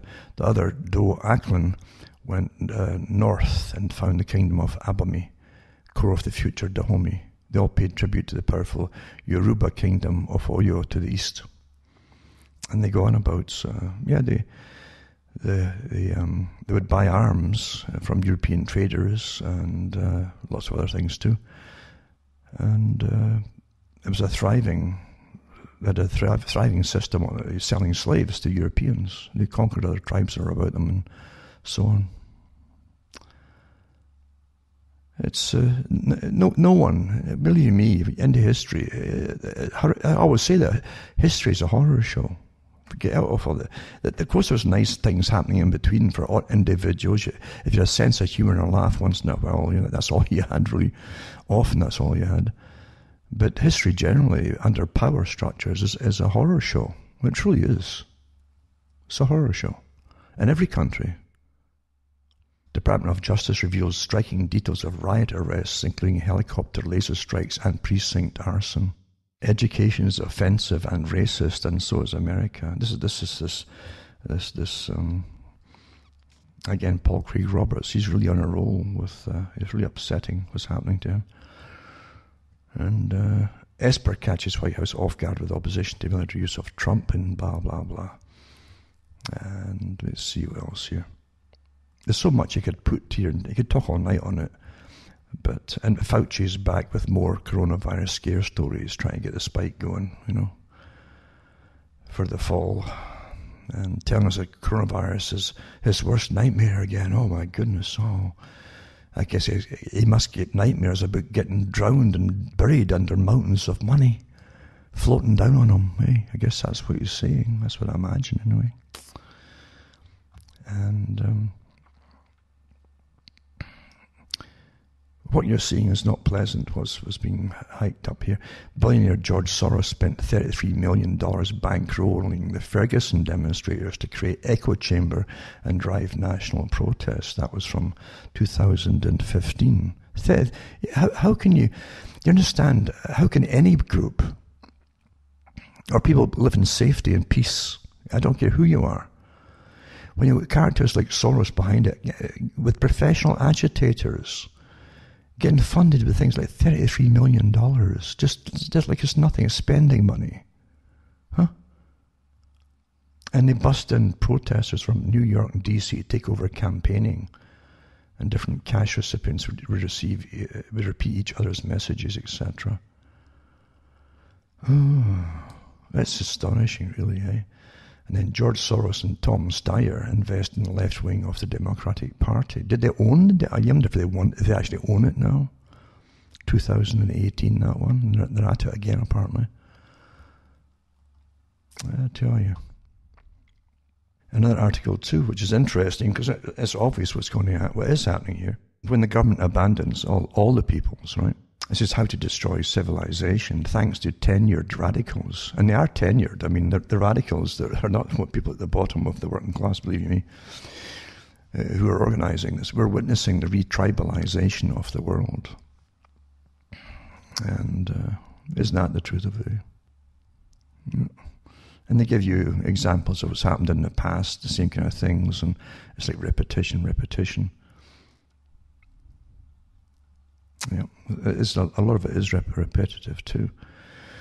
But yeah, so many different groups who will jump on the backs of folk who are being killed, obviously, and to use them for a different purpose altogether. And that is a fact. It's not just a guess.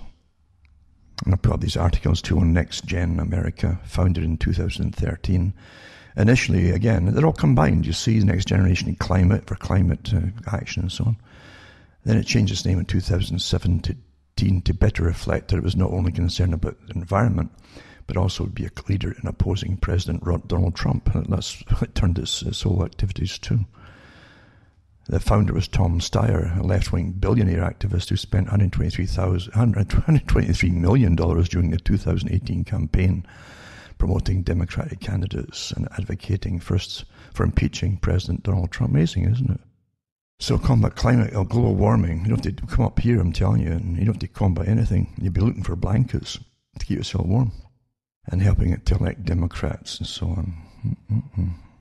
It also teamed up with SEIU International and Planned Parenthood to turn out the Democratic voters in the battleground state of New Hampshire, etc. in 2016.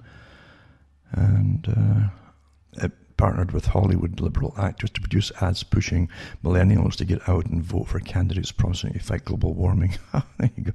That's part of the why we vote. Global warming, remember, is sustainability, which is depopulation, if you haven't figured it out. It was quite plainly put out by the Club of Rome. They were given the task of finding a reason to indoctrinate us on what, well, this is climate change, or famine and drought and plague and so on would fit the bill. Mankind was there for the enemy.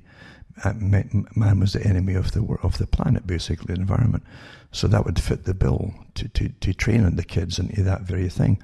That whole campaign wasn't to indoctrinate us into. It wasn't around before then. They were given the task of finding something that would work upon the people to make us depopulate and not have children and etc. for a post-consumerist society, not just post-industrial, but post-consumer. So there you go. But how can any country, democratic country, run smoothly in any direction? It's bad enough with political parties the way they are. They're all corrupt, that's true. And I mean all of them, even the ones that they set up for different ethnic groups, just as before you know it, if they weren't corrupt to start with, they very quickly are. Folk get used to cash very, very quickly, and they want more and more of it very quickly, and power very, very quickly. That's unfortunately a trait of humankind. We know that's true. That's what history is. And it's all done under good auspices and good-sounding agendas and so on, right? But how can you possibly not be crumbled by such massive, even foreign trained organizations into organization and subversion? How can any country, unless your country goes to war with them, which it won't happen because the people at the top of your countries are just as compromised, it seems to be. They're on board with it, aren't they? But how can you possibly have any functioning democratic kind of system if you've got folk like this who can dish out billions just over and over again and subvert everything? Can't they? How can even parents decide what their children will be taught? You can't. It's subverted too through the different school education systems. Bill Gates is in, with his Common Core, etc., wanting a uniform education, which is just an indoctrination system, right, for the new era for the whole planet. Yeah, visualizing education, eh? So I'll put some articles up on that. It's quite interesting to see it. There's some articles here I'm not even quite sure if are real, as I say. With the autonomous zone, one organizer was asking for food, vegan meat and soy. I guess that's Bill Gates, because he's got patents on a lot of the vegan meat. You know that. To keep area operational after homeless people take all their food. That was the excuse that was given. I thought this was a joke. Maybe it still is. I don't know. But some of the things that are happening it wouldn't surprise me in the least, honestly. That's going on today. Not at all. One of the articles here says scores of retired military leaders publicly denounced Trump publicly. But I was looking for a list of them. I did get a list, and it was maybe 10 folk altogether. So you don't know if evidence is being exaggerated for headlines or what's the truth here, Although it wouldn't surprise me if scores were on the take from the military-industrial complex. It wouldn't surprise me at all. Not in the least. Yeah, it's quite something. And their article says radical protester threatens to tear cops apart if they don't commit suicide. It's quite a choice, eh? Seattle City Councilwoman justifies his sentiments.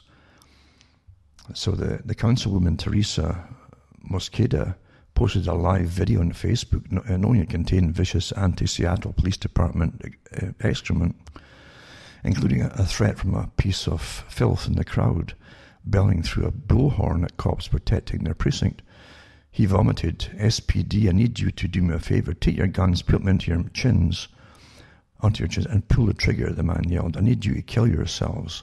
That's your only redemption. Go ahead, save us the trouble of tearing you apart and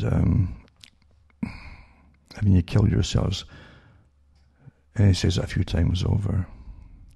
Jason Rance for MyNorthwest.com wrote that the sometimes violent protests, Councilwoman Mosqueda remarked about the vermin's threats and told the crowd the anger you hear is justified. Did she miss the threat to tear the cops apart if they didn't draw their guns and blow their own heads off? Did she miss that? So they're really building up. And of course the media is part of it. The same media that created the hype over the COVID thing. Be very, very afraid, boys and girls and children. Be terrified, because the government's paying, psychological teams to terrify you into compliance. Well, the same media is at it here too, isn't it? Getting headlines. They've never had such headlines for years, because folk were ignoring them. The papers were so bad, so terribly bad.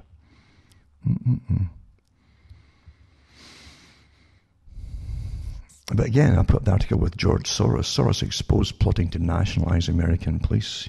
It's his agenda. Get rid of the local police, nationalize it, centralize. What does communists say? Centralization. Yeah. And the biggest communists are multi-billionaires, folks. They don't mind calling themselves this at one era and changing it for a different era. It's all the same thing with themselves in control. So it says he's been helping Obama and the globalist forces to federalize control over American police forces under the guise of pushing criminal justice reform. And that's from emails and documents from his shadowy open society philanthropic empire, revealed from a hacking, apparently, supposedly hacked emails, from funneling tens of millions to radical activist groups and race mongers, to building what leaked documents refer to as a national movement to reform law enforcement, and working with the White House to do it. Soros' fingerprints can be found all over the growing anti-police chaos that has enveloped the U.S. cities in recent years. Well, he's allowed to do it, isn't he? Yeah. He works with Obama and everybody else who's for the same. Mind you, if you work with Soros and go along with Soros, the money will flow in like you wouldn't believe. I think it just makes out of thin air, really. I tell you, you just don't. The folk just don't quite get it, do they? What's really, really going on? And why should the media's not going to tell them what's really, really going on? But I'll get back to Jefferson, right? There is no justification for taking away individuals' freedom in the guise of public safety.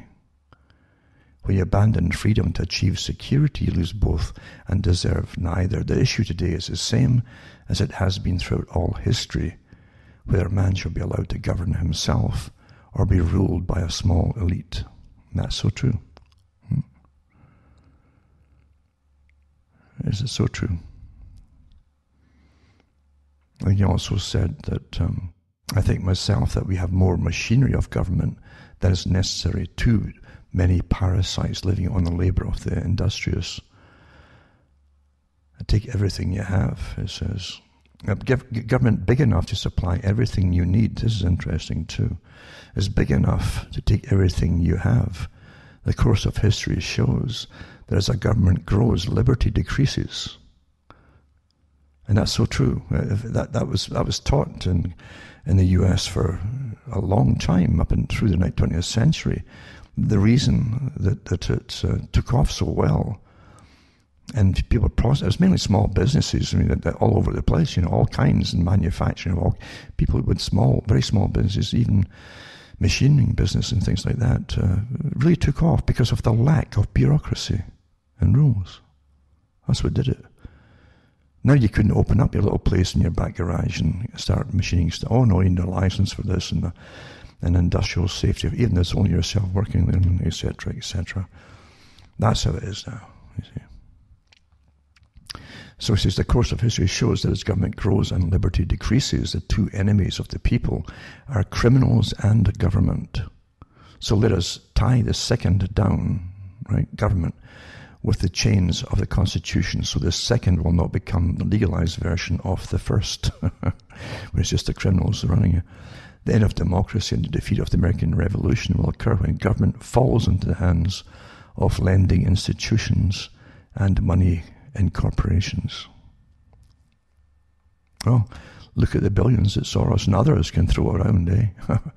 How can you fight that? And the incredibly well organized and well trained, you're looking at like 5 years training, or up to 10 years for some of the senior ones, on how to go into countries and get the colour revolutions going, how to exploit grievances, piggyback on the back of grievances to get the crowds all on your side, and then you use them for your purpose, and the crowds go along with it until they realise what they've been used and had, you know.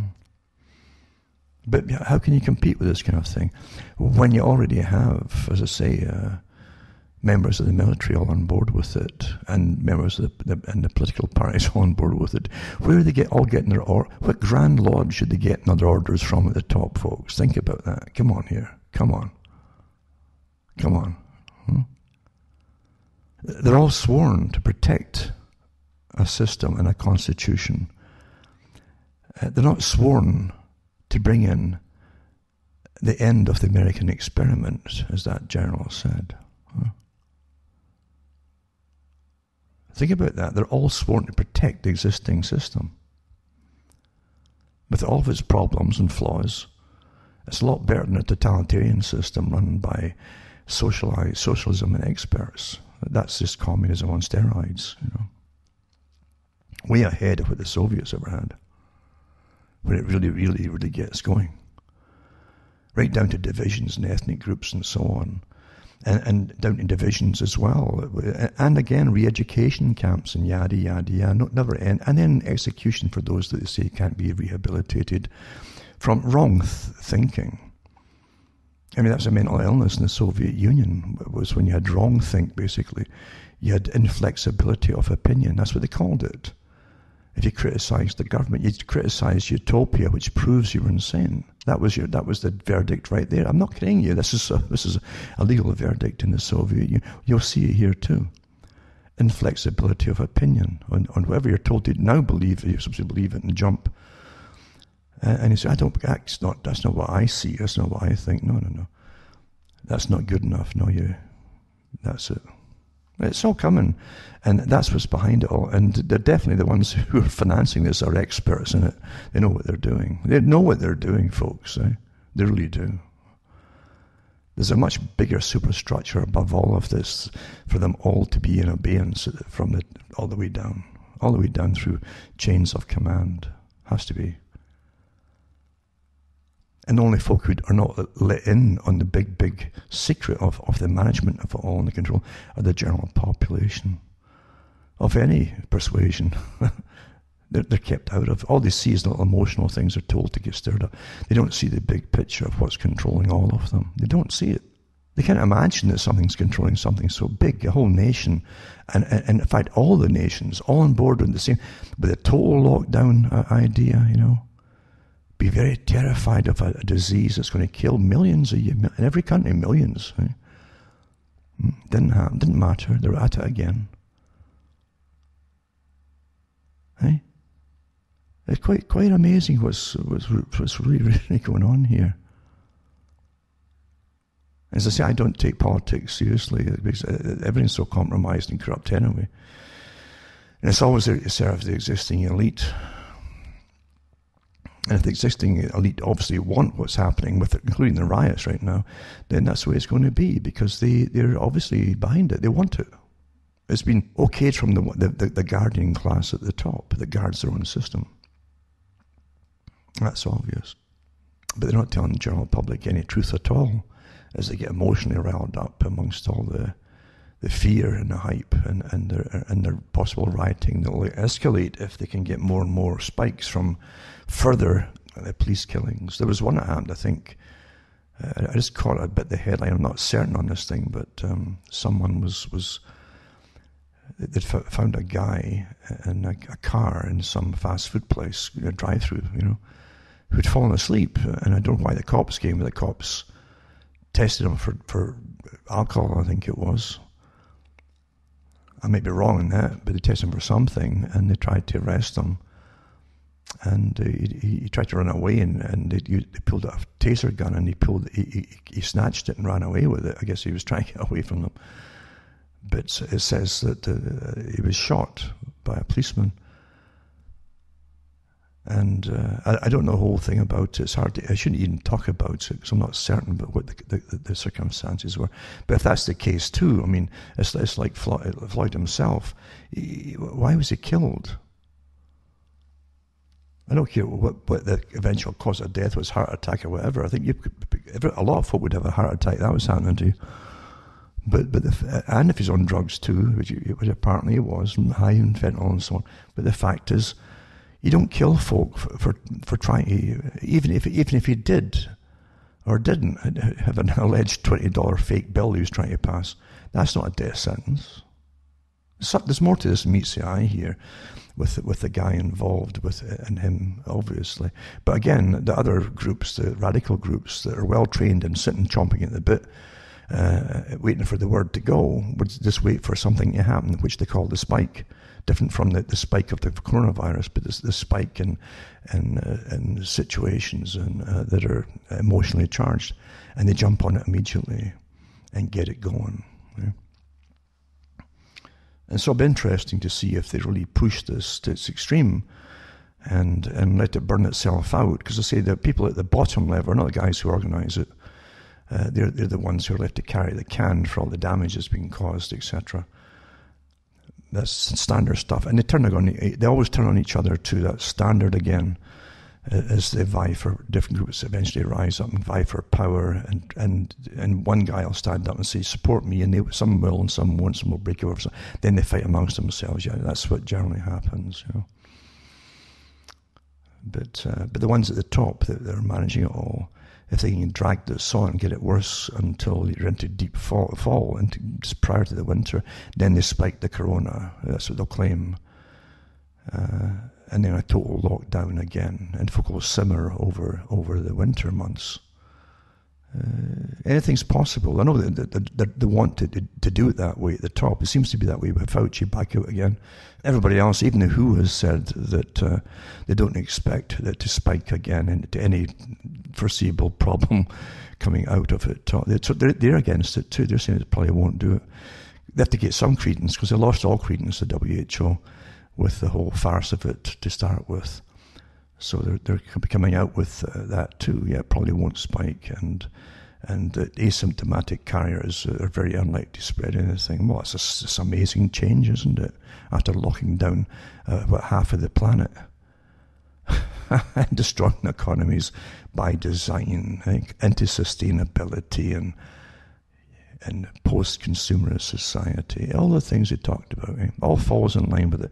So as I say, for those folk who are sitting terrified with everything, don't be so terrified. And yes, you have to look after yourselves, because it seems that the appearance you're getting at the moment, whether it's real or not, but the appearance that they want to give out is that if you're targeted, you're on your own. That's what they want you to think. And the media is definitely all on board with this, just like they're on board with terrifying the public with the COVID thing. And you have to see how it plays out, but take care of each other, for goodness sake. There's so many folks suffered through all of this, because a lot of folk are in touch with me who've lost everything and having places burned down and so on. And I mean black folk too. Come on here. And even they complain about these strange characters that are coming in that aren't black, who've got the black clad gear on, and some of them are Asian and some of them are, so they know, they're watching who these folk are too. I began to wonder if some of them came in with the so-called masses of refugees who had come in from going through Germany and Europe all the way to America, because I wouldn't surprised. I wouldn't be surprised at all. And burning down their own areas, the areas of the black people, for goodness sake, and getting it all going. As that woman said, she says, it took them years to get their own businesses run by black folks in their own areas. That's what you call community, And to watch it all get destroyed so fast, wiped out, poof, gone. Then the other big stores that were a good attraction for their area, the big stores from outside, probably won't come back in now. They had totally burned down and looted and, total destruction. So if they stand and watch this happening and then watch the farce with the coming COVID nonsense again with Fauci and his team and the nodding movement behind him, will nod with everything he says. But yeah, the corruption in this whole COVID thing, the corruption in money and trillions of dollars and billions given the awful. You don't have to. We can try and get a vaccine here. They're all trying to get vaccines. They don't have to come up with anything. What a present, eh? What a present. For a lot of them, it'll be once in a lifetime present, and they'll be multi-millionaires and maybe even multi-billionaires for life from this one big crisis of COVID. Whether they come up with anything or not, that's any good. But we've got to stop panicking and allowing the state to step in, doing what they want to do, which is using high tech for a prison camp for all of us, a perpetual prison, and you'll be monitored from birth to death. Everything that you do, everywhere you go, right down to them telling you to get indoors, or you've been near someone who tested positive, we think may have had blah blah blah, etc. And you can't work if you don't go along with us. You can't get out of your house if you don't do what we tell you. No, that's utter tyranny of an awful kind, the very kind that Bertrand Russell dreamed of having. He thought it was fantastic getting that to come to pass. So remember, folks, I could go on all night, but I'm not going to do this kind of thing for enough for one talk. But I could go on all night with a lot more data too. But other topics, it's a shame, but we're stuck on this for the moment because this has got priority as we go through the big changes, as I say, for maybe the end of the American experiment, you see. On behalf of those who gave you the Soviet experiment, that was the second one, you see. Under the first American one was the idea that you're given the chance to govern yourselves. And you'd either succeed or you would not. Well, you can't govern yourselves when you've got instigators behind it, throwing billions of dollars out, subverting your system. How can you possibly see what I'm saying? You'd be under a war attack for an awful long time. Many, many, many, many years. Most folk don't know it. Social, cultural, all of it, financial, economic. So your experiment hadn't a chance of continuing. Hadn't a chance. And the Soviet system didn't believe that you had the abilities to manage yourselves. You need the collective system and experts to rule your lives free. That's what you had that for. And that was done away with, as you know, but 1990, 91 or whatever it was, 1990. And Gorbachev voiced it all at the time. That was the end of that experiment. Now they're trying to say this is the end of, this is your generals, the high Masonic generals saying this is the end of your experiment. Who are they to decide it? Maybe you should ask to see their secret charters that they have. Eh? How about that one? Anyway, remember, don't give up. Look after each other as best you can if you have friends. Because it's not over yet, this whole thing. You'll need them, and you'll need each other. And help each other as best you can. And don't get entangled with all the racism that's going on and the goading from the very top, in fact, and the way down that's going on to get this whole thing going. Stand back from it, because the people who end up fighting each other and are racial are not going to win. The ones at the top who want it will definitely win, but no one else down the whole slope will win at all. It won't happen like that. It won't happen at all like that. And the generals that want to get on with these wars they're really foreign wars for foreign purposes, and really are not for the benefit of the American people at all. But that's the only way these generals will be pleased again, if you get the whole thing, all these things going once again, you see. Why would you have to fight wars across wherever it is, or the Middle East again, or in Asia, if you're on fire back home? And the generals are not complaining about that. Be pointless, wouldn't it? So why do they want all this to go on? That's what they really want. Different agendas. America was supposed to be the new Atlantis, as it said, the Bacon idea. But again, don't forget that Bacon said it, that to have a form of government for the people where they could participate in the government and the selection of government. But in reality, it would be run by a secret priesthood. Secret priesthood, eh? That's how the world is really run. Anyway, remember, folks, go into cuttingthroughthematrix.com and you can send a few bucks my way. Hopefully you can do it, because you'll forget if I don't keep saying it. And my biggest enemy for years has been myself. For years, I never even mentioned it, to send money. And I should have, and I always suffer because of it. I really don't have cash to even fix my roof, for goodness sake. Things like that. And what I do takes time. I'd rather talk on other things, obviously. I'd even actually love to do other things completely. I only came out years ago because it was time to come out and speak about it all. I knew what was going on. I thought it was time the world knew about it, and the big organizations that were really running your system that you don't vote for. That's what it's all about, folks. And the big plans that they had and how they were subverting you, etc., into where you are today, where everybody was going to suffer. Everybody definitely will suffer. Don't care what ethnic group you want to belong to. So yeah, send a few bucks my way and buy the books and this, and hopefully I'll get all these things out this week. They've been pending because everything was closed down. Canada's a lot worse. We're more progressive in most countries. I say we don't have to go through the revolutions of America for communism. We already have it here. And so everybody's very obedient, and everybody was closed down in utter horror, including the printing stores, etc.